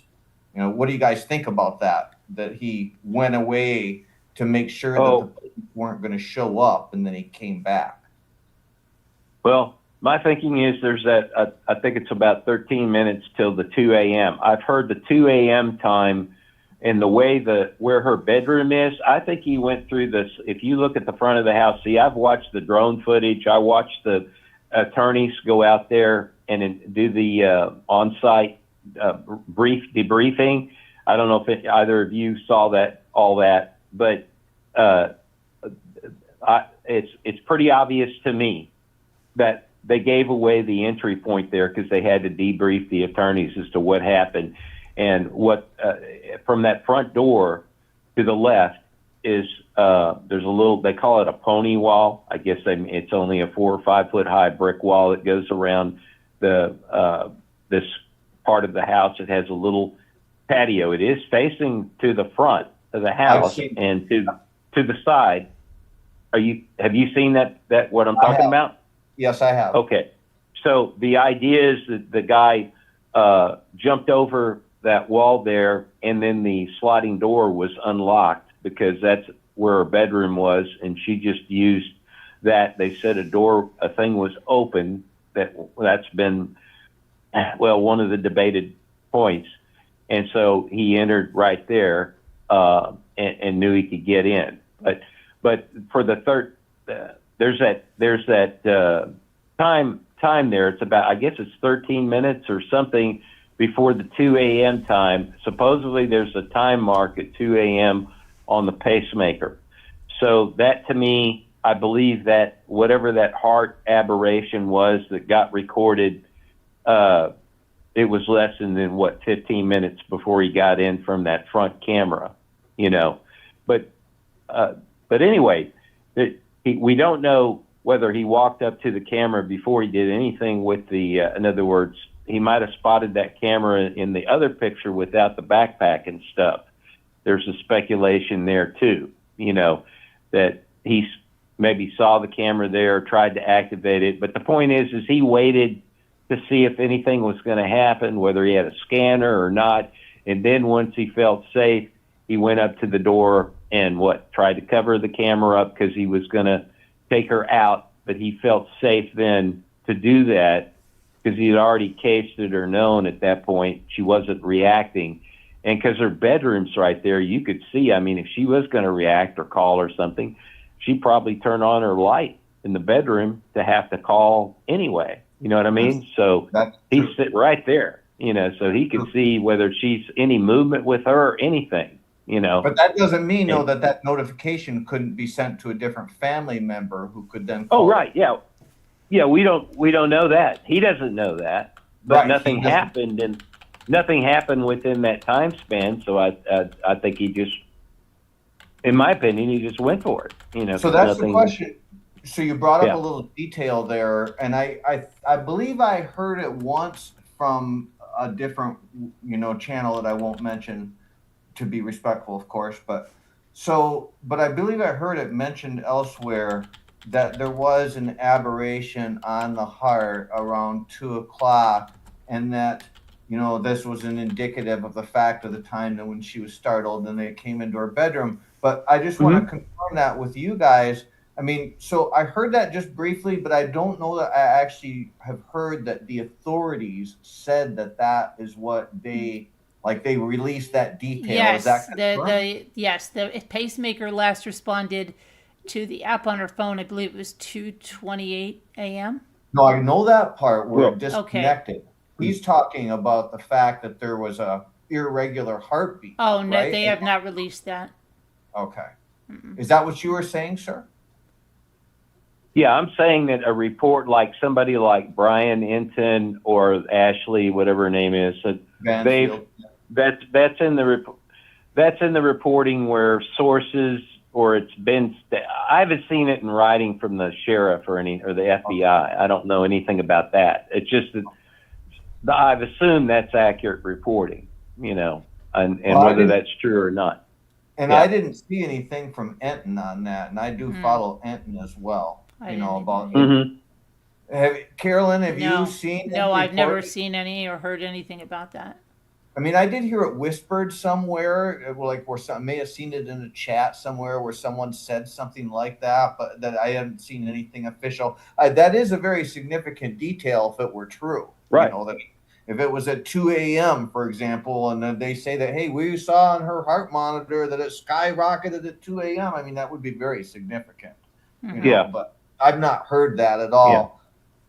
Yeah. But yeah, it's Well- I really feel for the family. I just want to say, you know, that this is one of the things that I have a mother who is right around Nancy's age, and she even looks a little bit like Nancy, and it just ripped at my heart that somebody could even do this to somebody. Like, can you imagine? You know, you've lived your life, and let's say that she was a good person and she wasn't hurting anybody else, and that she didn't anger anybody, and that she was just sleeping in her bed. And can you imagine the horror that that woman felt when she got woken up and there's a masked man standing over her bed with maybe a gun pointed at her? And it breaks my heart to think of what she went through. Right, yeah. Yep. Breaks my heart, you know. It's just I know that you probably, Carolyn, you follow true crime, right? Oh yeah. Yeah. So I mean, you know, there's many individuals who will do things like this and not think Oh twice yeah, about but it. just look what our world has come to. Like, people kill each other over a parking space. Mm-hmm. You know, they're shot dead. They shoot dead the father of three because of a parking space. That's what I'm saying. Our world is so crazy now that I don't think that, you know, if she here's the other example. What if somebody wanted to buy her house in order to either put something in, or they needed somebody to move next to them and they needed that property, and she said, no, I'm not selling my house, not for any price, right? I've lived in this house since 1983, not doing it. You know, do I think somebody that's going to kill someone over a parking space is not above taking somebody out who's probably, what they're going to say, ruining their life, you know, by not releasing this property or not relenting and selling it when they wanted it or some things like that? I can see someone in this world being that upset. But the likelihood of anybody being, again, that elaborate to turn this into a kidnapping ransom type of fake out or whatever. Well, I'm not saying that I don't think the ransom is connected. Let's take the ransom out. And I'm thinking this is maybe an older person who's thinking, I'm not physically fit enough to go do this myself. And now my gardener said he knows of two guys that I can get for $20,000, $10,000, I don't know what, and they'll take care of my problem. Right.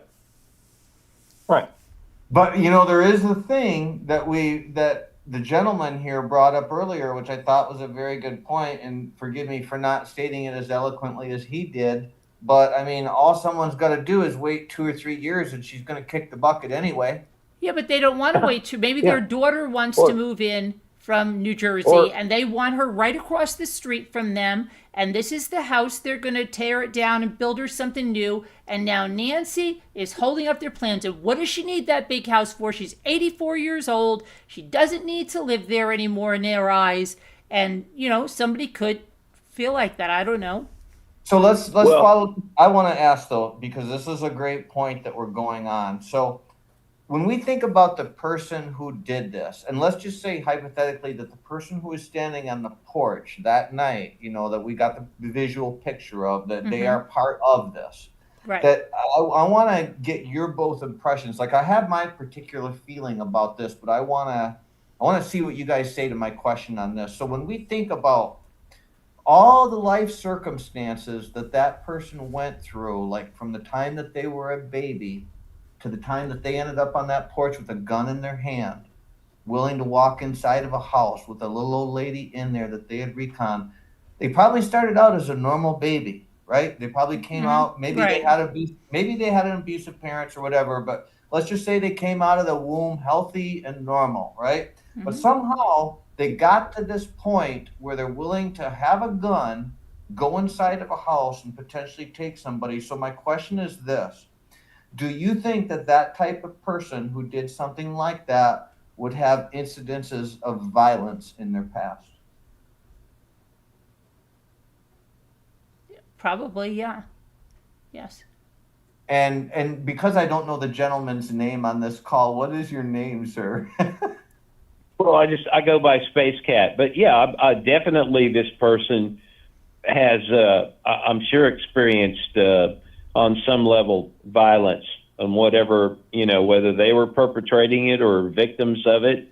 That's often a common, you know, scenario. Well, I agree, because listen, you know, when you're going to go in and do something like this to somebody else, you have to be desensitized mentally enough to make it okay in your own mind.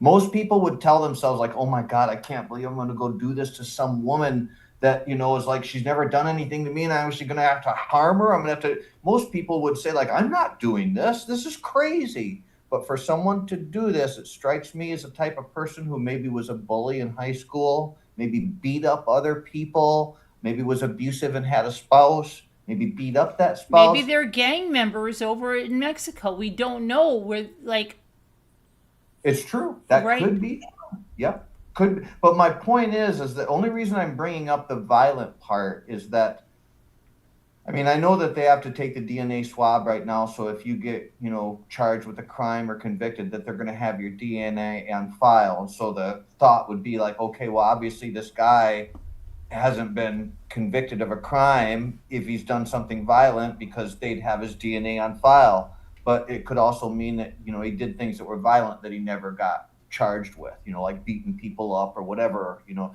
you're just going to have to be a pretty brutal kind of a character to want to go into a house with a gun and be that cold-blooded.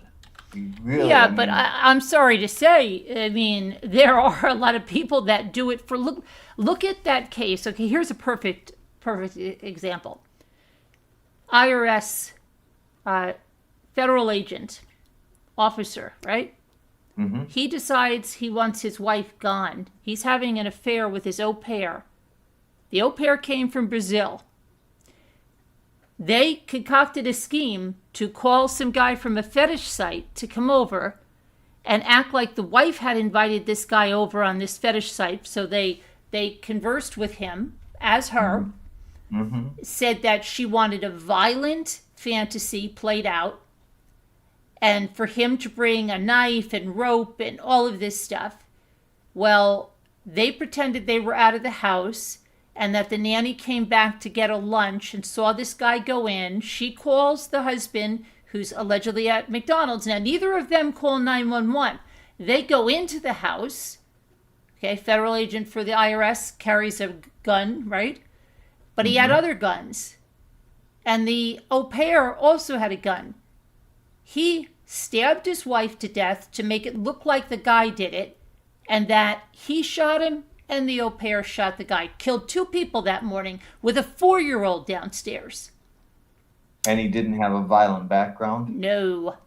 Yeah, and that was your main point, was that somebody could go They and don't do need that. a violent background. Look at Chris Watts did to his wife It's a great and kids. point, Carolyn. It's a great point. that There's somebody so could many go and spouses do that kill male and female that don't have violent backgrounds. That's a great point. Yeah. Yeah. Man, that's wow. It's just Well, I still go back to my feeling that, you know, when we talk about this $1 million, which is life changing for most people, and especially if you come from poor circumstances, a low socioeconomic status, that most people, that is going to be a very significant reward for them. I mean, it's going to change their life. Yeah. And there's a lot of people, you know, that the old saying is that there's no honor among thieves. Now, I don't know that that's always absolutely true, because I think that in this particular case, if there was 2 people, there must be an element of honor if they're not ratting each other out. And so it does raise the question of this, what I call this loyalty factor, you know? And now, even if you're right, Carolyn, where you say, well, what if it's the gang and if it's in Mexico? And they're not even looking at a reward. They got their money and they're thrilled with that $20,000 or whatever they got. And they've moved on. And it's a tight allegiance in the gang. Yeah. Nobody's going to rat out the other gang member, because that's not the way that, you know how people get dealt with in gangs when you do that. Right. So, yeah. So that's a good point. That is a good point. I mean, do you think he looks Hispanic? I thought he was Hispanic because of the beard thing, and also that lady that does renditions, even though, you know, she's just going off her imagination mostly, who's been an extremely successful sketch artist for catching criminals. He has a Latin, you know, Spanish interpretation. So, and if you look at the people, the suspects they picked up, if they still aren't on the radar, and I'm telling everybody, don't think that any of these people are home free, except in my opinion, Tommaso and Annie, because there's such an adamant denial they have anything to do with it. And I agree with, I think they would be have so thoroughly been checked out. And I bet anything they did anything they were asked, including lie detector tests. But these other guys, you know, they haven't gotten their phones back. But also look at their facial features and their and the other thing about Luke too that's suspicious. Did you just the gentleman here are you John? James. Yeah. Okay, James. Did you see that interview that Luke did on television? I did. And I instantly ruled him out when I watched it. He looked to me like somebody who wasn't very bright at all, you know, very low level. Okay. And now people have matched him up his eyebrows and his eyes, which, you know, I've seen that people do that has a very good match that way. And it's fascinating to see how we have different opinions about things like that. I saw him as extremely nervous and not telling the truth. I absolutely know he's not telling the truth about some things he said, whether he's lying or he's just so nervous he can't tell the truth. But he made totally misleading statements, especially with Kayla. He didn't want people to think he had hardly anything to do with this woman, and he lied about the timeline with her. He said he hadn't been involved in drugs or crime stuff for 2 years, and he was arrested with Kayla with a gun and dealing drugs in his car just a year before, less than a year, I think, before in a Walmart parking lot.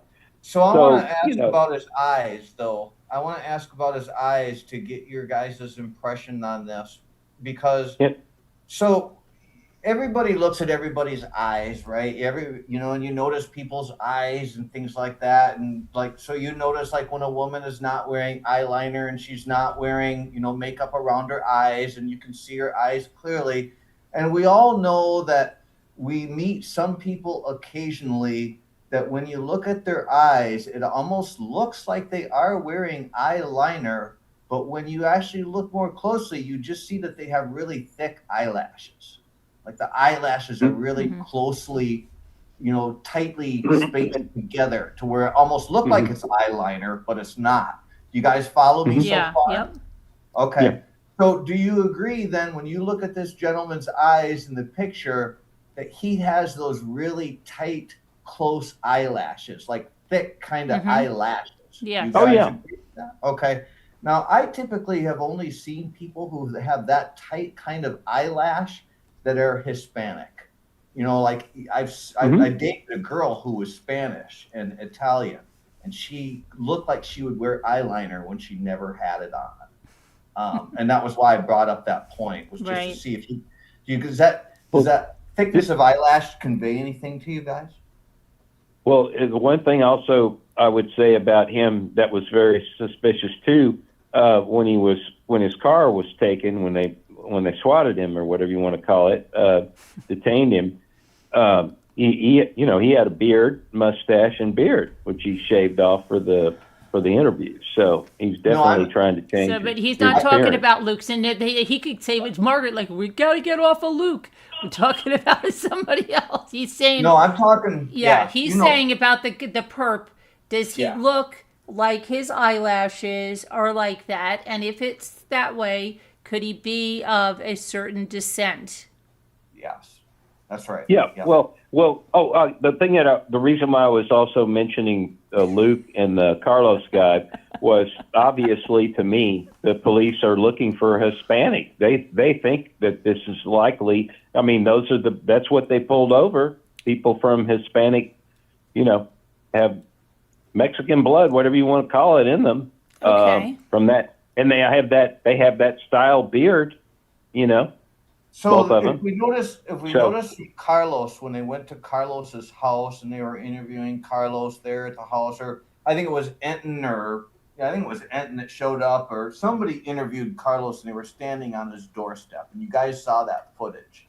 And and then when you looked at Carlos's eyes, you almost could say to yourself, well, those eyes sure do look like the eyes I saw on the porch. They look like Hispanic eyes, and they're fairly spaced far apart, which kind of leads me to this question, and this is this. So we've got this guy, the porch guy, who's on camera, and we can measure the distance between his pupils.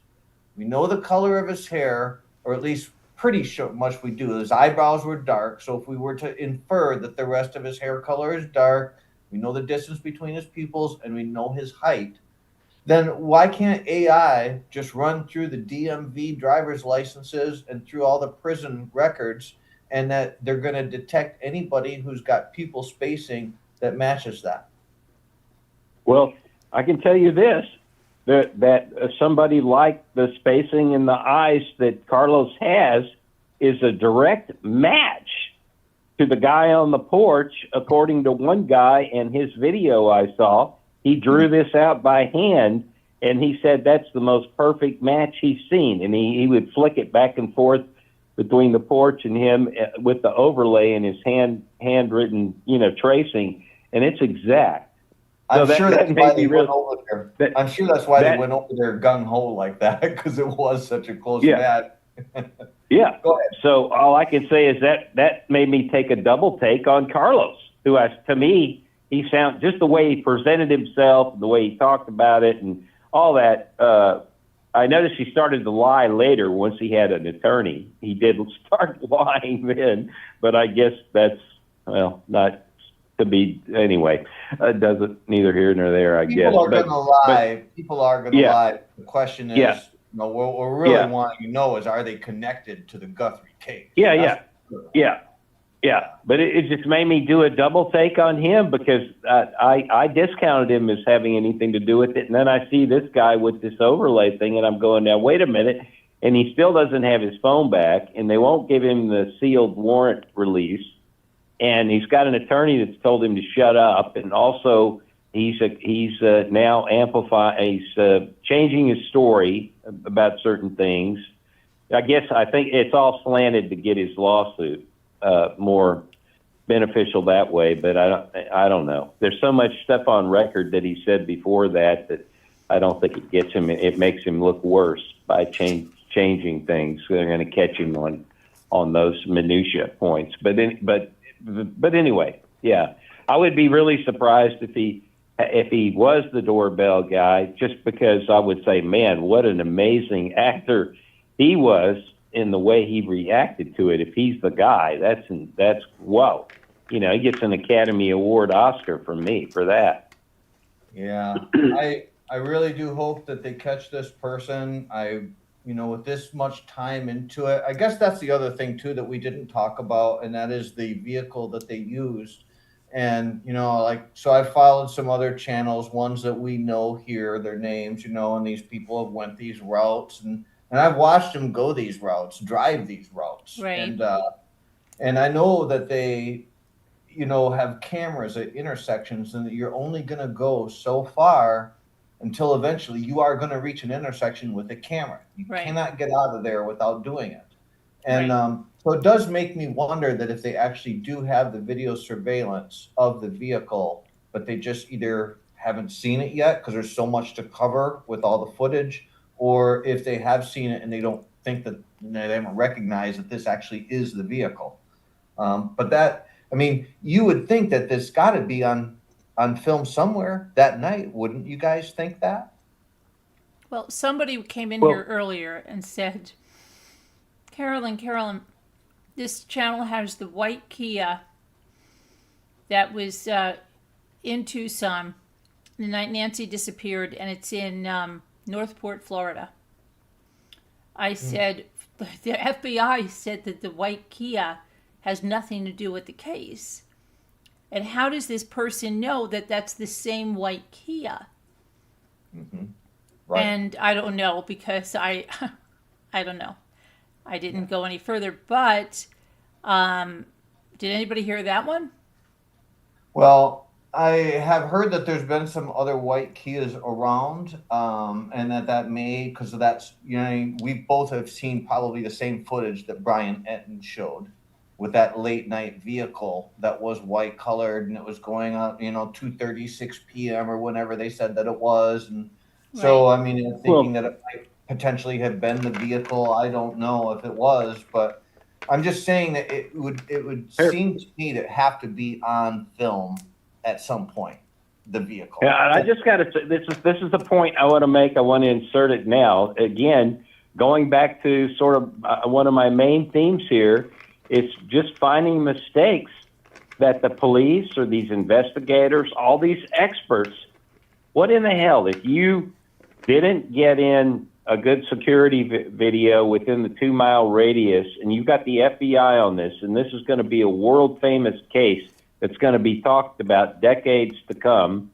It's probably going to be in curriculum about this. It's the way this whole thing is working out. It's so fantastical.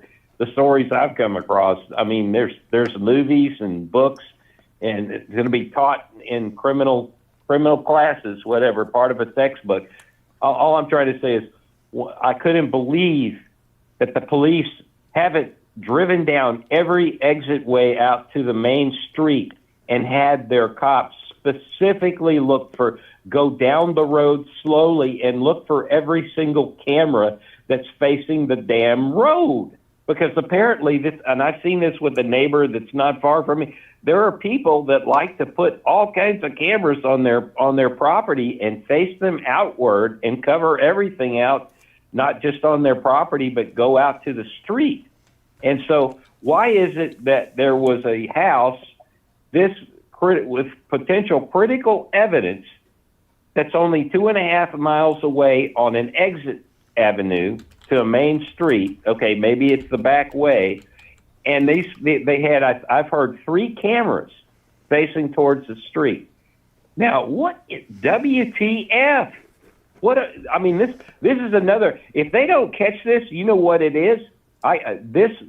This sheriff and this case has been it's a disaster with collecting evidence from the outside. They have totally screwed up. They left the doormat.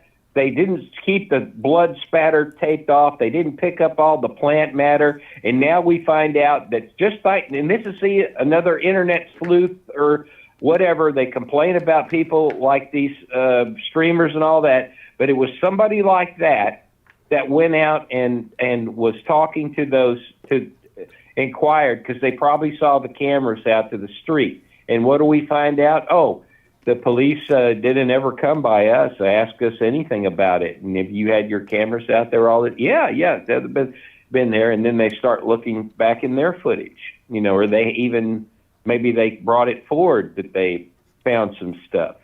I was surprised that they didn't go to those people originally, and that should have been part of their net, part of their grid, where they're like, we're going to cover every residence and we're going to go to these people's houses directly and ask for their footage, and they didn't do it. But I want to come back to a point that Carolyn made, because this is relevant, and that is that, so when we bring up a consideration, well, what about if there was somebody that had a beef with Nancy in the neighborhood?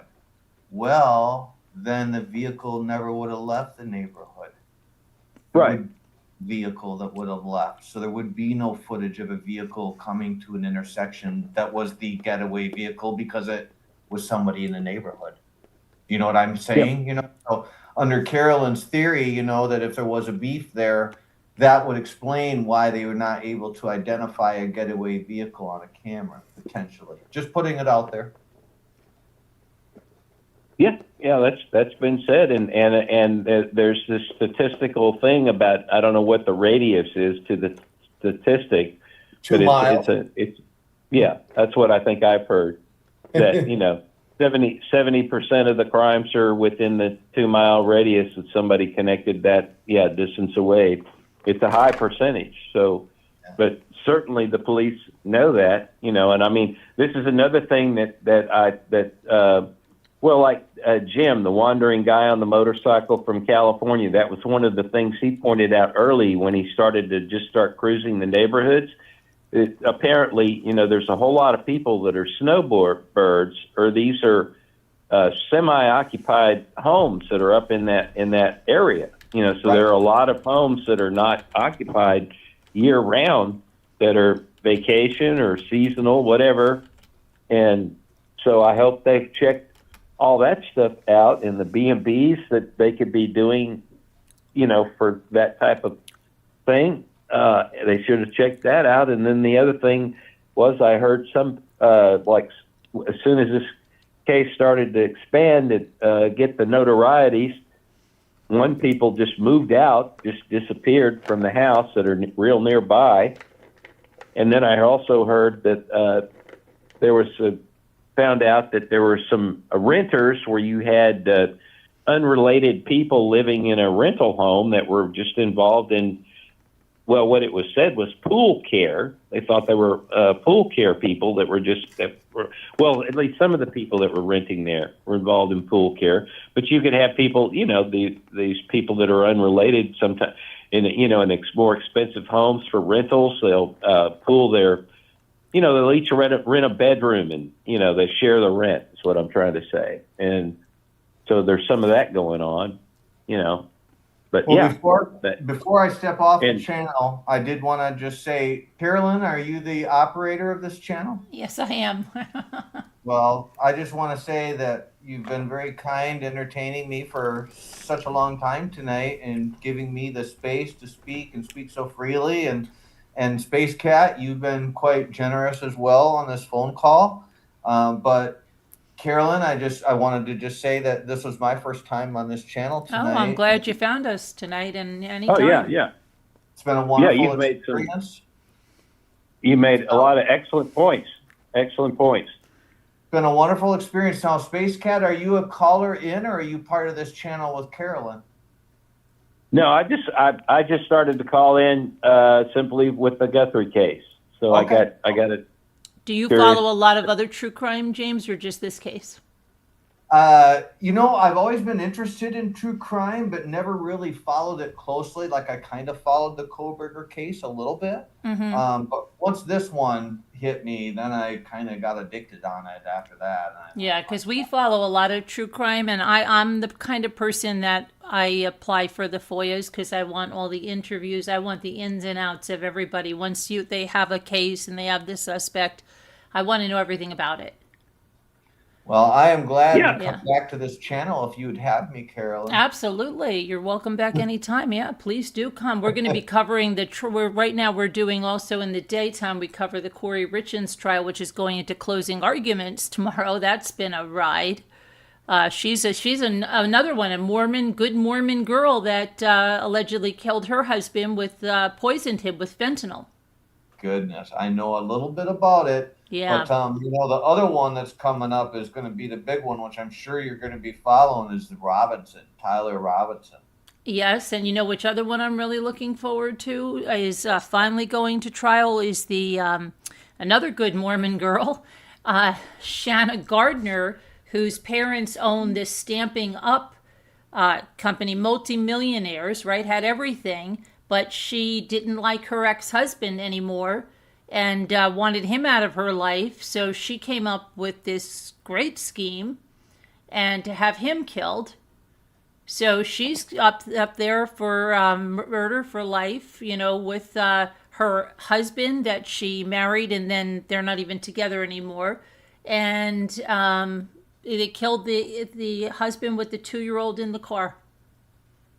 Right, Well, nice, I'll tell nice you, Mormon girl. I normally don't volunteer a lot of personal information, but I just will say, you know, that I have been married. I am single now, and it was a good experience overall. But it's kind of nice to know that when you're a single person, you don't have to worry about somebody, Right, you know, it's like scary, yeah. like a mate, you know, possibly turning on you or whatever, you know. Scary to think somebody would do that. I mean, it's like that's what I'm saying, and they don't come from violent backgrounds. She came from being the youngest child in this family, and you know, having her parents' support. So she didn't come from that violence. And a lot of these people that go and kill their spouses, they just think they don't realize you're not going to get away with murder. You're not. There's one thing that I seem to have noticed about men when they commit these violent crimes is that it seems like a lot of the times that, especially when it's somebody that they know and it's like a crime of passion, that they want the person before they kill them, they want them to see their face, or they want them to know that it's them. Like, hey, you know, I got over on you. Like, I did it, you know, and like, but you're going to die. But the woman, on the other hand, would be more kind of like, yeah, well, you know, I'm not actually going to give you the satisfaction of ever knowing that it's me, but I'll poison you and I'll watch you wither away and suffer and die and moan while I pat you and say, are you okay, honey? Can I get you some water? And oh my God, talk about, I mean, if there's one way of like looking somebody in the eye and saying like, I'm going to do X, Y, and Z. It's another thing to say to somebody, oh, can I help you get you some water when you're the one that's Right, actually... yeah. Yeah. So I'm glad to be single. Let's put it that way. Life is pretty easy. That's good. But no, it was a pleasure having you up. Please stop by and see us again, and come by regularly. And Space Cat, pleasure talking with you as well, sir. Appreciated your points. Okay, Yeah, and it's you time bet. for something. The word game is going to, because I've got to get up for this trial. All right. You two have a pleasant evening, and thanks so much for the time. Yeah, thanks for calling in. All right. You'll see me again. Okay. Okay, great. All right. Yep. All right, Bye-bye. thank Bye. you too, Space. I'm going to do the word game so that we can go to bed. And this is James. This is something that we do here to clear our minds from all of this stuff. We play a word game at the end. And Yeah, and I'm going to I probably had a couple of more things I was trying to finish on my point. I'll have to do another night, but yeah, I definitely just will say that, yeah, you're checking the background on some of these people like JLR and stuff. That was really wild looking into that, about him, what's out there. So, I'm kind of glad that, I told you I was trying to call in some, and I wished I hadn't even tried calling in him. I would have called somewhere else. Not that I'm, people can change their life and he can be in a totally different direction. And he seems to be, he seemed to act responsible on this case. Pretty much everything I saw him do. He's definitely ducked away from. I would have liked to have seen how he was reacting in the beginning about Tommaso and Annie, because people see him in the chat very accusatory that he was really down on him then, but he turned away from it as soon as the police chief, said they've been totally cleared. And I think there's a huge difference between the police clearing Annie and Tommaso and getting their car back, and somebody like Luke and Carlos saying he's moved on, but he's still holding their phones. There's a vast difference in the way that the police is talking about him, about those two versus Annie and Tommaso. But I don't mean to argue with Margaret, but she really was repeating herself with the same arguments that I already was. She's passionate about that. You're passionate about Luke. It's like. Well, I know, but I'm trying to bring in new angles and new information. She's set in her belief, and we're not going to change her. And I'm not trying to change. She has every right to believe what she wants. There's nothing wrong with. I'm not trying to change her mind. I'm just trying to save time and move on to different topics. So, I mean, if she comes into the conversation and wants to focus on Tommaso and Annie, then I can't really help or add to that at all. And I don't want to attempt to change her mind at all about it. She's, has a right to her opinions and all that. Yeah. Everybody has a right to their. Yeah, we're respectful as long as everybody's good. Everybody's not going to think the same thing. Scooter and I don't even think the same things on stuff. So, yeah. So, anyway, I had probably some more things to talk about, but we couldn't get to them, so we can do it another night. Okay. All right. And, I've got to get up early for this trial and stuff, so. What is? Oh, that's right. Yeah, it's Corey Richards. They're doing the closing arguments tomorrow. Oh, that'll be interesting. Oh, yeah. I might actually watch that, or tune it in the background at least. Great. Yeah. I think that's worth doing. Definitely. Because they rested their case on the way. I don't know anything about the case really, but I did hear that on. Her defense team didn't even present a defense. They just rested on. Well, they don't have to. A lot of them don't. I know. A lot of them don't, but and it's usually a mistake when they have their defendant take the stand, especially when they're guilty. It's a mistake. Well, they don't. They can present a defense without presenting. Yes, charge. They can. They can bring on. Right, but usually they do, so I'm surprised they didn't cross-examine anybody. They're just, they're going to do it. They're hinging, their gamble is an all-in-one, all in one. There's a lot that don't, and they go on the thing that the prosecution bears the burden of proof, and they want to say that the prosecution did not bring the proof, right? And there is enough reasonable doubt that their client is innocent. So that's what they do. Yeah, and they're just going to make their closing argument all against what the prosecution brought. Exactly. They didn't bring the evidence. It doesn't show what they are saying it shows. And there's too much reasonable doubt. And if you do that, you're going to be convicting an innocent person. Yeah. Yep. Absolutely. Yep. Well, we're going to go now. But thanks, everybody. God bless. Prayers. We'll see you tomorrow for the trial, 10:15 a.m. Eastern Standard Time. We'll be back again. It's like about 6 hours.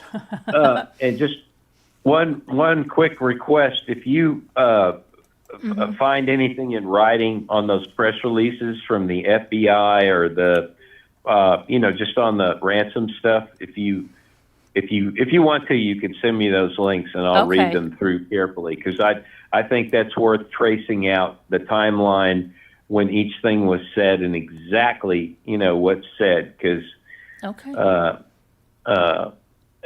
and I think you appreciate that. You like to Oh, get yeah, down to yeah. the writing. Oh, always, yeah. And that's something that your channel is unique at, and I see that as a big plus in what type of work you do with the FOIA and all that. None of the other people that I watch are that serious or that detail oriented.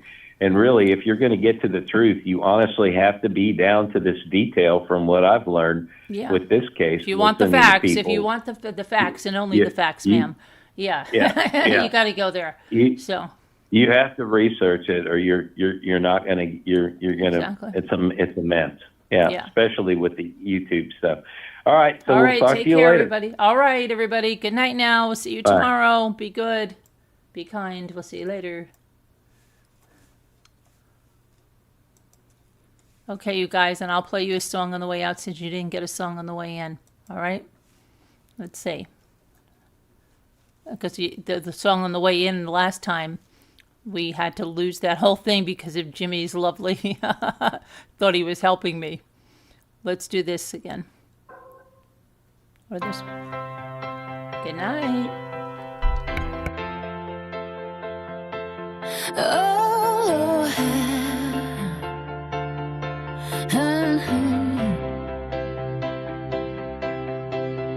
there were nights the sky fell down on me.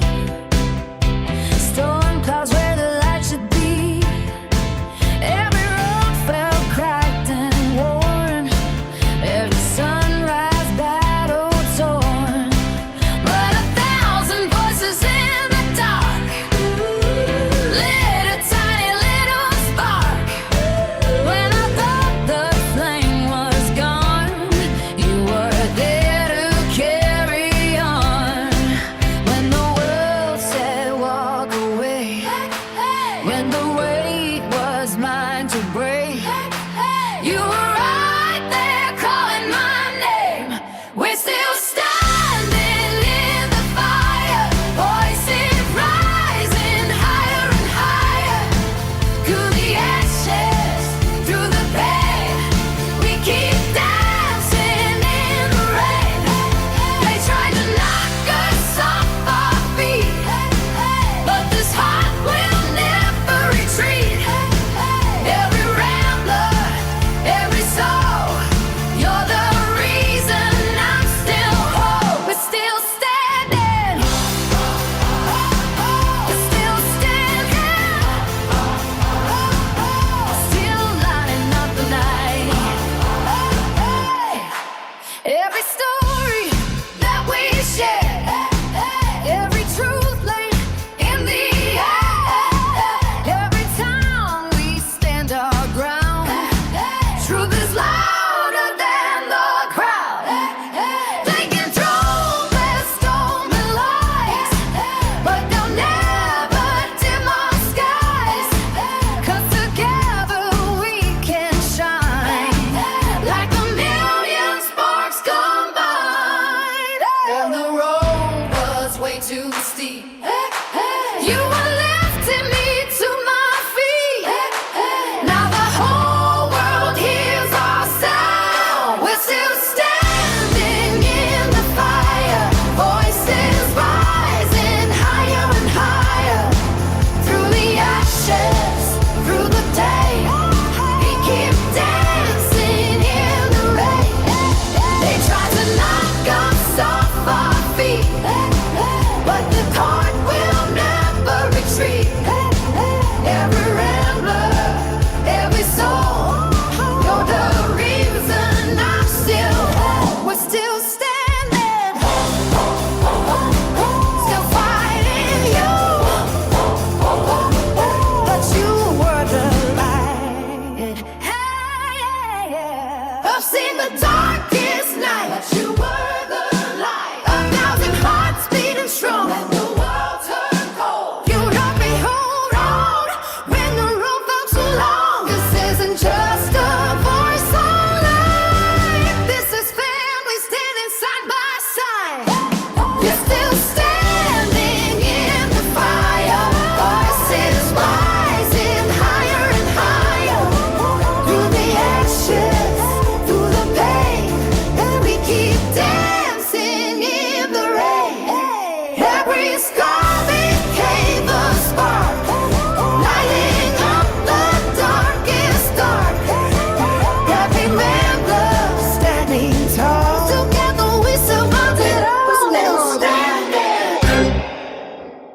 Okay, good night, everybody. We really have to go to bed. Love you guys. God bless. Sweet dreams. See you tomorrow.